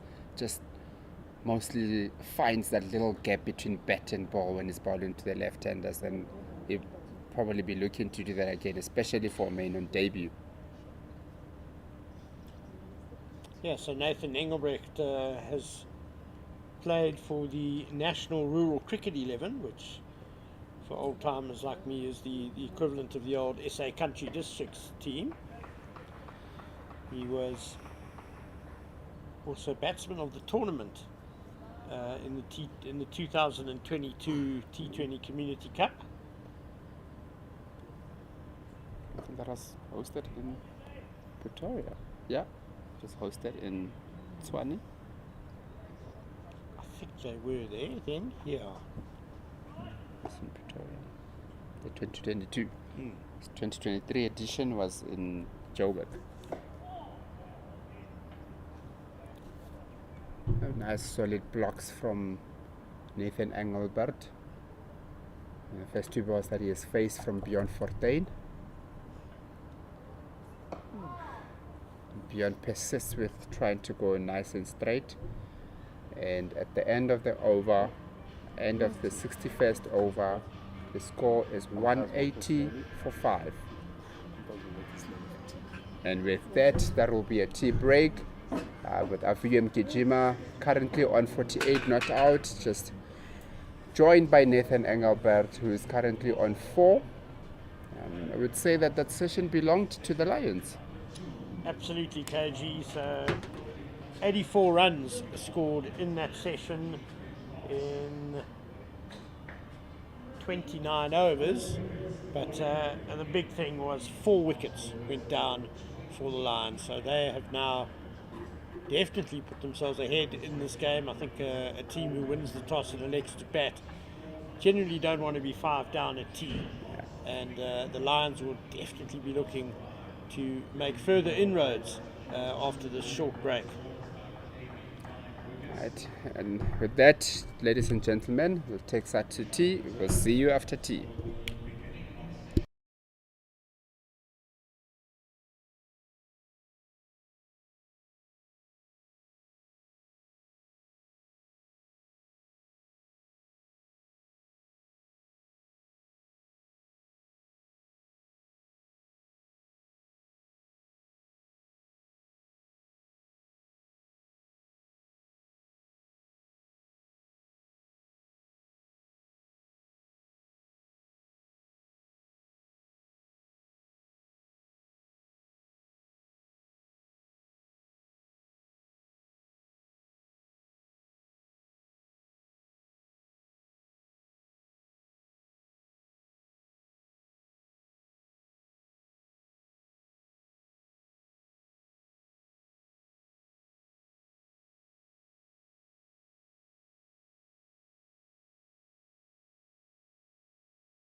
the rain is not going to come.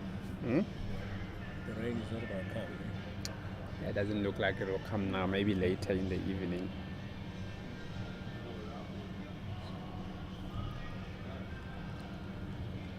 So we will have full day's play. Yeah, most probably. This one, forget full days play. We might have 4 days of full play. You think so?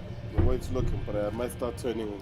Yeah, because it turns very quickly here. It just changes very quickly. And they have Mahima, who's the leading spinner in the competition so far. So Yeah.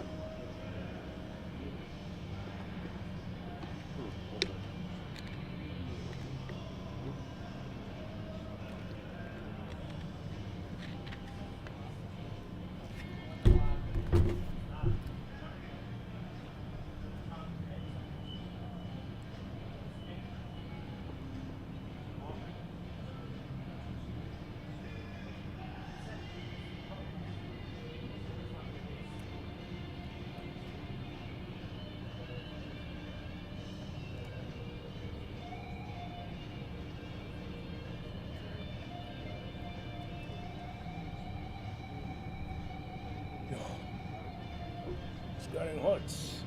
Mm. No breeze.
Alright, Josh.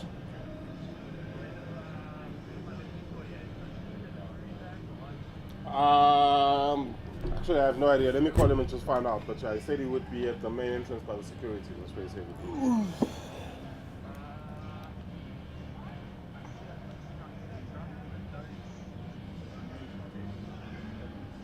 Okay, because he would have gone to Lions first. Then I asked him to come to here. So maybe he isn't on his car, probably. Let me just give him a call. Let me give him a call and just let it find out where he's at. All right. Cool. How's it, buddy? Say that again? Yeah, it's chill. It's chill. Just busy with other things at the moment as well. Yeah, what's up? No, I'm saying, what's up? No, that's alright. It's, no, not too fussy. Nothing too crazy. Yeah, still looking great. Yeah. Okay, cool. That was the most useless call of my life. Why waste my time?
Hey, welcome back after tea to the DP World Wanderers, where the DP World Lions are taking on the Poland Rocks.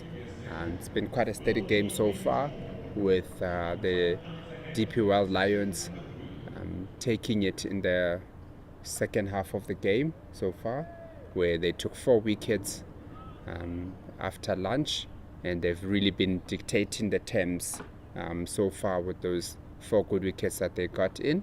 And as we come back into the attack from the collar drive end, it's Delano Potgieter who's been the pick of the bowlers so far, taking 3 wickets. And welcome back to Owen. Welcome back to commentary. Yeah, thanks, KG. To have some nice tea. A nice tea on a hot day. It's nice and hot at Wanderers, yeah. Yeah. And action on. And Rocks had a bit of a tumbling second session, losing 4 wickets. So a good comeback there from the Lions. But Avi were there, proving, as we have said when he was walking to the crease, to be a challenging batsman. He's now on 48 from 69 balls. So I think at this point, the Rocks are the Rocks will be looking forward for him to put some runs on the board, stay there at the crease, and keep on knocking some runs here and there. Yeah, no, definitely. Aviwem Gijima is the key. As we've mentioned earlier, that is actually the leading run scorer for the PAL Rocks so far in this competition. And he'll obviously be looking to go for a big one, especially because ever since losing the wicket of Peter Malan, he's had to deal with batting with a lot more inexperienced batters. And he's had to really take the game on as the experienced and the informed batter.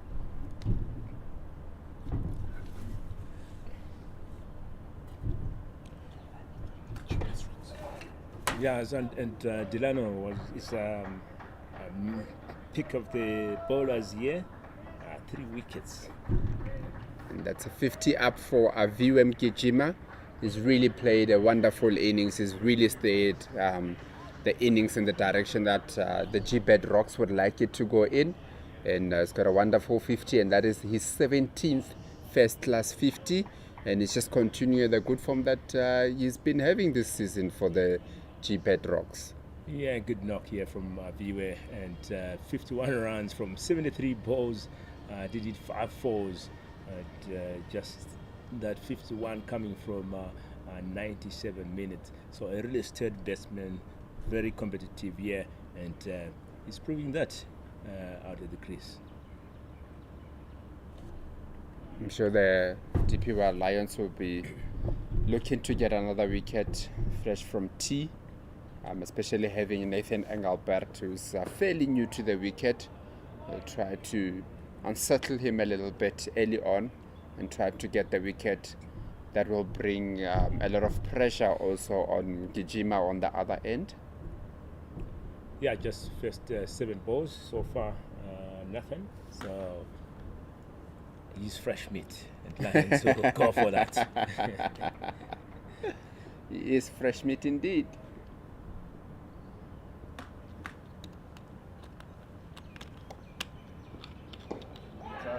Yeah. And at the end of the first over from T, after 62 overs, the Gbets Rocks are 183 for 5. Quite a steady over there from Delano Potgieter coming back from T. Yeah, good start from T, and also he's looking forward to bring another wicket here. At the moment, he's the top bowler there. And he started well in the morning, getting that first wicket, and now coming in and getting 2 more wickets. So definitely, he's looking forward to have or to knock the stumps out again. Back into the attack is Vian Milder, who's just been named in the team of the tournament for the SA20. So he's a man that has been in good form quite recently, and just to say that he's been named they're in the SA T20 team of the tournament.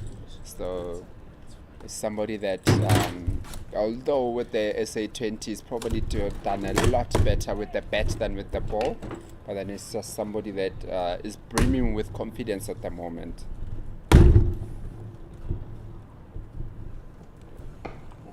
Yeah, like we said, the Lions have got a really power team here. We've got Rickerton, who has also performed very, very well and SA20 as a batsman and as a keeper.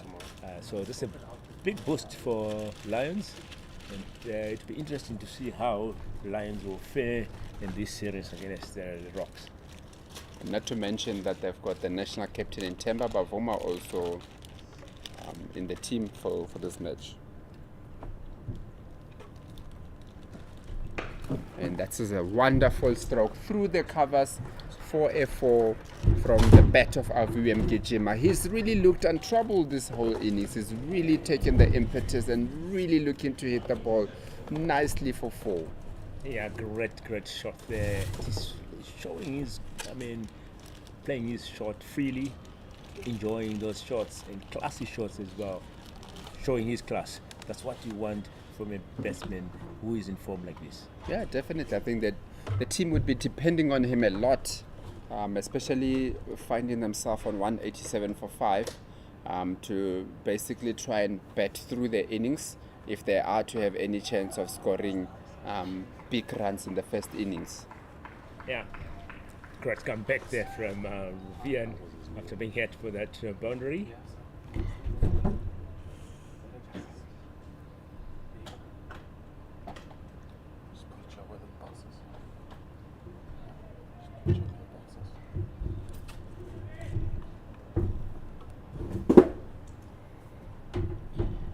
Yeah, I think this session is going to be very important to set up the game. I think, as you said, with the Gbets not losing too many wickets, but they've also not scored too many runs too quickly.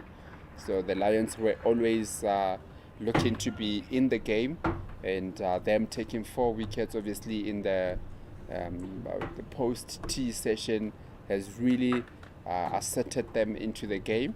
As I said, with the Rocks having been there but not scored too many runs, and them coming and taking wickets would have put the Lions in some serious confidence, and who knows, they might just get them all out in this innings. Yeah, as we always say, it's a contest between bat and ball, so it will depend on how the batters bat and how the bowlers bowl, who is going to outclass who.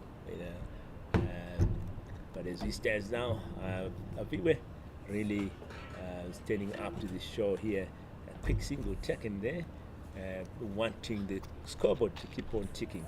That's the mentality that you must always have.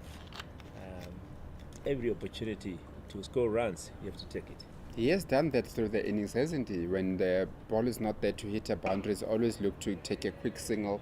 So he's always been positive in getting the ones and the boundaries when the ball has presented itself for such.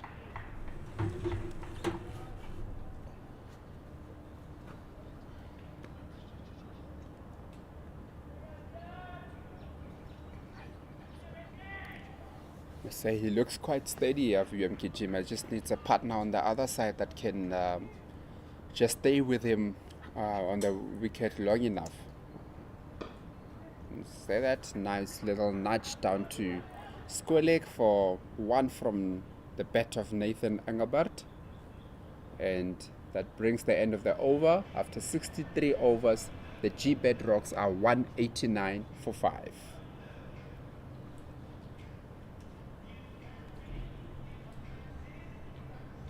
So that's 12 overs there from Moda. 30 runs conceded. And as you say, that there was a bit of a conference there with Delane Potgieter and what would probably be the core of the team standing there, just to have a bit of a discussion about how they're going to go about things, with the Dominic Hendricks in the thick of things also, marshalling the field around, trying to move the guys around, and trying to get the best that you can out of this game. Obviously, when you're on top, you want to stay on top, and that's why you see Dominic Hendricks trying to get as much involved as possible, so that when they are busy taking the wickets, they can just keep on going with the momentum of getting wickets. I think 2 early wickets at this point will put Lions, on a good setting. So maybe that's why there's that conference out in the middle there, and Delano back into attack here. He's bowled really well, Delano Potgieter. Perfect line of length. I know you might look at the economy and think, but then that's because he was playing a bit of an attacking role and trying to get the wickets, and hence it's been a bit on the expensive side. But then I'll take that any day if somebody's going to go out there and give us 3 wickets, especially those 2 wickets that he got just before tea. That did a lot for the confidence of the rest of the team. It was a nice full ball there to Nathan Meyer. Tries to hit it, but then he gets a thick edge that goes to Cody Youssef there at point for a dot.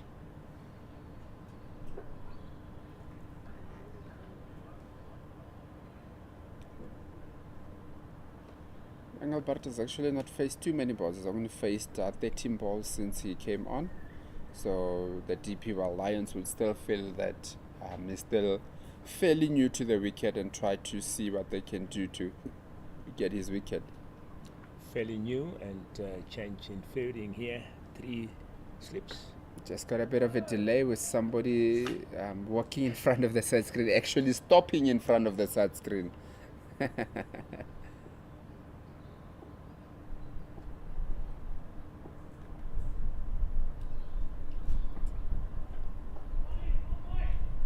Very good ball from Delano Potgieter. It's good to see that he's still got the energy to run in and try to hit the deck hard. Hitting the deck hard, and that one swinging a little bit away from the batsman, wanting to entice him to get that edge. That's why the slips are in there. No, so the one thing that has been commendable from the Lions is that they've gone with attacking fields almost throughout the day, so they're always looking to get wickets, which is quite good, and it has paid off for them in trying to do that, creating so much pressure with all the fielders that are not too far away from the bat, and not letting the batters also get easy singles to get off strike. Yeah, good strategy. Attacking field always put pressure on the fielders, on the batters.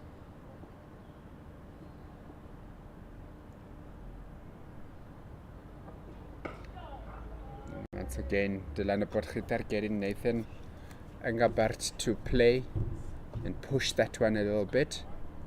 Just got to be patient in that area there. It's only a matter of time until a batter feels that they need to hit the ball a little bit harder in order to get runs. So just be patient in that area, and it'll pay off. Yeah, it's all about patience. That's the call of the game to the batters. It's 4 days. Yeah, nice and full and straight to end the over from Delano Potgieter. After 64 overs, the Gbets Rocks are 189 for 5. So run rate's gone up a bit now, going at 3 and over. And this partnership building up. 16 runs between these two.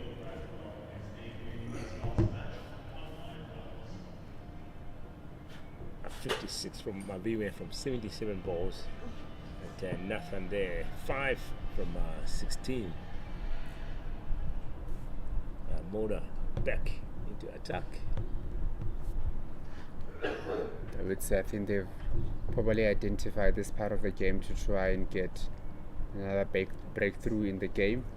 And as you say that, Milda just bowls one straight to Aviwe, who nudges it down to fine leg for a single at the first ball.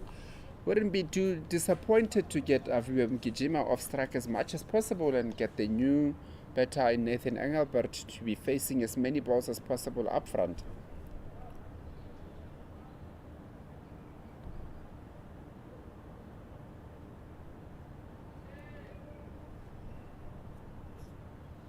Vian Mulder, of course, is a former South Africa under-19 captain. So this is a player that has been identified long time ago, obviously to make inroads in professional cricket. It's nice little swing. It looks like there's a bit of movement in the air there for Vian Mulder. Was it nice and full and straight? And then Nathan Engelbert manages just to push it out for a dot. And Vian also changing the angles here to coming around. Make sure he gets his line perfectly, yeah. He's probably just looking to tuck it into the batter, yeah?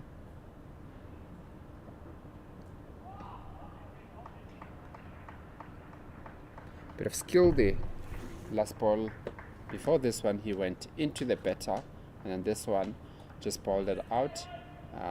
It just unfortunately balled it a little bit too wide to entice the batter.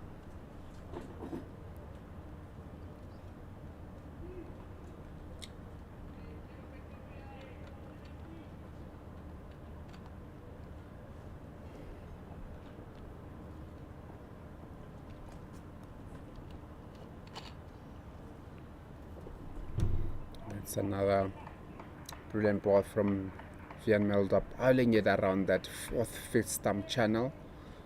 But Nathan Engelbert is not looking to throw his wicket away, and it just lets that one through to the keeper. Yeah, not that would be unfortunate. I think the strategy at this point is stick in a try build a partnership. It's day one, still some time. Especially coming back off losing 4 wickets in the session. Once again, Vian Mulder is bowling the ball very nice and straight to Nathan Engelbert, who again just blocks it out for a dot. I must say, Nathan Engelbert, this being his debut game in first-class cricket in Division 1, he hasn't been there for too long or scored too many runs, but he's actually looked quite organized and composed. He hasn't looked to throw his wicket away or play any extravagant shots. Yeah, that's the youngsters coming in. I mean, trying to build that confidence, expose his skill. He knows he's now at the top level. He needs to be contented, to be, careful, prove himself. He's up here to prove himself as well. Obviously, the selectors have seen him that he's got a potential, so you don't want to prove the selectors wrong. Delano Potgieter still bowling from the collar drive end. They've obviously identified that he is the strike bowler in this game, and we try to get as much out of him as possible, and that's why he's continuing to be bowling. And I think it's a good thing for them to do that after identifying that this is our man, that if we are to get a wicket, this is the guy that is most likely to get a wicket in this phase of the game. And he continues to run in and bowl. He bowls one first ball back, and he bowls a full ball to Aviyam Gijima, who just blocks it back straight to him for a dot.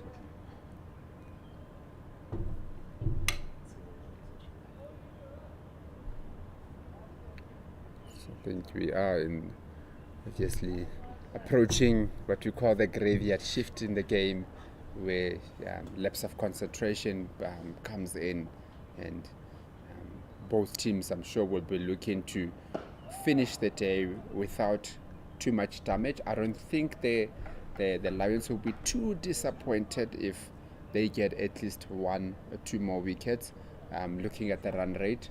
But I think the Gbets Rocks will probably be a little bit cautious, just to make sure that they don't lose anything over 2 wickets for the rest of the day.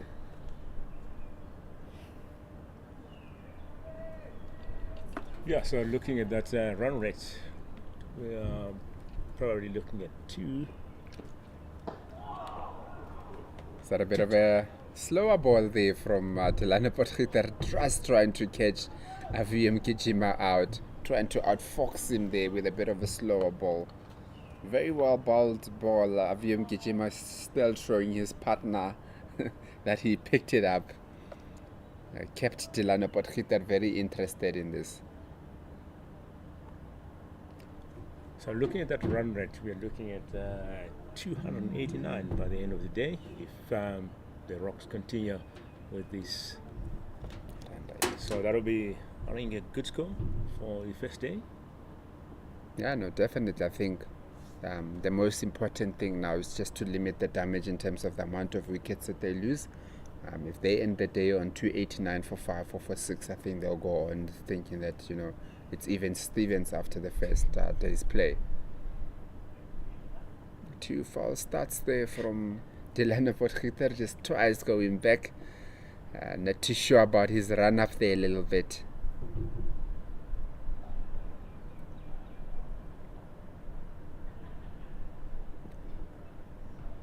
Delano Potgieter just bowls one quite wide of Nathan Engelbert. I think he would want to maybe bowl it a bit closer to him so that he can play at it a little bit. That's a bit of a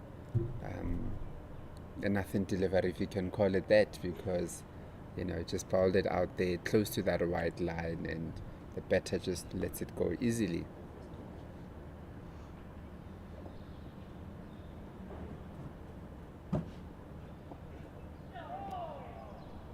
Two perfect balls there from Delano after those 2 falls starts. It's too hot. Maybe, like you said, it's that stage of the game where a bit of concentration goes down. Yeah. So it's a matter of keeping on working on that concentration level. Yes, they're turning into professionals, so they should be getting to that level of trying to concentrate throughout the game. Yeah. But at times conditions play a role. It's very good from Delano Potgieter. Since he bowled that one a bit wider, the last 2 balls of the over, he's gotten a bit closer to Nathan Engelbert and made him play a little bit more, which is a good thing. Just talking about guys in the last innings. I mean, who better than Dale Steyn back in the days? In the last hour or so of play, if you want somebody to run in with a lot of energy, Dale Steyn was your man. Yeah, he was the main, and it's good to see his bowlers in the SA 20 taking, wickets. Yeah, he's just transferring all that energy that he used to. Yeah, definitely. So Vian Milder to continue with the bowling from the golf course end. He is into his 14th over.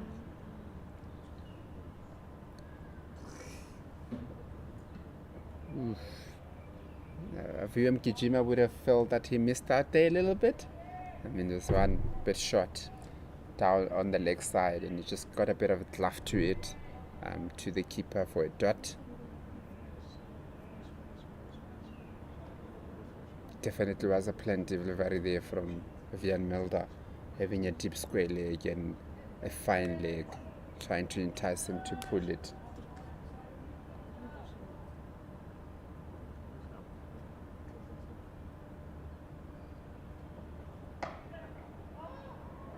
Again, what we spoke about earlier, the impetus of trying to get those singles, not just waiting for the bad balls to come, but then those kind of balls that is not a bad ball, still trying to get runs from it. And that's very good batting from Kijima, just making sure that he keeps the scoreboard rotating. Yeah, that's a good mentality there from Aviwe. You always want a batsman like that, who want to always keep the scoreboard ticking. The boundaries are not coming, so what's the option? Take those quick singles. And we have seen that he has been doing that from the beginning. They have kept the run rate quite steady throughout the day, still going at 2.9 to the over. They've really not looked to be too extravagant in the way that they're chasing the runs. When you're 2.9 and over, and think they would have obviously identified now at the moment also that somebody like Gijima needs to bat throughout if they have a chance of scoring anything past 300 in the first innings.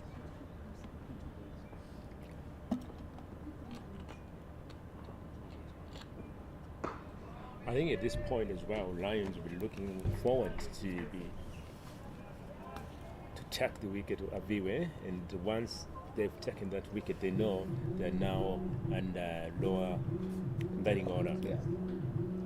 I wonder how much though with the Gbets Rocks will be looking in terms of their run rate to try and get that bonus point. Obviously, the first 100 overs for them to get as many runs as they possibly can in that first 100 overs to be able to get more bonus points that they will need to get them off being number 60 in the log. That's a perfect ball, yeah. Perfect line length and good carry to the keeper. And also good leave there from Nathan. I would say it's a contest between bat and ball. You want that batsman to, Just another update from the other games taking place around the country. With the Tuskers versus Titans, the Tuskers batting first. They are currently 211 for 4 with Yasin Valley on 106 not out. So very good innings so far from Yasin Valley. And in the other match of Northwest Dragons versus the Dolphins, the Dolphins are in a very good position with 308 for 4. And Bryce Parsons has got 109 over 113.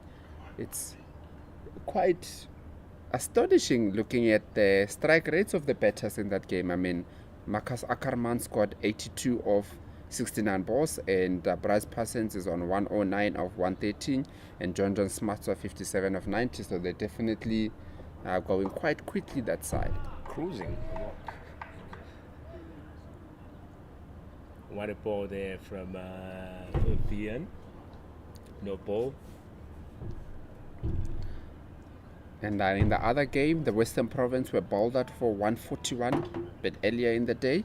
And the Warriors are also not finding it easy to bat. They are 67 for 4. Still trailing by a further 74 runs with 6 wickets in hand. And they currently have Tristan Stubbs and Rudy Second batting for them.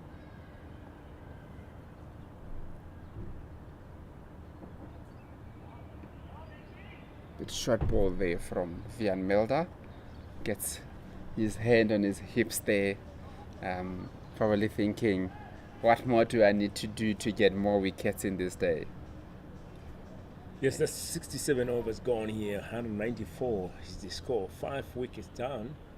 The partnership here between Aviwe and Nathan at 21. Aviwe 59 from 83. Nathan 5 from 30. So Nathan still need to pick up here and compliment Aviwe. I think you won't be too worried now, especially like we spoke about earlier that they did lose 4 wickets in one session.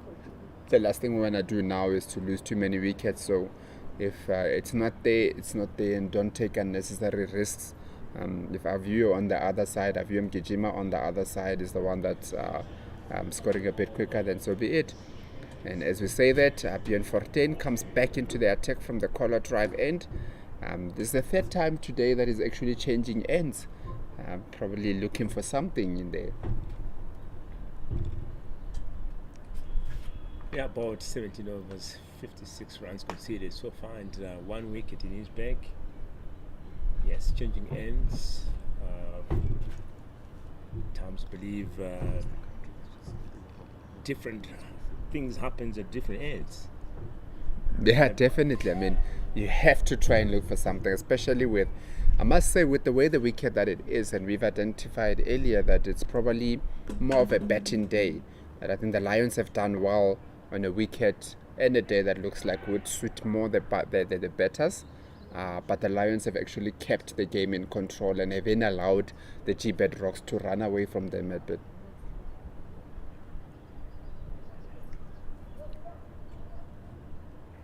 I think Avium Gijima currently on 60 of 84 balls.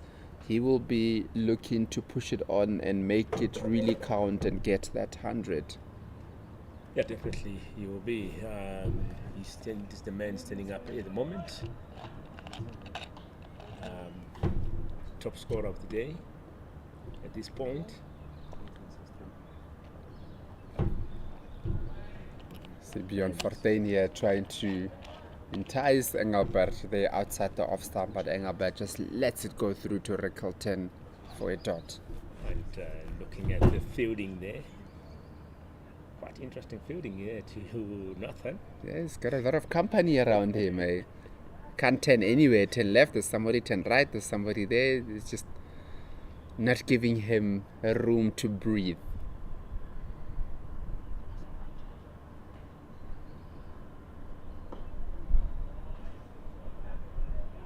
Again from Bjorn Fortuin, just outside that off stump. And it's Engelbert just blocking it out. And he goes back again and gets. I think the mandate here is very clear from Nathan Engelbert. He hasn't looked to trouble the bowlers in any way. He's just there to support Avia from the looks of things. Yeah, I think he'll be wait for the bad balls and respect the good balls. After Compliment Aviwe. After 68 overs, the Gbets Rocks are 195 for 5. It looks like Cody Yusuf will come back into the attack. He has bowled. No, not anymore. Vian Melda has actually now bowled more overs than Cody Yusuf has in the day. So I think Cody Yusuf probably come in for another best. He's looked to be more the enforcer that bowls a lot more on that back of a length, a lot more shorter deliveries than anybody else. And he does have the pace to do that. It's been very tidy today. He hasn't gotten a wicket yet, but he's gone for only 26 runs in 13 overs, going at 2 to the over. So he's really bowled really, really tight, and you gotta feel that he deserves a wicket somewhere. Yes, he still need to be rewarded here. He's bowled 4 maidens and conceding 26 runs. That's a really great work here from Yusuf. And what is that there? And he nearly gets Avium Gijima edging one there, just beating the outside half of the bat. It is quite a good ball to come back. First ball back in the spell.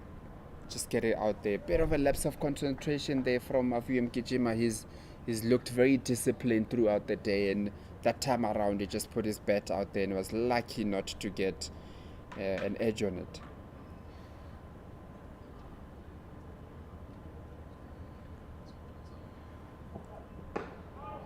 This time around, just goes straight on the pads, and Avium Gijima just safely negotiates that, hits it to mid wicket for a dot.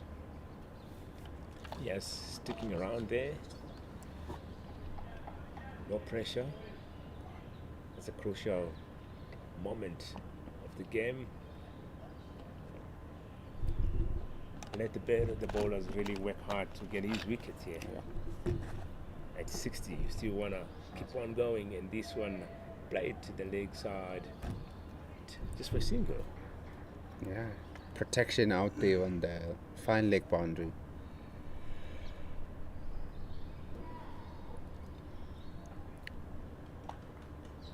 I think this will be a very important contest between Cody Yusuf and Nathan Engelbert, who mentioned earlier that he isn't really looking too much to take on the bowlers. So with Cody and that extra pace might maybe induce a foul shot from him a bit.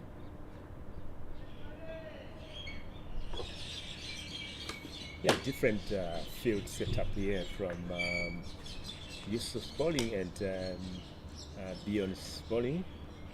So 3 slips in place. Anticipating for that edge from Nathan. Ooh, because a bumper first ball.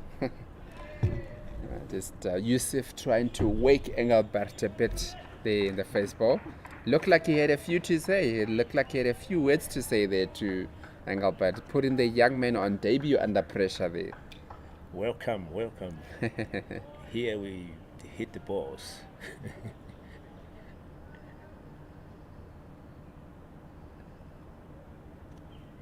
I'd just like to see a follow-up bumper to that. Instead of the traditional one bumper and then go full follow-up bumper. Oh, just nearly gets him to Outside of some point, Nathan going for that, but not really getting it correct. I think But he had the intent of I think the batter looks like he's after that short ball, he's hanging a little bit on the back foot.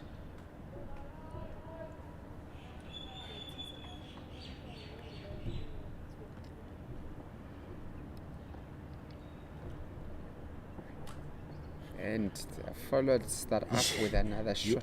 You asked for it. Now, I asked for it before the full ball. Would have went with 2 shorter balls and then go with the fuller one. At the end of the over, at the end of the 69th over, the Gbets Rocks are 196 for 5. Yeah, I think at this point, Bet is really playing cautiously here. They know they're kind of a bit in control. They want to hit that 200 mark. And like we said, Nathan having it on a debut is trying to really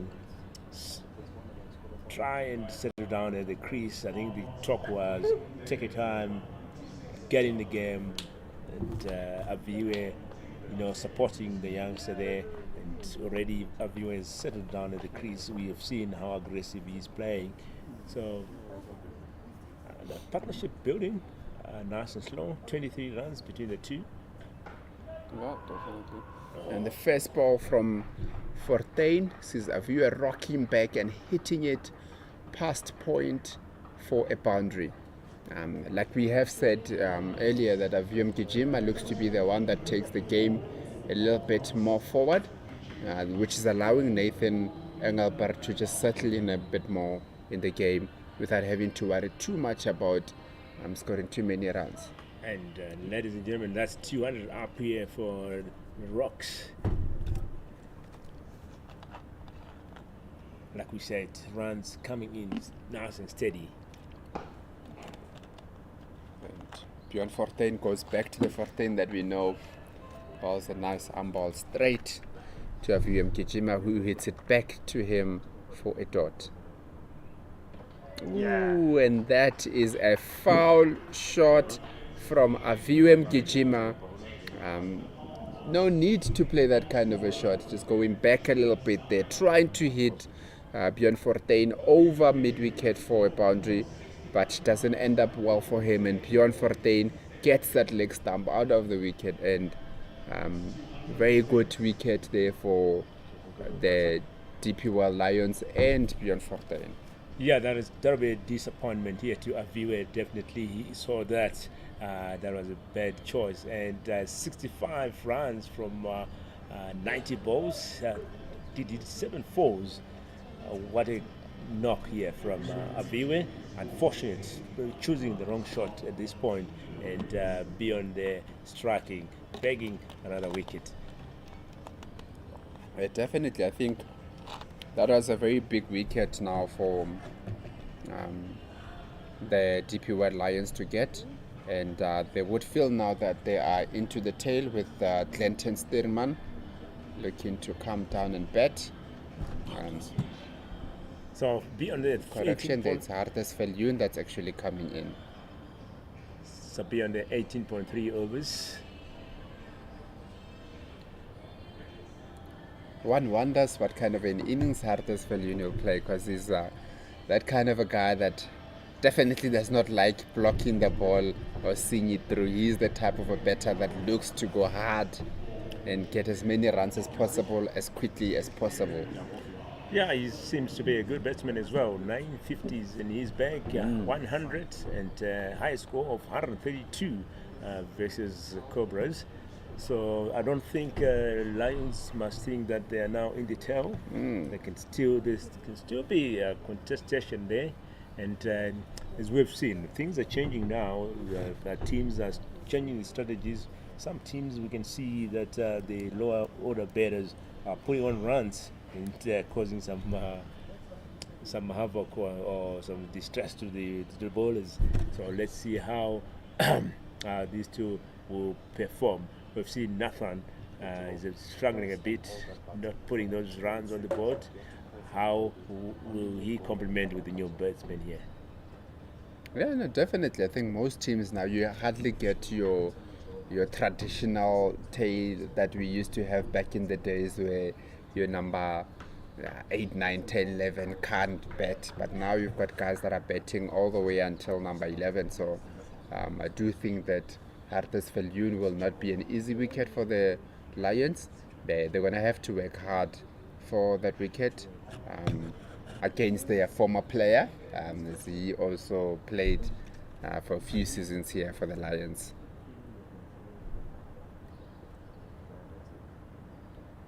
Ooh, and as you say that, Bjorn Fortuin, first ball to him, he bowls it nice and straight, and Hartes Viljoen just manages to get one with a misfield there at mid-wicket, manages to get one on there. Off the mark from the first ball. It's a good feeling to have. Just get in there, first ball, get one, get on the other side. And round there, you raise your penalty. Missed that duck. Especially because it hasn't been easy to get off the mark in this match.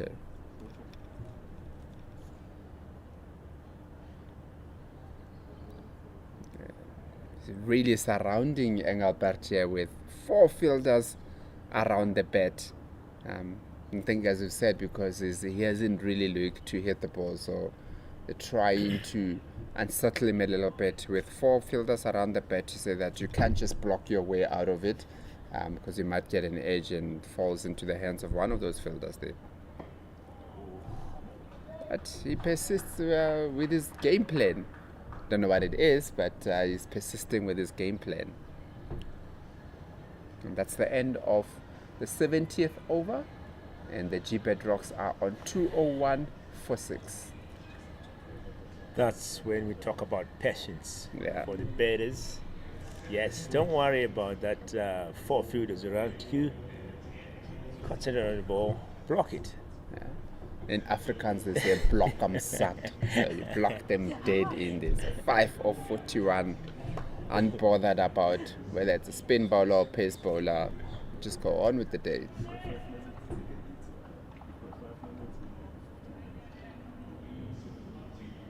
So that's 70 overs gone here, 201 for 6. 2 fresh meat at the crease. Ooh.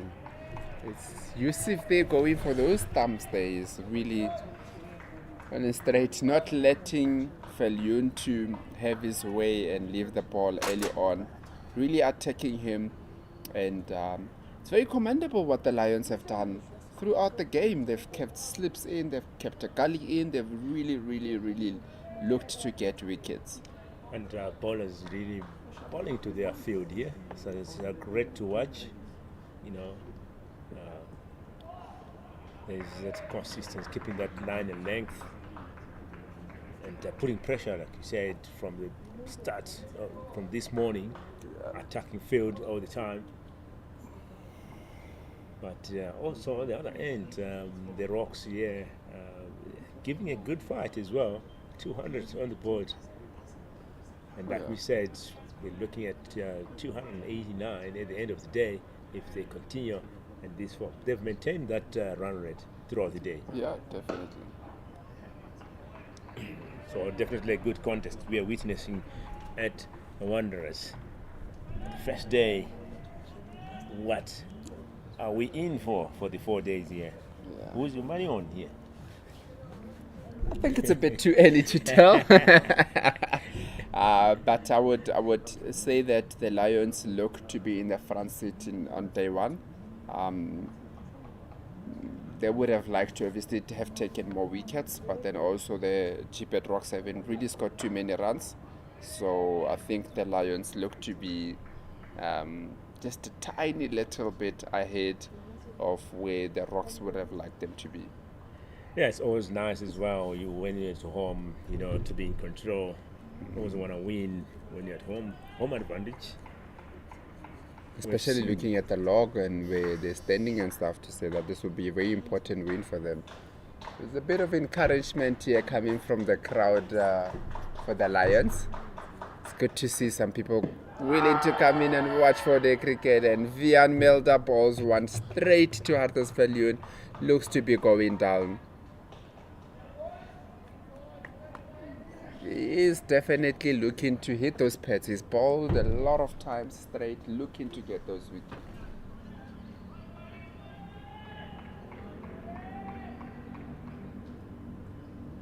And the beauty of a replay just shows that that ball was indeed going down. So very good call from the umpire. Again, this time around, Huddersfield just plays all around the ball, and Cody Youssef finally, after probing for so many overs and bowling in nice and quickly, has got his man middle stump out of the ground. Yes, great work here from, like you said, he's been working hard all day, and finally rewarded, making that stump fly off the ground. What a ball it was, coming into the batsman and outclassing Harders there. What a ball. And how nice it is from Cody Youssef. He just decided that the previous one I hit the pads I wasn't given. I'm going to take the umpire out of the game. I'm just going to hit the stumps myself. And that's what he did. He got the wicket without even having to appeal like he did with the previous ball. Yeah, great work here. That's 71 overs, gone 7 wickets down here. It scores 201. See Malan there. A 10 from 10.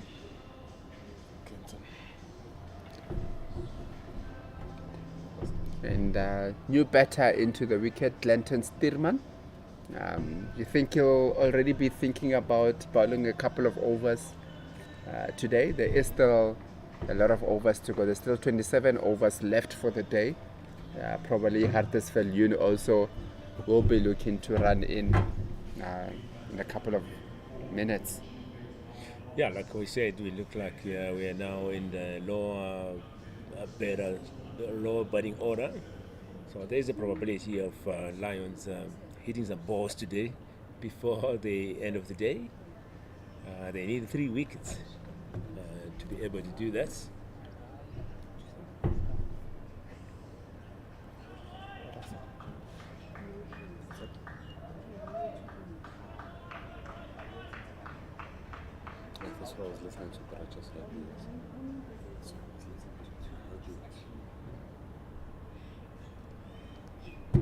So critical time of the game with Bjorn Fortuin continuing from the collar drive, and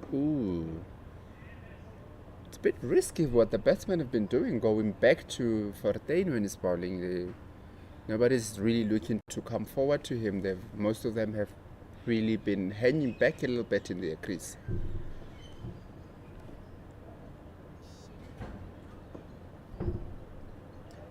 remember, there's a bit of pressure here for the batters. I can say 5 fielders around him there.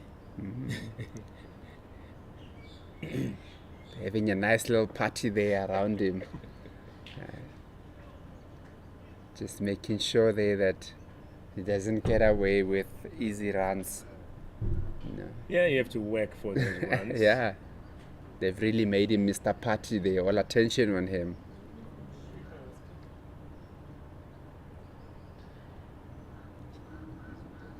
It's bowled very tidy for Tain throughout the innings. He bowls one straight and hits it back to mid-off.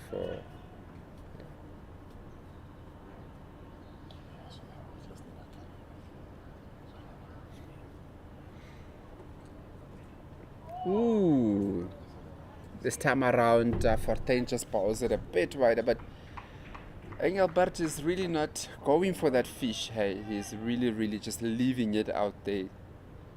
Only plays at it if it's straight at him.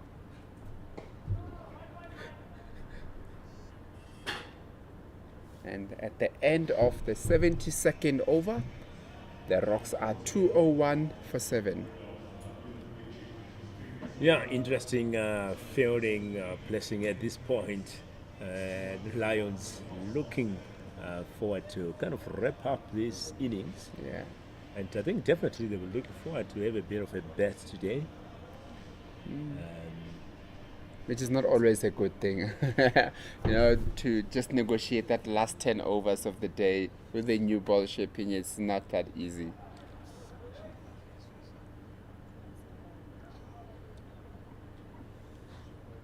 So Yusuf back into attack. He knows he's looking for, like we have said, that was a good reward after already hard work since this morning. So he's motivated here.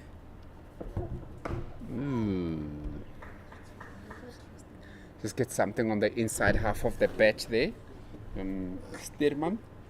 But luckily he had his body behind to protect the wickets.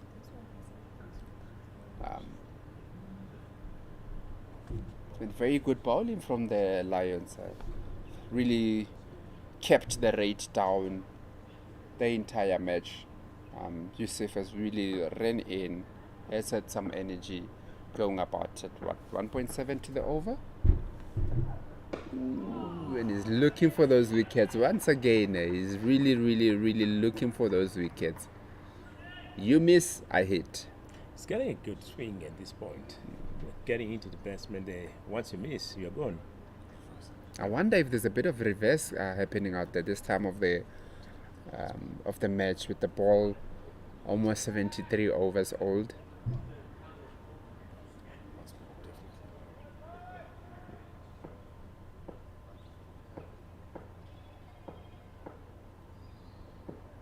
Yeah, there's definitely some reverse swing out there.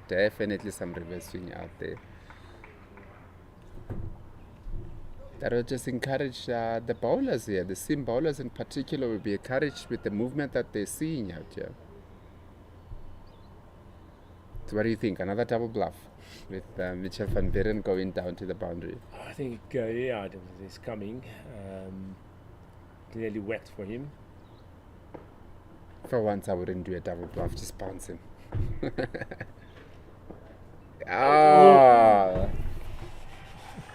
Definitely some good movement happening out there. Definitely some reverse swing out there. Cody Yusuf is really having a good time bowling there.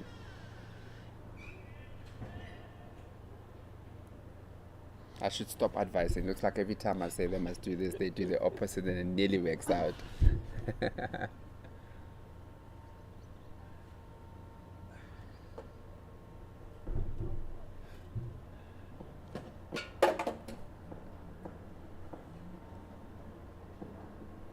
And now he goes for the short ball.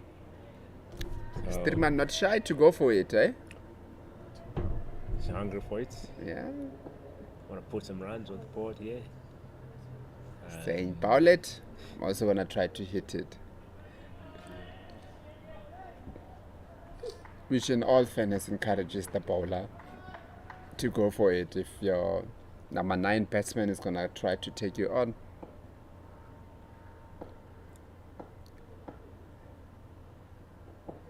Ooh. Just Good a bit of... Yeah. A good check there by the keeper, Turn, to finish off the over. And Yusuf there, 16 overs bowled, 27 runs conceded. Very economic here. And a bit runs dried up a bit. Yeah. So Run rate has dropped down to 2.7 now.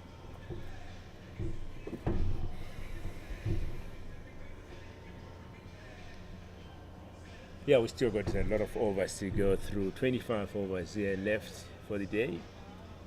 So still, rocks need to bet here. We can't be blocking for the 25 overs. Look, it could work in frustrating the Lions. The last thing that you want to do is to try too much for the runs and end up actually being bowled out cheaply. So who knows, the longer you're out there, the more you'll force errors from the bowlers and get some easy runs. Listen, Engelbert is not interested in trying to go for a boundary anytime soon. All right, the party's back now.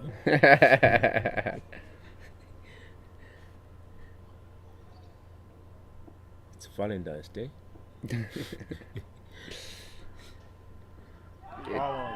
And that's also a change of tactic actually from Bjorn Fortuin coming over the wickets now again. And it nearly worked.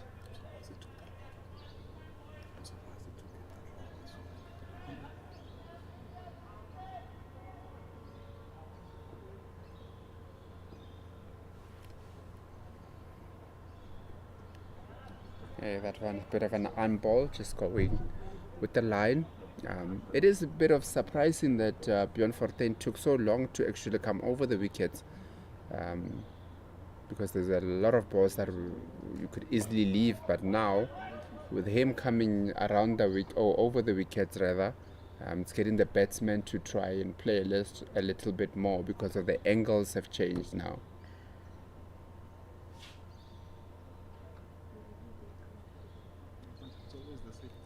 Okay, goes back around.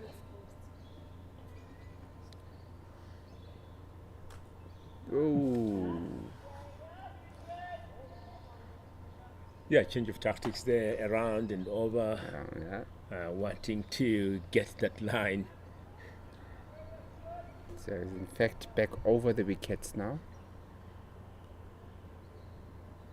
And the part still goes on.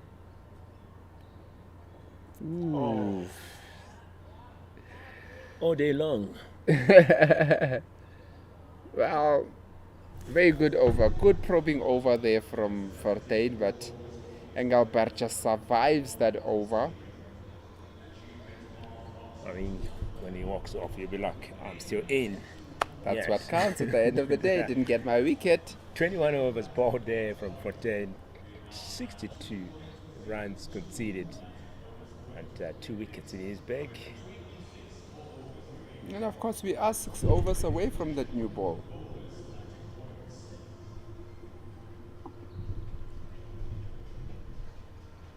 What do you think at this point? They take the new ball? Delay it? No, if we don't get a wicket in the next 6 overs, a wicket or two, then I don't see why not. With tailenders in there, I don't see why not.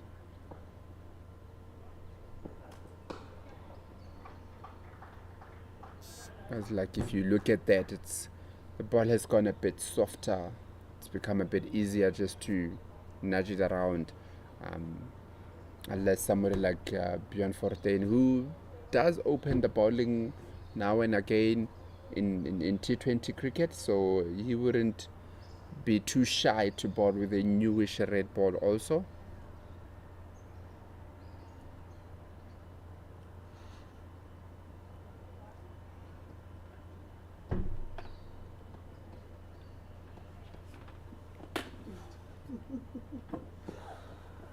And Cody Youssef just goes in and around that fit stump, and it's the way that Engelbert has been going the whole day, of really not looking to hit anything that is not in his eye line, and just continuing to be patient. And 5 from 54 balls.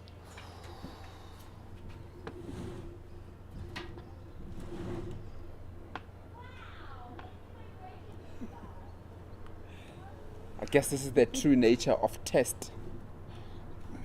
He's testing himself out. Oh, and he gets just one there. Nearly hits it straight to short leg for a catch, but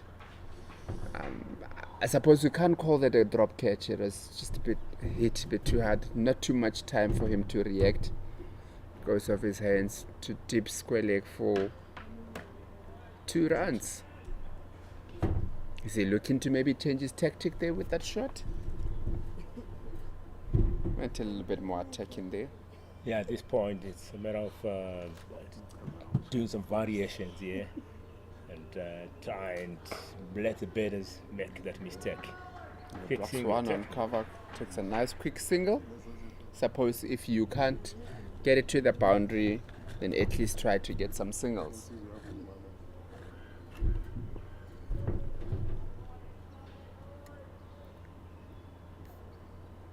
The Lions would feel that they should hurry up and get those 3 wickets that are left. It's nothing as frustrating as having to bowl too long to the tail enders.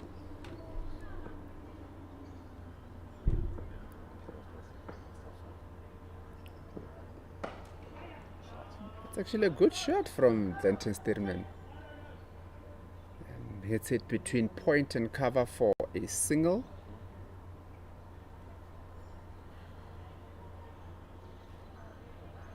Yusuf must be thinking of a plan now to get another wicket. They got 2 wickets in quick succession and have just taken the foot off the pedal a little bit since then. Yeah, but runs have been have dried up a bit. I think for the last 5 overs, we only got 6 runs. They haven't scored too many runs. But I'm sure they'll be happy that they still get to keep their wickets at the end of the day.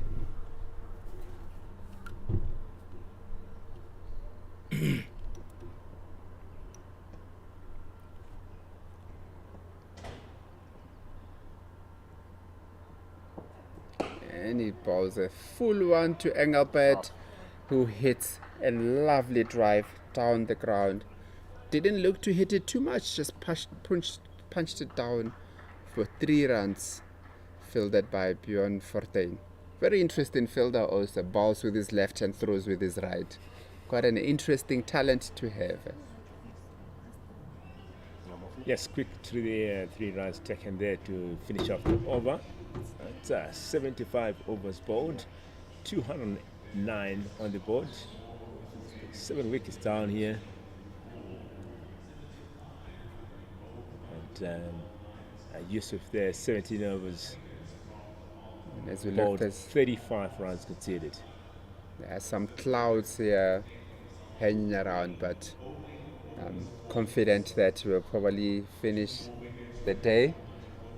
Probably would have to rely on the locals a little bit more, but I think with an hour to go, and I just got a nudge that yes, they'll finish the day here today. Just clouds there. Maybe if there is rain, will be later in the evening.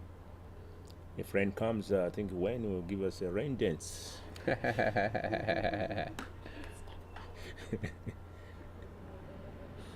Back to the party. And he induces a foul shot from Bjorn Fortuin, and finally they get the wicket of Nathan Engelbert, caught by Mitchell van Buren from the square leg, run into short fine leg to catch that one. And with that wicket brings the drinks.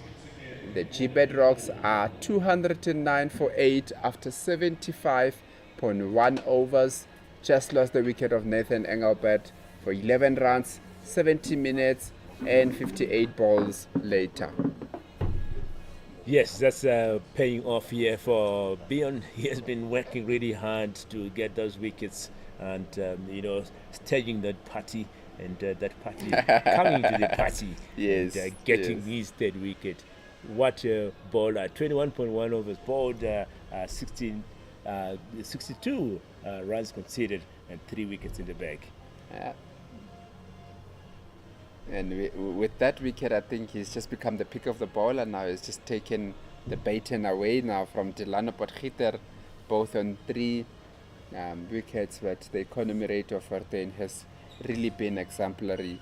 He's really been patient, in the way that he's going about the game, and he finally then gets to get that wicket, and that brings Mahima now to the wicket.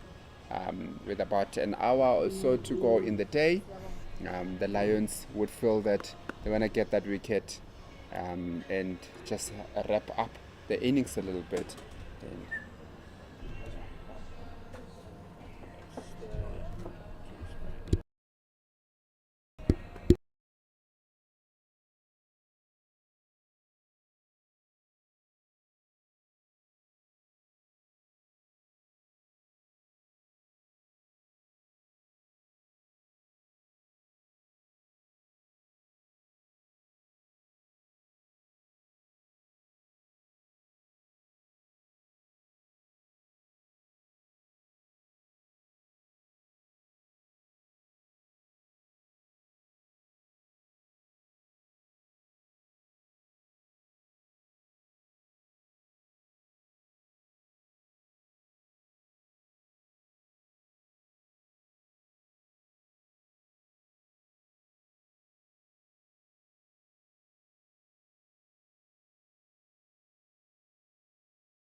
Welcome back to the Wanderers, where we're heading into the final hour or possibly an hour and a half on this first day, and what an intriguing first day it's been, as Bjorn Fortuin continues to the new batsman, Siyabonga Mahima, who just keeps that one out.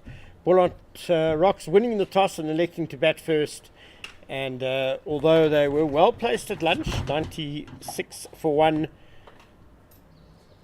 it's been a wonderful afternoon for the Lions, because they've now reduced them to 209 for 8. Bjorn Fortuin has just taken his third wicket.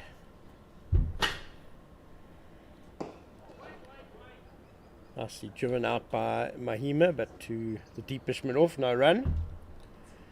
And there's also been 3 wickets for Delano Potgieter.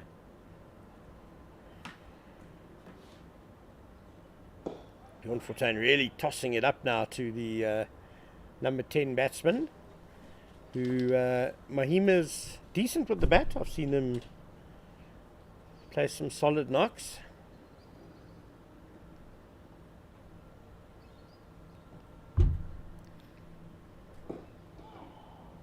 And that ends the successful Bjorn Fortuin over, 209 for 8. and delighted to be again with Owen Chitsinya. Owen, afternoon, all the Lions. Yes, Kane, afternoon. Welcome back. Thank you. Was a small break. Yeah, it was small but good. Yeah, back here, 8 wickets down, 209 is the score. Great performance there from Beyond, bagging his 10 wickets.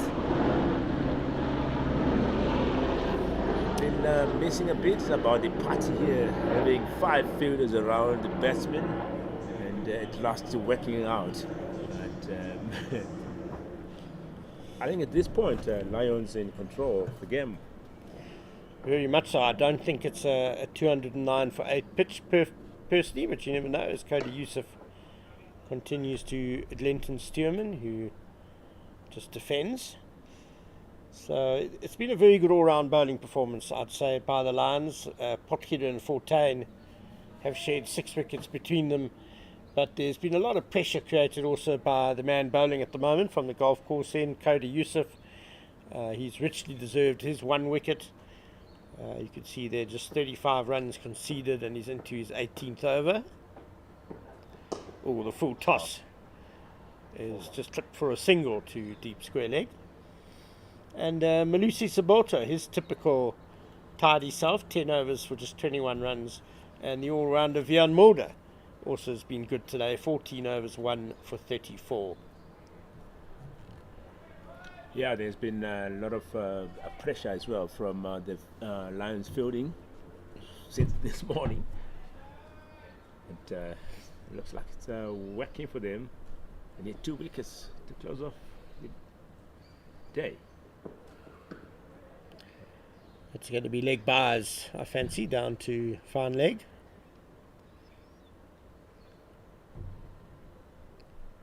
Yeah, I think any time you lose the toss and are made to bowl first on what's been a pretty warm day on a pitch that hasn't held any horrors for batting, certainly. Any time you have the opposition 8 down, just over 200 on the board, you're going to be very happy.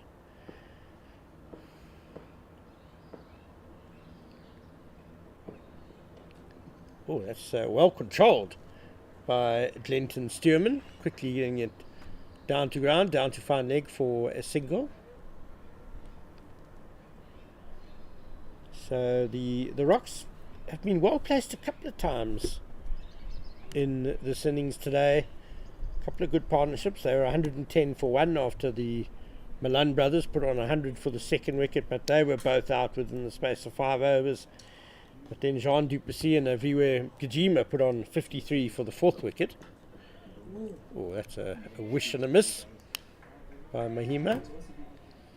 So the Rocks were well placed, 173 for 3.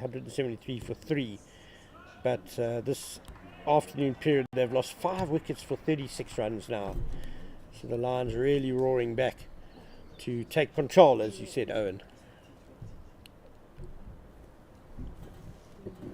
Yes, taking control here.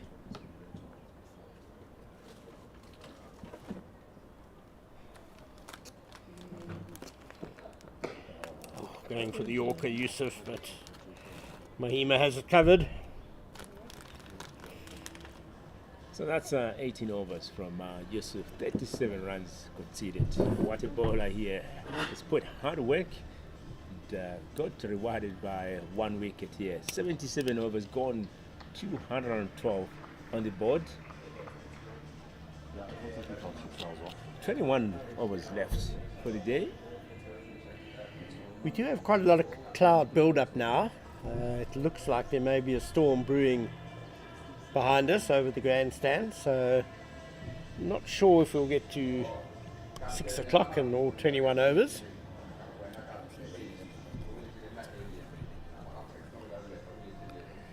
Our producer Wayne tells me that it's apparently raining already in the north. So we'll enjoy this enthralling action while we can, Owen.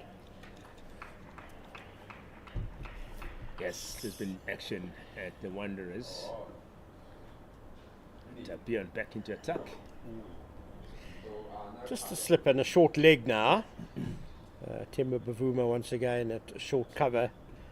But there were times bowling to Nathan Engelbrecht when the batter was totally surrounded by 5 close-in fielders. Just running through the scores from the other CSA 4-day series matches being played around the country today. In Pietermaritzburg, where the log-leading Titans are playing the Tuskers from KZN Inland. Nicely flighted by Fortain. Rickleton unable to stop it and is angry with himself, concedes the bye. Tuskers, thanks to a wonderful century by Yassine Valley. He's still there on 122 not out, and he's been there for over 6 hours now, and he's taken the Tuskers to 246 for 4. So a nice steady start for them, and that is stumps in Pietermaritzburg. It's after 4:30 in Maritzburg, so it's probably bad light. Mahima nearly in trouble there, trying to leave but still getting the bat to it. He'll get a run out of his troubles though. And that's him off the mark. Linton Stearman has 4, and the total is 214 for 8. 78 overs gone, and the run rate at 2.7 and over. It has been maintained quite well throughout the day. It's fluctuating between 2.6, 2.8 up to 3 and over. So good control there from Lions. Yes, I think they will be very pleased with their bowling effort today. Conditions have certainly been in favour of the batting side, I'd say. But they've stuck to their task extremely well. Malusi Sabalto is going to return to the attack from the golf course end. Just carrying on with those other scores, wickets have tumbled at St George's Park. Western Province bowled out for 141 after winning the toss and electing to bat. And the Warriors are 109 for 7 at the moment. Wickets being shared around by all 5 Western Province bowlers.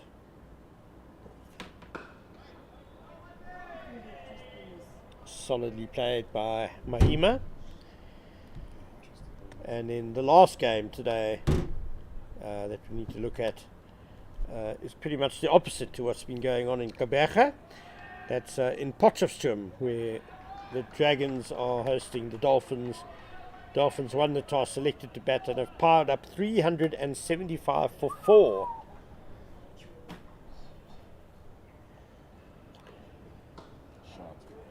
Nicely turned around the corner by Mahima. They'll just get 1. 215 for 8 now.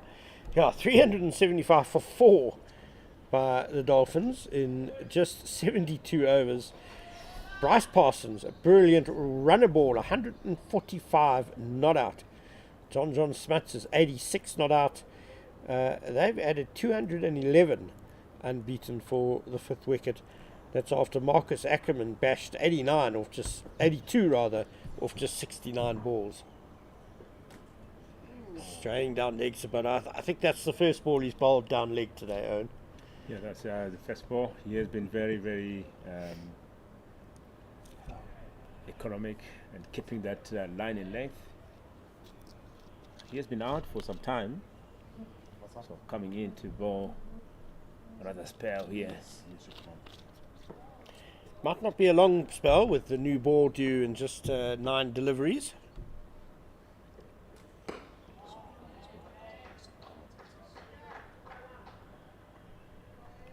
One fancies the Lions will want to polish off this innings as quickly as they can.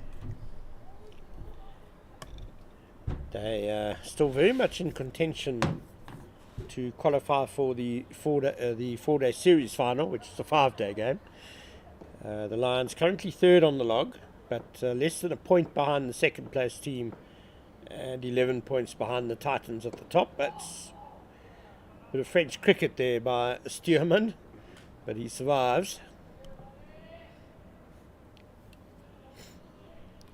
So the Lions will see this as a big opportunity this game against the 6th place team, playing at home to register a good win, because their last game, which could be a really important game in terms of the competition, is against the Titans at Supersport Park. That's nicely tucked by Stearman. Single to fine leg.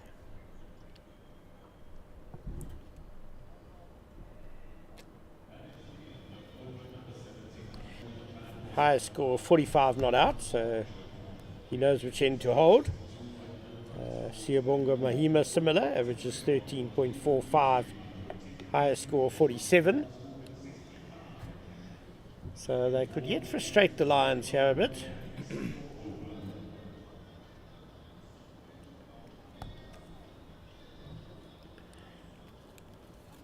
Bjorn Fortuin is going to bowl the 80th over.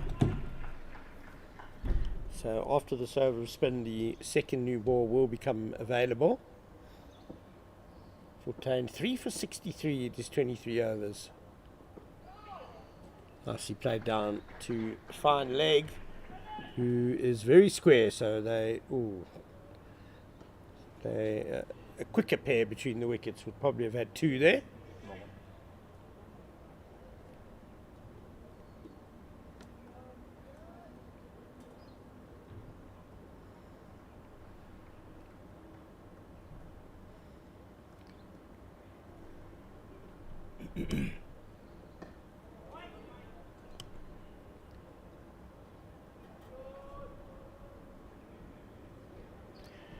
Ashel Klutter is the last batsman to come for the Rocks.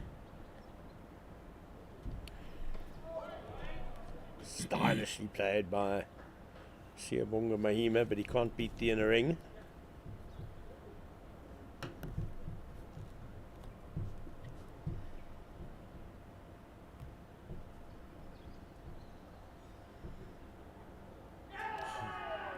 Big sweep, but I fancy going down the leg side. It always looked quite leg side-ish, that. Yeah, and a big shot there from Bjorn. Looking forward to get his 4th wicket here. Been put really hard work today, and it has paid off. 3 wickets in the bag, and definitely looking to wrap up the shots. It's probably leg bars, very, very fine, and the square fine leg will not get there. So a little tickle. Mahima got a little bit of bat onto that, so that'll boost his tally up to 6 and the total 221 for 8. Yeah, it's probably a reflection on how the Wanderers pitch has changed character a bit in the last couple of seasons, that Bjorn Fortuin is the leading wicket taker for the DP World Lions this season so far. 19 wickets coming into this game, so he's now up to 22.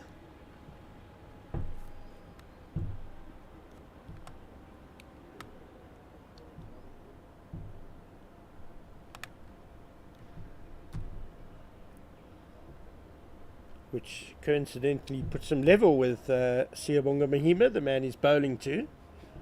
And that is seen him move up from 3rd to 2nd on the list of leading wicket takers. Mahima nearly in a spot of bother there. Always dangerous playing Bjorn Fortuin off the back foot. And one of the key moments today, I'd say, was the dismissal of Aviwe Gajima for 65. He tried to pull a Fortuin arm ball. Yeah, that was. I think it was a wrong choice of a shot here from a viewer. He's been batting nicely, and new ball Taken straight away, is it, by the Lions? Although Malusi Sabota will continue bowling. I'm sure he'll get this new ball to dart around a bit. He gets the old ball to move around a bit, so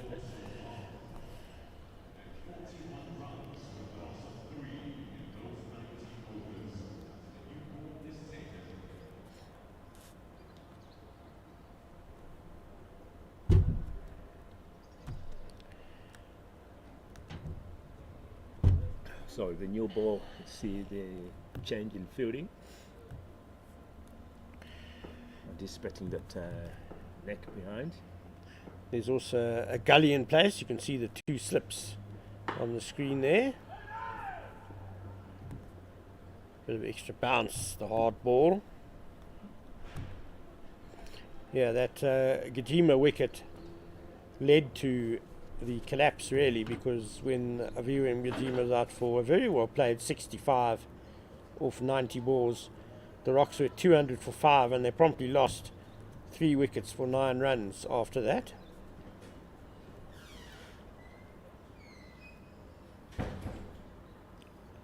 Well, Lucy Spoder's got 2 men back deep on the leg side, not quite on the boundary at fine leg and deep backward square leg, but 10 or so meters in.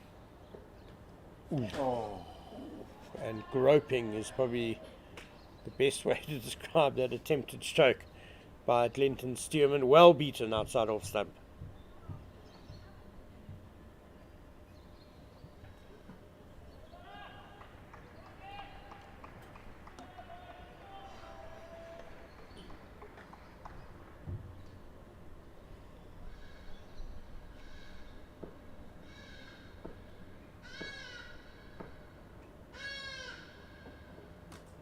Edged and taken. Vian Mulder again at second slip. What great hands he has.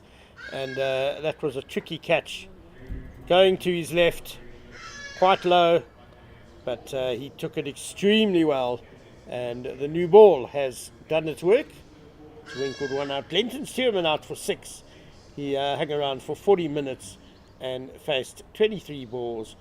Caught Mulder, bowled Sabolto, and the Rocks are 221 for 9. Yeah, that's what they're being rewarded after hard work since this morning. 11.2 overs bowled and bagging his first wicket. So that consistency that we've been talking about paying off at this point with the new ball. Lions will be delighted that it's worked in the first over, the second new ball, and so now just one more wicket to get to wrap up this Rocks innings. The man coming to the crease is Ashil Klutter, who, as we mentioned earlier, no great pretensions as a batsman.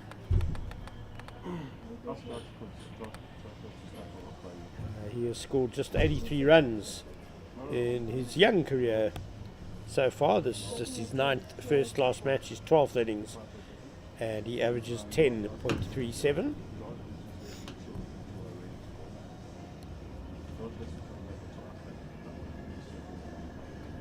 Still a good number of overs left for the day, 18, so we'll probably see Lions having a bit of a bet today. Absolutely, yeah. It could be a tricky little time for them with the clouds coming over.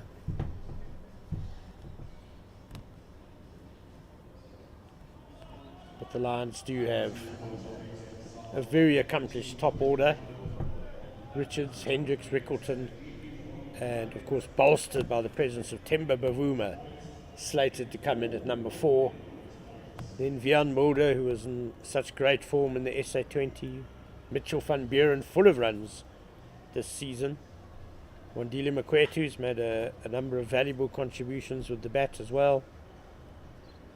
So the Lions will be thinking big first innings lead here. Still got a bit of work to do though before that. Here's Sabota to Klutter. Squared up a little, but keeps it out.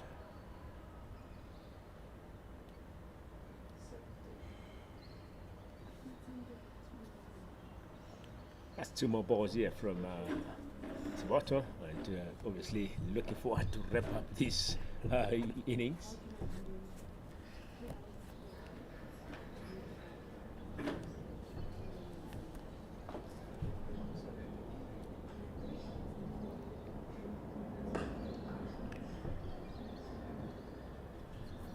Obviously with the new ball here, they'll be looking forward to every bet, you know. the Lions. Only maybe will be having 5-6 overs of the ball. Despite the clouds, I think it'll be a good ball to bet. Yeah, they might get a bit more than that in terms of overs. Difficult to say with the approach of the storm. That nipped away nicely by Malusi Samoto, but a bit too short. At the end of a successful first over with the second new ball, the Rocks 221 for 9. I wonder who's going to take the second new ball from the corner drive end. It looks like it's Bjorn Fortuin is going to carry on bowling, which kind of makes sense for a man whose greatest weapon is getting it on into the right-handers, his arm ball. The new ball will make that doubly dangerous.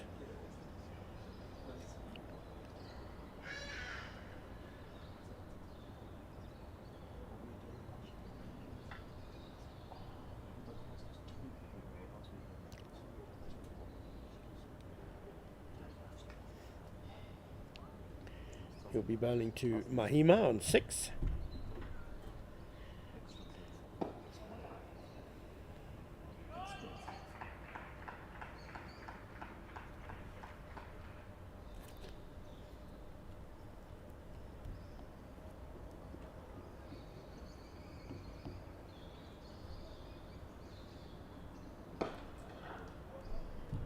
Varying his pace nicely, Bjorn Fortuin. The first ball of the over was darted it in pretty quick. That one was tossed up a bit more slower.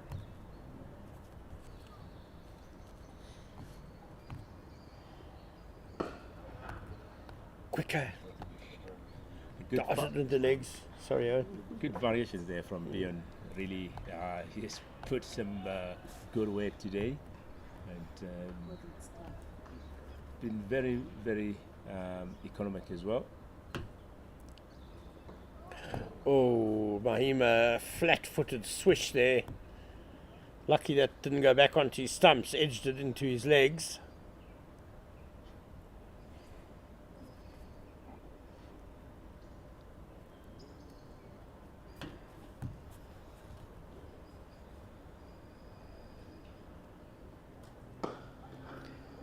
He's got that one past Bavuma at short cover, just for a single. So Klutter will have just a single ball to survive from Bjorn Fortuin.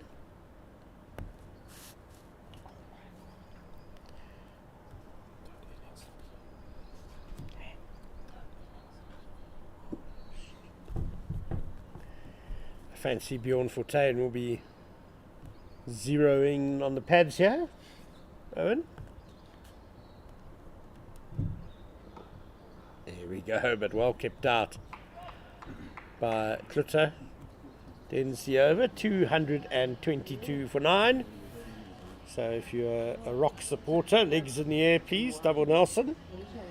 And if you are a Western Province or Eastern Province Warriors supporter, well, brace yourselves for a match that could be over in 2 days by the looks of things, because our producer Wayne has just pointed out that they're now going into the second innings already here at St George's Park, because Eastern Province have been bowled out for 111.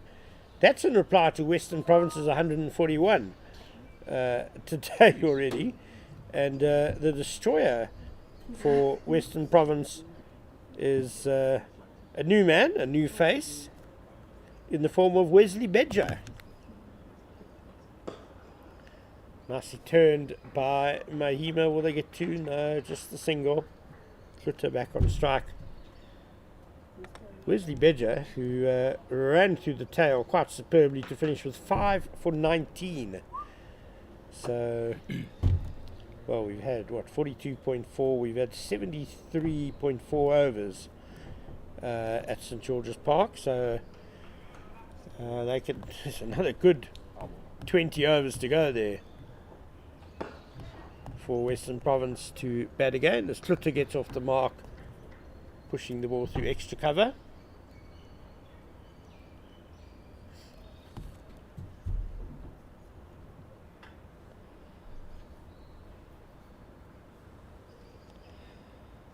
So it certainly looks, whatever happens, there'll be a result in Gbets.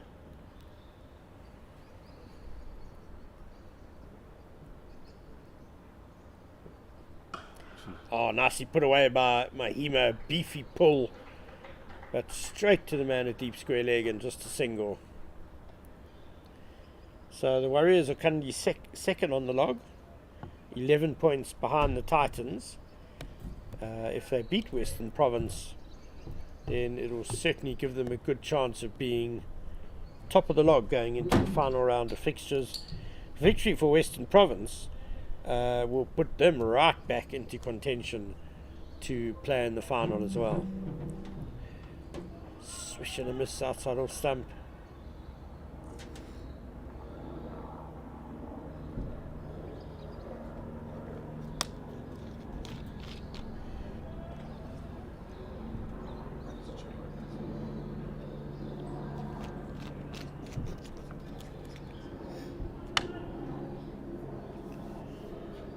I'd like to see a third slip go in for Klutter, especially based on that last little waft outside off stump. That's a better shot. Third slip, Owen, wouldn't you want one? Are you advocating for a party again here, Ken? Yeah, it's number 11. You've got the second new ball in your hand. 225 for 9. Come on, take cover out, put him into third slip. Put some pressure on. Well, Get that last wicket. it'd be nothing more frustrating than if Klutter edges it through third slip. Now for 4. Cover is moving, but he's coming into a short cover. Wandile Makwetu coming into just about into picture now. You can see his foot. And a bit straight from Samoto and turned through mid-wicket for a single. And that'll end the over 226 for 9.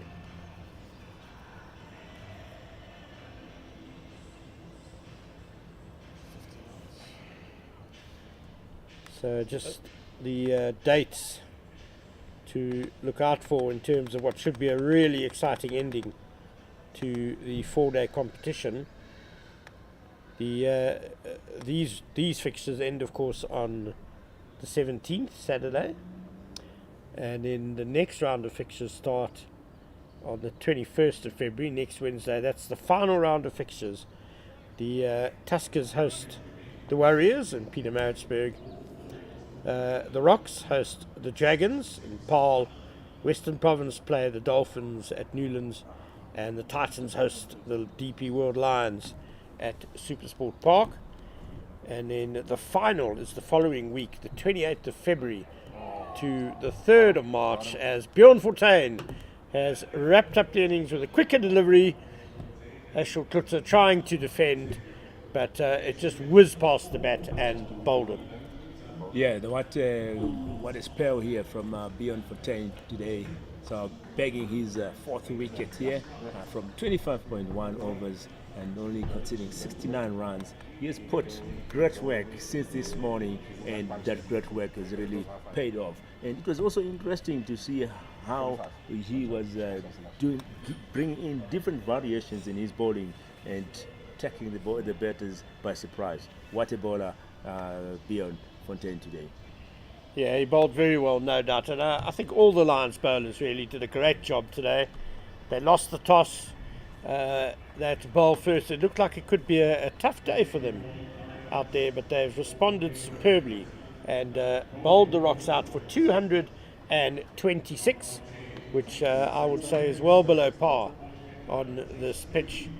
And just running through that Rocks scorecard, Yandaman Malan made 34, Mahir Joseph 8, Peter Malan 62, Aviwe Pijima 65, Jean Duplessis on loan from the Badgers 15, Michael Copeland got a first ball duck, Nathan Engelbrecht 11, Hardisfield 1, Clinton Stearman 6, Siyabonga Mahima finishes 9 not out, and Ashel Kruta is out for 2. The Lions bowling figures. So bowlers there, Delano Potgeta, 13 overs bowled, 3 wickets and 55 runs conceded. Yusuf, 18 overs bowled, 1 wicket in his bag with 37 runs conceded. Vian Mulder, 14 overs bowled, 1 wicket in his bag, 34 runs conceded. Siboto, 12 overs bowled, 1 wicket in his bag with 23 runs conceded. And Bjorn Hausche, man of the match with the ball today, 24.4 overs bowled, 4 wickets in his bag with 68 runs conceded. So that's it, ladies and gentlemen. Lions coming in to have a bet. Yes, so do join us in just over 5 minutes probably for the beginning of the DP World Lions reply to that 226 all out by the Rocks. See you shortly.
Welcome back to the DP World Wanderers Stadium for the beginning of the DP World Lions reply. Having done a great job with the ball, they've bowled the Rocks out for 226.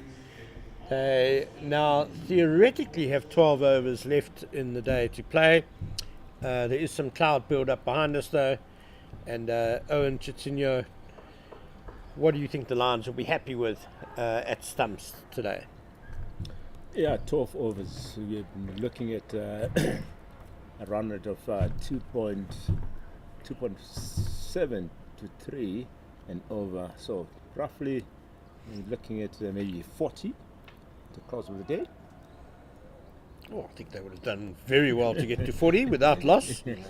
But we'll see. As Hardest Viljoen's first ball is down the leg side. Josh Richards misses the flick. Richards opening with Dominic Hendricks, as per usual. Hendricks, the Lions captain, back in the team. He missed the previous game against the Tuskers because of a wedding.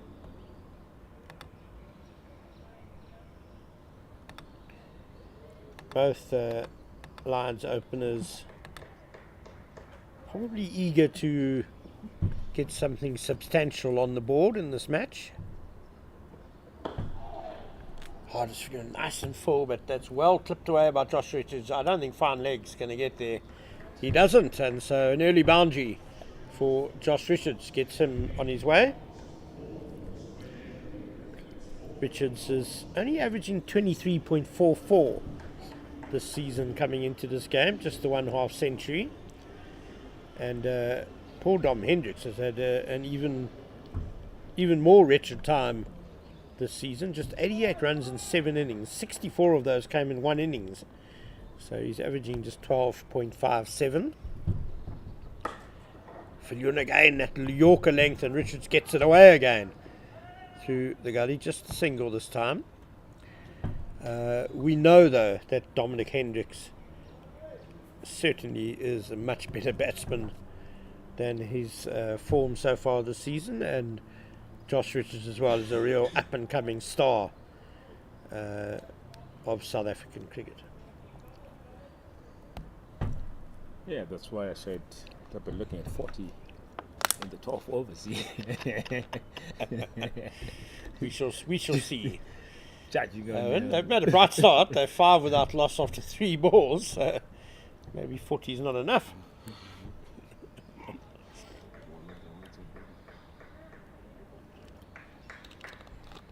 Three slips for Hardest Viljoen. Staggered first, second and fourth. Again, right up there, Hardest Viljoen. And Hendricks just prods it to cover. Viljoen staying over the wicket to the left-hander. There's a fine leg on the boundary. It's the only fielder out.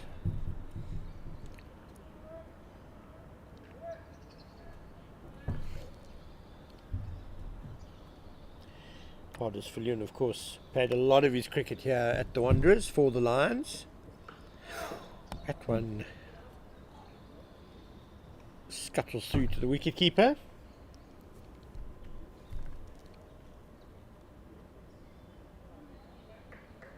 Nathan Engelbrecht on debut.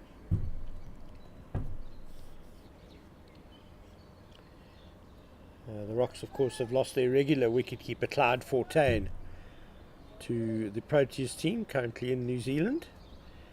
And what an exciting day's cricket lies ahead there in Hamilton, with the Proteas scrapping their way to a first innings lead.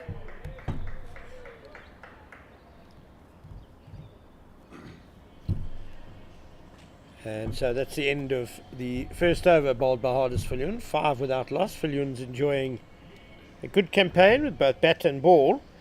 His primary job bowling, he's taking 16 wickets at an average of 25. And batting wise, he's averaging 34.5 with a couple of half centuries. Yeah, good start there. 5 runs only conceded. And Stuman coming in. Bowled the second over. The best of 7. Tough. versus Namibia. 239 wickets in his bag.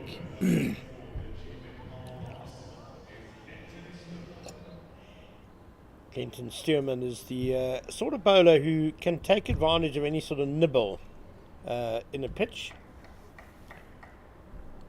Paarl is probably not the friendliest home ground for him in terms of a bowler, but he should enjoy it here at the Wanderers. He's taken just the 6 wickets so far this season. His average is 55, so he'll be wanting to bring that down a bit. He'll be bowling to Josh Richards with pretty much the same field. 3 slips, a fine leg. The rest are in the ring. Straight away some movement and finds a thick outside edge past that 3rd slip for a single. It's a great start there from Stuman. Really got Richards by surprise there.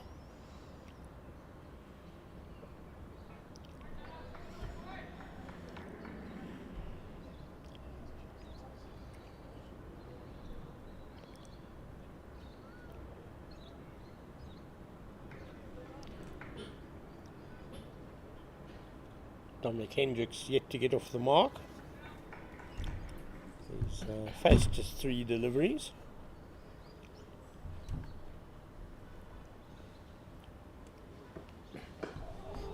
And there's his opening run. Nicely turned off the pads behind square on the leg side. 7 without loss now, the Lions.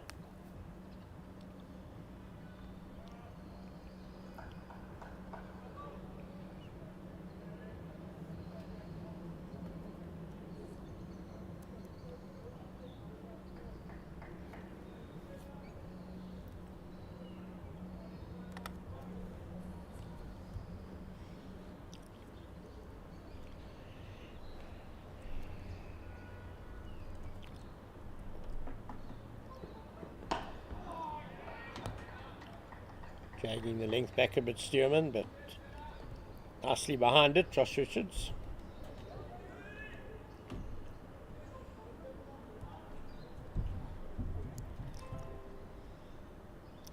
With the cloud cover now, it does feel a little bit more muggy.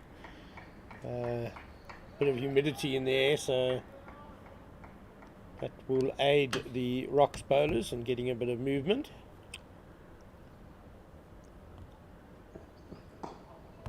It's nicely played by Richards. Very controlled down to Mahima at fine leg, and they come back for 2. Takes Richards to 8 and the total 9 without loss. It's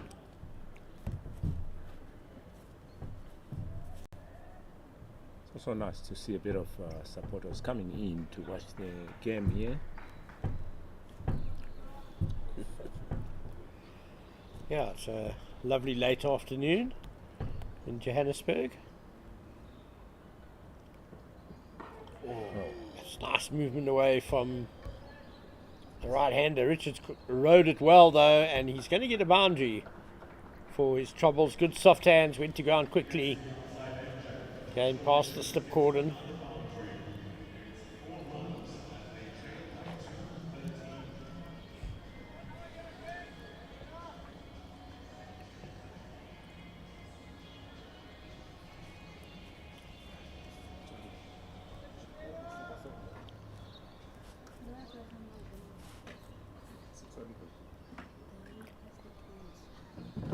Stearman has now bolstered that slip cordon in. Not really any gaps, smaller gap between 3rd and 4th. He's shuffled across and given out. He walked right across his stumps there. Height may be an issue, but I fancy it was probably straight enough, Owen.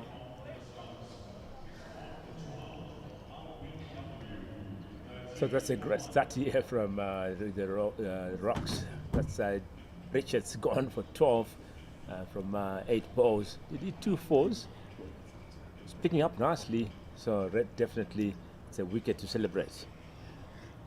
Wow, he looked good at the crease. Josh Richards while he was there, but just a technical flaw in walking straight across his stumps and trying to play the ball on the leg side. Denton Stearman is pretty much a wicket-to-wicket bowler, but we'll hope to see a replay in terms of height. Unfortunately, we're having a bit of a technical error at the moment, so we're not going to be able to see the replay. I'm pretty sure we can trust umpire Abongile Sadumo's decision, though. We are going to have a replay. Yeah, I must say, I think that's out. It's hit him on the knee roll in line. He's walked right across his stumps. Umpire Sadumo gave it a lot of thought as well. So that's 2 overs gone, 13 runs on the board. And, Yusuf coming into bats here, 20 matches, 150. At an average of 13.7. High score, 84 versus Free State. So he looks a good candidate as a night watchman. He's got the job, bowled very well earlier. Shame he bowled the most overs out of the seamers. Only Bjorn Fontaine, the spinner, bowled more overs than his 18. He's just had a couple of overs rest in the change room, and now he's got to go out and bat as night watchman. Yeah, 10 overs so far left. It'll be hardest for Loon continuing from the caller drive in to Dom Hendricks.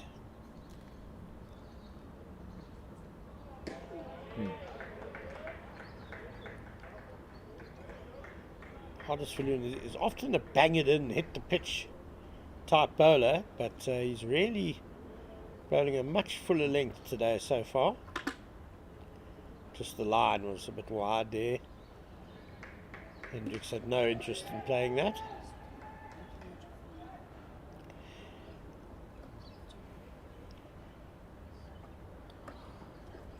Oh, even wider. And first slip is taking a bit of a hammering there of Iwe Ngajima. And 4 byes. Keeper Engelbrecht unable to gather. It was very wide. And palmed it into his first slip, who had no chance.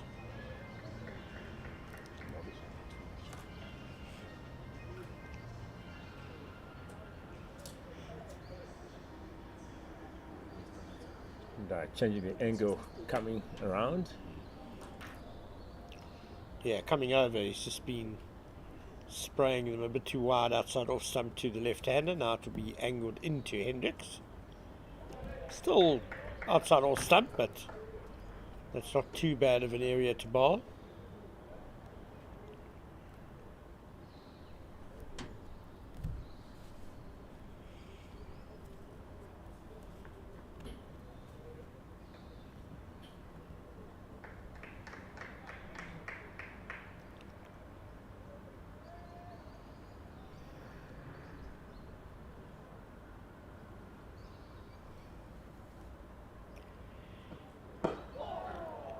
Back into the block hole for Leon, well kept out by Hendricks.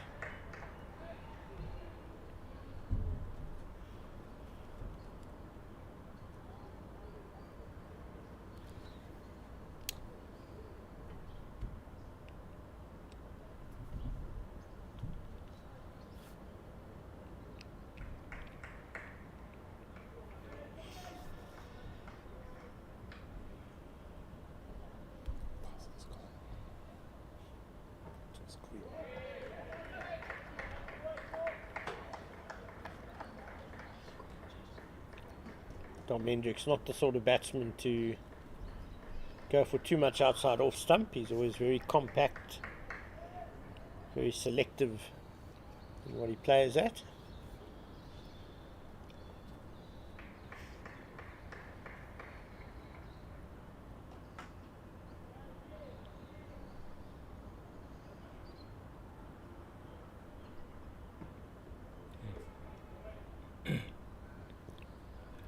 End of the over, 17 for 1 after 3 overs. So run rate going at 5.7, yeah. And 9 overs left. So definitely, I mean, looking at 54 at this point. Yeah, I don't think we'll get 9. There's only half an hour's play left. Plus the light is starting to get a bit dim with all the clouds about and the sun setting behind the clouds.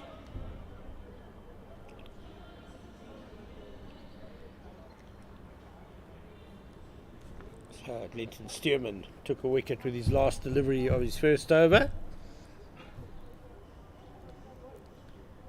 He'll now have the night watchman Cody Yusuf in his sights. Yusuf to face his first delivery.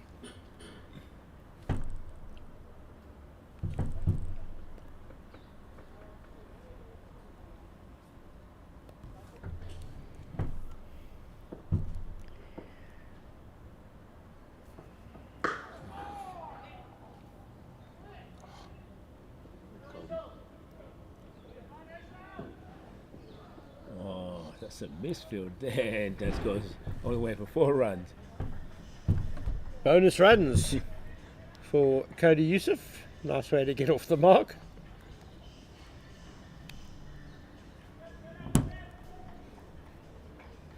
So far, so good for the night watchman.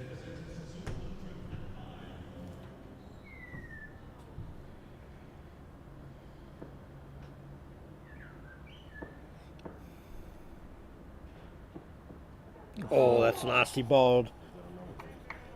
The length drawing the batsman forward and then just snipping away.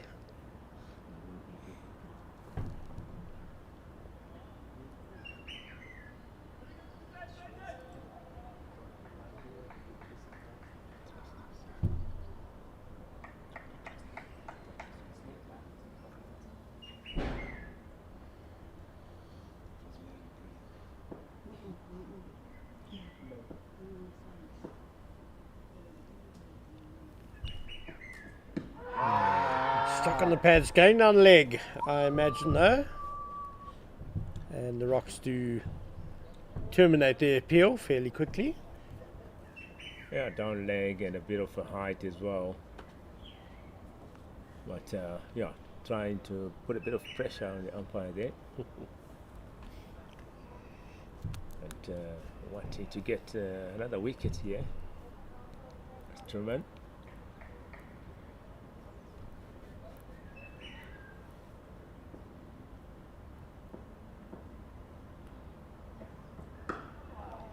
Nicely behind it, Yusuf.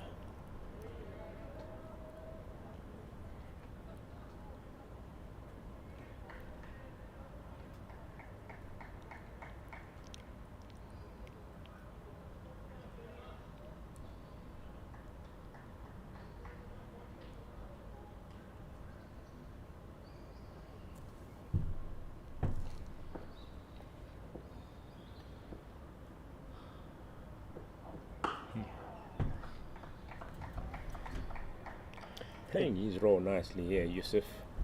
Blocking it out. Yeah, looks to have a good defensive technique. Seeing those overs through. And, waiting for the new day.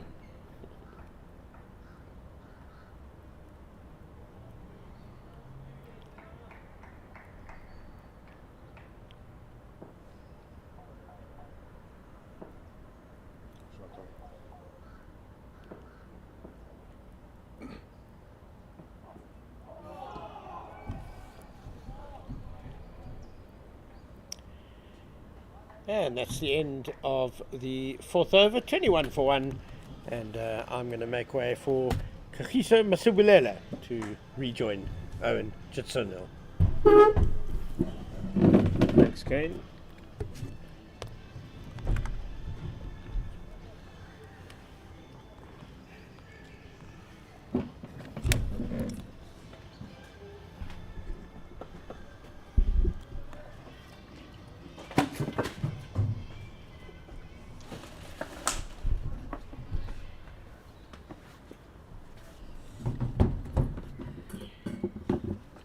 Yeah, welcome KG. It's 4 overs gone here, 21 runs on the board, and Lions losing 1 wicket at this point. And, having Richards and having Hendricks and Yusuf at the crease. Yusuf, they're playing a bit of night watchman, blocking it nicely. Yeah, thanks for having me back. Just going to the close of play, obviously, as you mentioned, with the night watchman. Did say earlier that it's tough to have to come in and bat the last few overs or so of the day. Ideally, they would have liked to avoid this. Actually, so at the end of the Gbets Rocks innings that Michel van Buren there was trying to shake hands with the umpire, almost to suggest that let's call it a day, we'll come back tomorrow. But then the umpire said no, there's still a bit of time, bit of overs left, so let's carry on with the game. Yeah, a bit of misfield there, and Better's getting those 2 runs. And still keen to put some runs on the board here. Going at a good run rate at the moment, going at 5.3 and over. Oh, what a comeback and a big shot there. But the umpire say, no nick here. Getting that new ball to do some talking here, Felyun. Betting the inside half of the bet. Although the Lions are going at 5.3 to the over, the Rocks have also been looking to be quite threatening to get the wickets just to end off the match. Yeah, definitely it's a contest, as we've said. Bet versus ball here, and great shot here by Hendricks, and that goes all the way for 4 runs. What a lovely shot there. Lovely shot. The confidence that he has to be still driving it this time of the day, betting with a night watchman. But obviously he's Mr. Captain, so he needs to show them that he's still gonna be out there to fight for the runs. Leading from the front, the captain, that's it.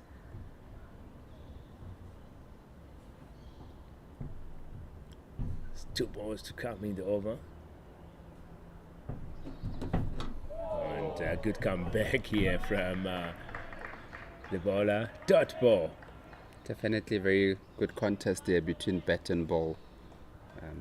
After being driven, he decides to come back and get a good one through to Hendricks, and nearly got the wicket of him there.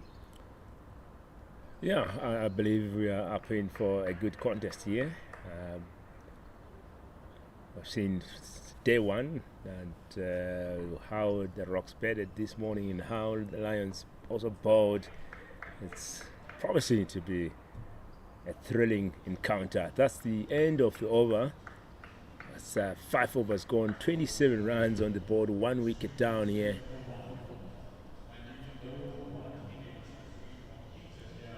With a deficit of 199.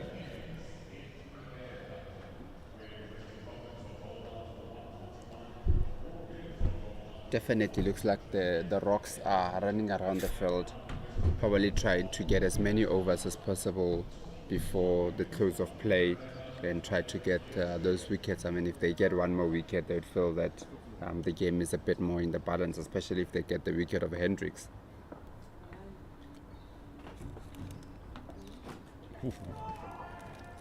Good ball there, swinging away from the batsman. Definitely a wicket of Hendricks will be a big wicket here. No, definitely. Get him early. And how sweet would it be that you get both openers early on in the match, and you just feel that it'll make them feel easier for scoring that 202 ball, being bowled out for 226. So if they are to get the wicket of Hendricks after getting obviously Josh Richards a bit earlier on, they'll feel that they have done well today.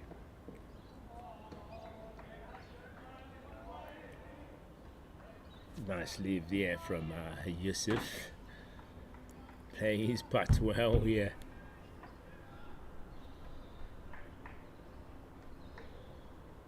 What's your take on Night Watchman? Oh. I mean, you don't want to I think it's a good call here from Lions. It's, you don't want to bring Rickerton in at this time of the day. You know, bring the night watchman, let him block out, end the day, and come back in the morning. Even if he loses his wicket early, then you bring your, Rickerton in. You know, he's in form. He can make some runs. It can be trouble here for Rocks. So let's see how it goes. But so far so good for Yusuf. Yeah. Playing nicely. I think it's just one of those that if it works out and he doesn't lose his wicket, then it's good. But if there's 4 overs to go in the day and then he loses his wicket, then you still have to bring in your batter in, then doesn't work out. So it's just one of those days that it's a bit of a lottery. If it works out, it works out. If it doesn't work out, then so be it. But so far it's proven to be a good decision from the Lions to protect their more recognized batsmen and bringing in Yusuf to come in and block it out. And he's actually looked quite good. He's looked very solid behind the defense. Yeah, like you said, it's a lottery, panda pusher. You have to be in it to win it. You never know until you to give it a go. Yeah. Just a bit feeling for the ball a little bit there outside the off stump. Probably should just let that one go. It's not threatening the body, it's not threatening the stumps.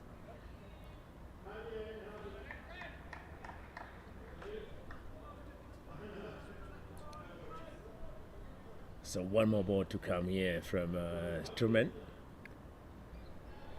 He's looking for that second wicket.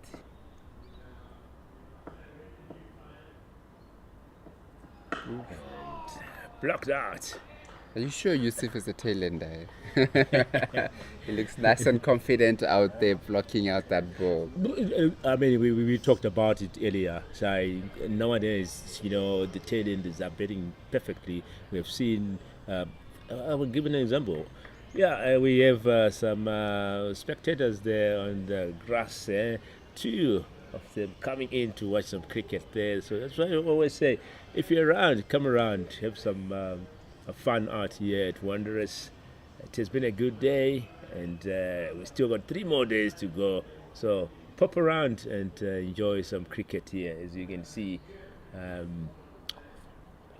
more and more spectators around, which is quite good for the home team to be having spectators around, edging them on here.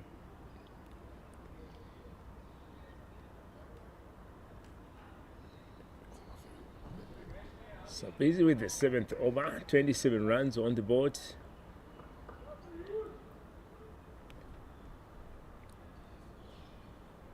I'm pretty sure that the Lions would want to get this day over and done with as quickly as possible.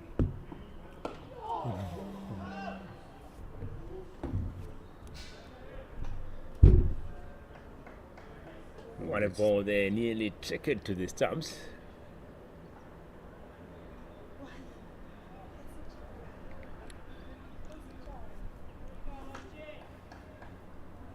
Artis Viljoen almost got rewarded for pitching the ball up, with Hendricks looking for an expensive shot and ended up just getting a very thick inside edge onto his pets.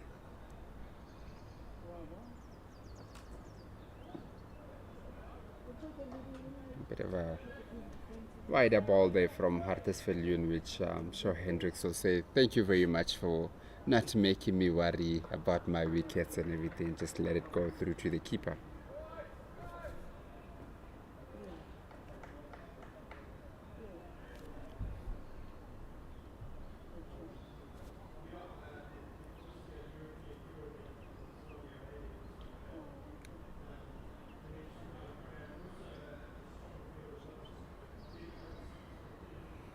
See Viljoen here looking to be a bit more attacking, bringing in that cover a little bit straighter and a bit closer.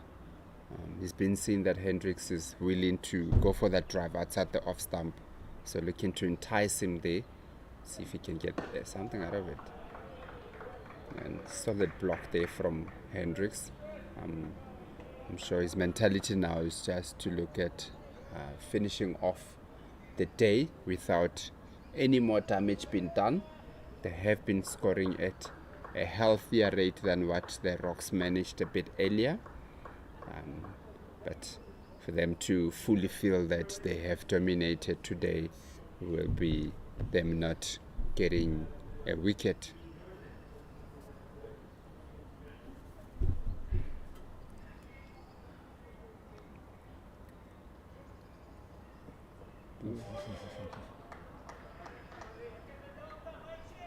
In some good shape and some good pace here from Hartesvelden. Probably going like it's the end of the day, probably have one quick spell of like 4 to 5 overs and then done for the day. So leaving nothing out there and making sure that he just bowls with a lot of energy and intensity going into Hendricks here.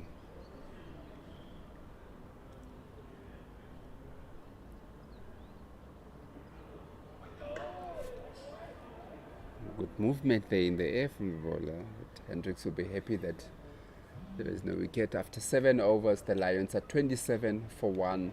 Still at the wicket, we've got the captain, Hendricks on 7, and Cody Youssef, the night watchman, on 4 not out, who has done his job so far. Yeah, good work so far from Rocks. And I think we may have the board showing 5 overs to go, so probably we may be able to play the 5 overs, or maybe 2-3 overs, 4 overs max. I do think that the batting team will probably try to slow it down as much as possible, just to limit the damage and having to face that ball. I mean, the weather also, it's not, obviously the sun is setting now, so it's not as bright as it was during the day.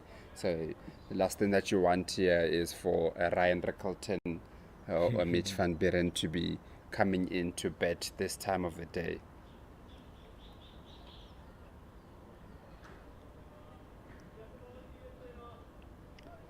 Clinton Stearman, quite a character that is, I think, has been a bit unlucky not to have played for the Proteas. A couple of times where he was chosen, but there were other external factors that prevented him from playing.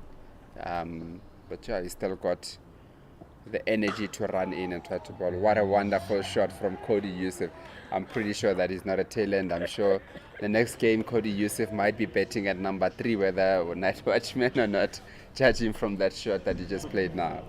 That shot has been played with confidence, easy, picked up nicely, and nice follow through the bat. As we are talking about, lower tail end is contender for shot of the day.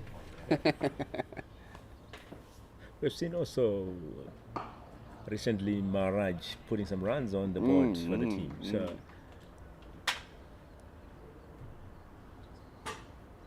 Rabada as well, putting on good runs as a tail ender. So mustn't take them for granted at this point. Yeah, definitely. I think the game has changed so much that everybody now is wanting to contribute in all aspects of the game, rather than I'm just here to bowl, I'm just here to bat, as we've seen in the past with some of the batters also doing a little bit with the ball to try and get some wickets. And as we say that, Cody Youssef again, it's one of those when if it's nice and straight, just blocks it out, give him a bit of width, and as we saw 2 balls earlier, a nice drive through the covers for 4.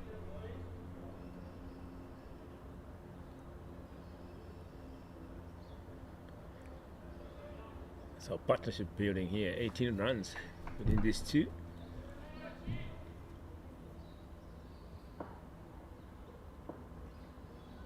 And good contribution from the night watchman, keeping strike and scoring some runs, and then he leans into one again through the covers, manages to push it down to deep cover, and then they get a single for that.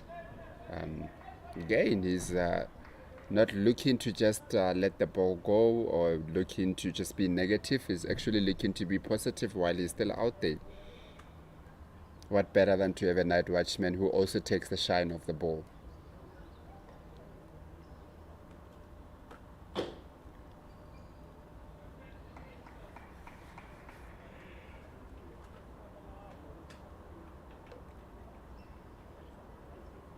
And last ball of the over. And Hendricks negotiates it well. At the end of 8 overs, the Lions are 32 for 1. I'd say maybe 2 more overs with 10 minutes to go in play. Yeah, I think 2 more overs, yeah. Deficit of 194 on the first day of the 4-day. That Rocks taking on the Lions. Rocks winning the toss and electing to bat first, posting 226 runs on the board. And Lions on the chest, yeah.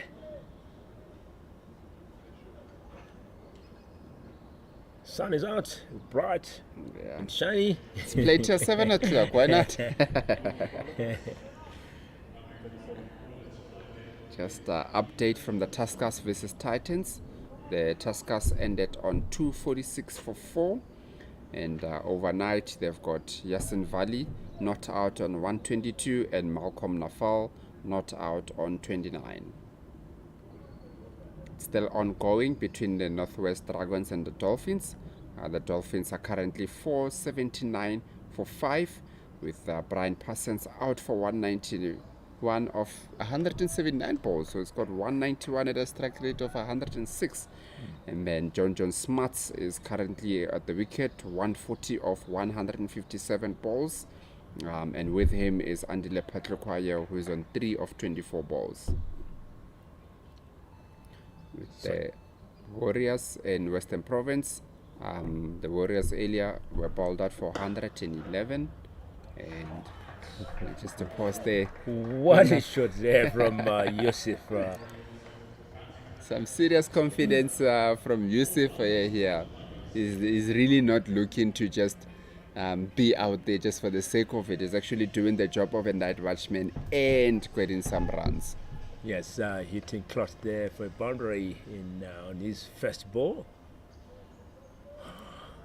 Just to continue, the Warriors were bowled out for 111 in the first, but the Western Province were bowled out for 141.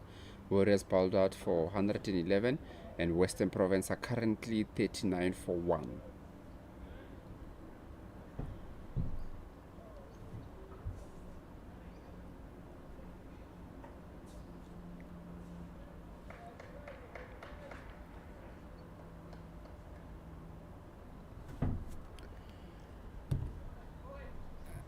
I'm sure if Yusuf was betting anywhere 8, 9, 10, 11, he'll start looking at that number 7, number 6 spot to say, hey, I can also do the job. Klute here tries to unsettle him a little bit. You could see that he's been driving the ball quite well through the covers and decides to go for a short one just to test him out a little bit.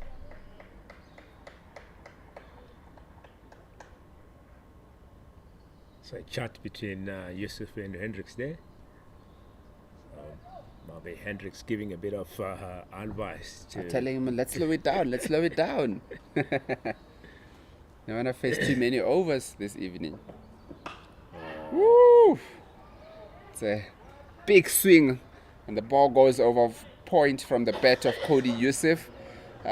He's clearly a man that is confident with his stroke playing. I'm coming in as a watchman, but I'm going to make some runs. Bring it on. We need runs here. And the man is doing the job. It's on 17 runs from 21 balls. What a great knock here. 2 boundaries so far in this over.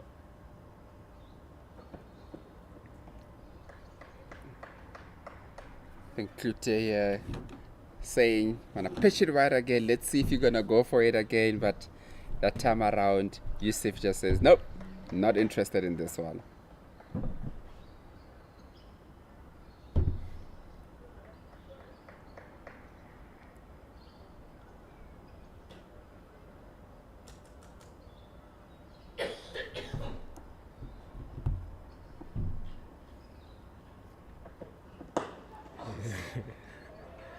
Not just on the offside, even straight down the ground, Yusuf is getting some runs. He's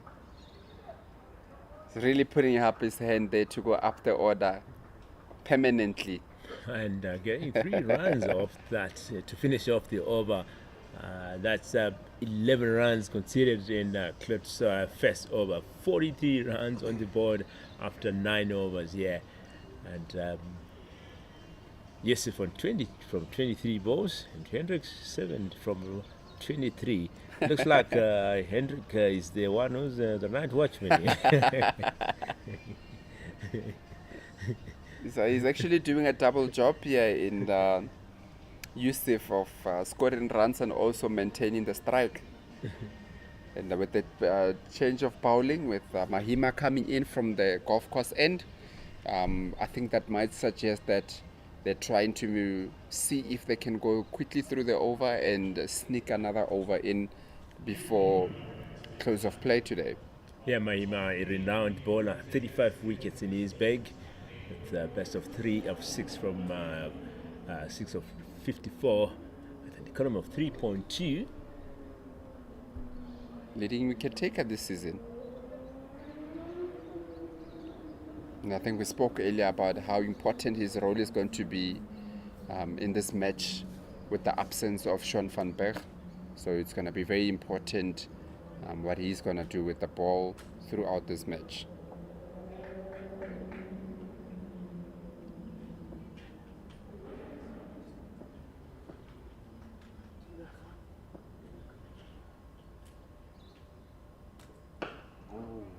And first up pitches it nice and full, and Yusuf just hits it straight to mid off for a dot.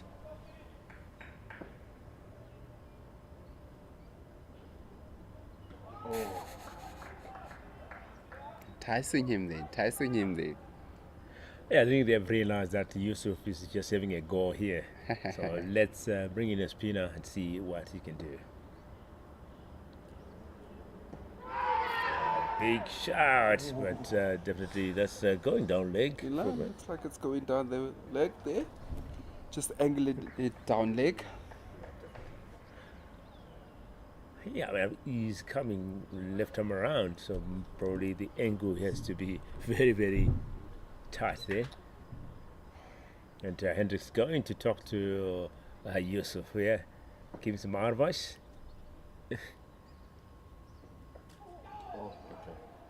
Just a bit of an outside edge there and false shot of first slip.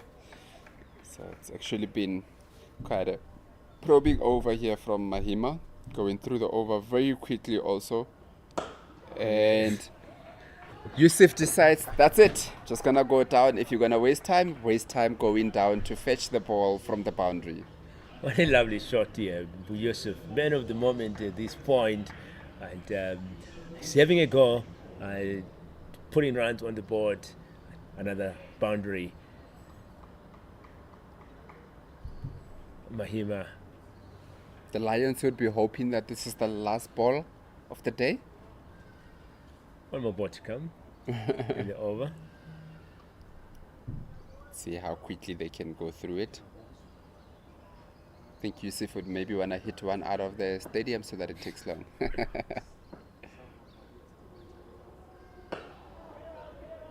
And Yusuf just negotiates that 2 mid on for a dot. All eyes on the umpires now. So that's 10 overs gone, 47 runs on the board. Mahima there conceding 4 runs in his first over.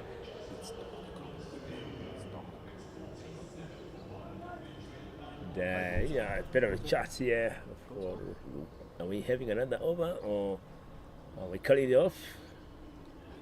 That's light meter coming in here.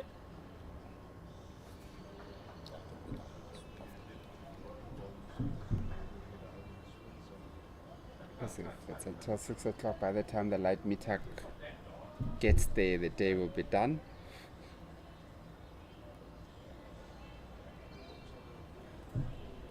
Yeah, it's just a minute to 6, so It's just hit 6 o'clock now.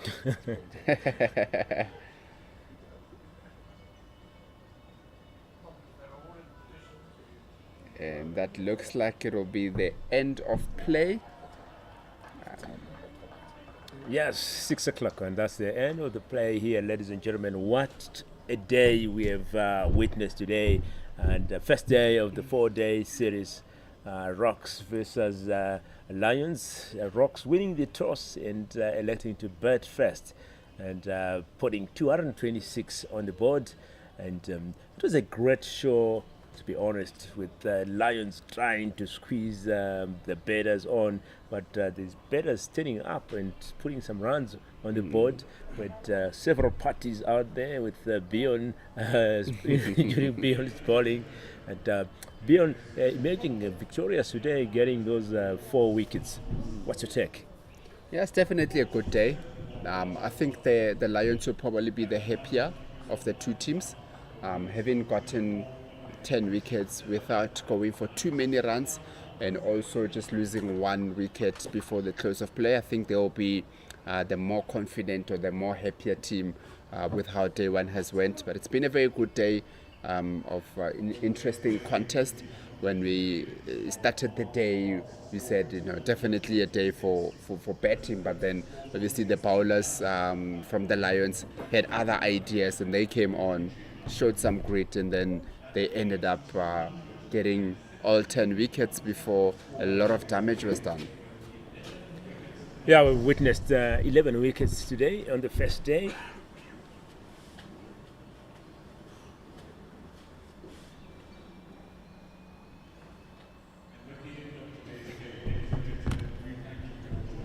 So 11 wickets witnessed today, and 47 runs in the second innings here, and Lions with a deficit of 179 on the board. And it's interesting to see Yusuf there putting some runs on the board, 24 runs from 29 balls, and Hendrik 7 from 23. So what a day we had at Wanderers. And ladies and gentlemen, that's it from us today. We'll catch you tomorrow morning at 10 o'clock. Yes, goodbye and good night.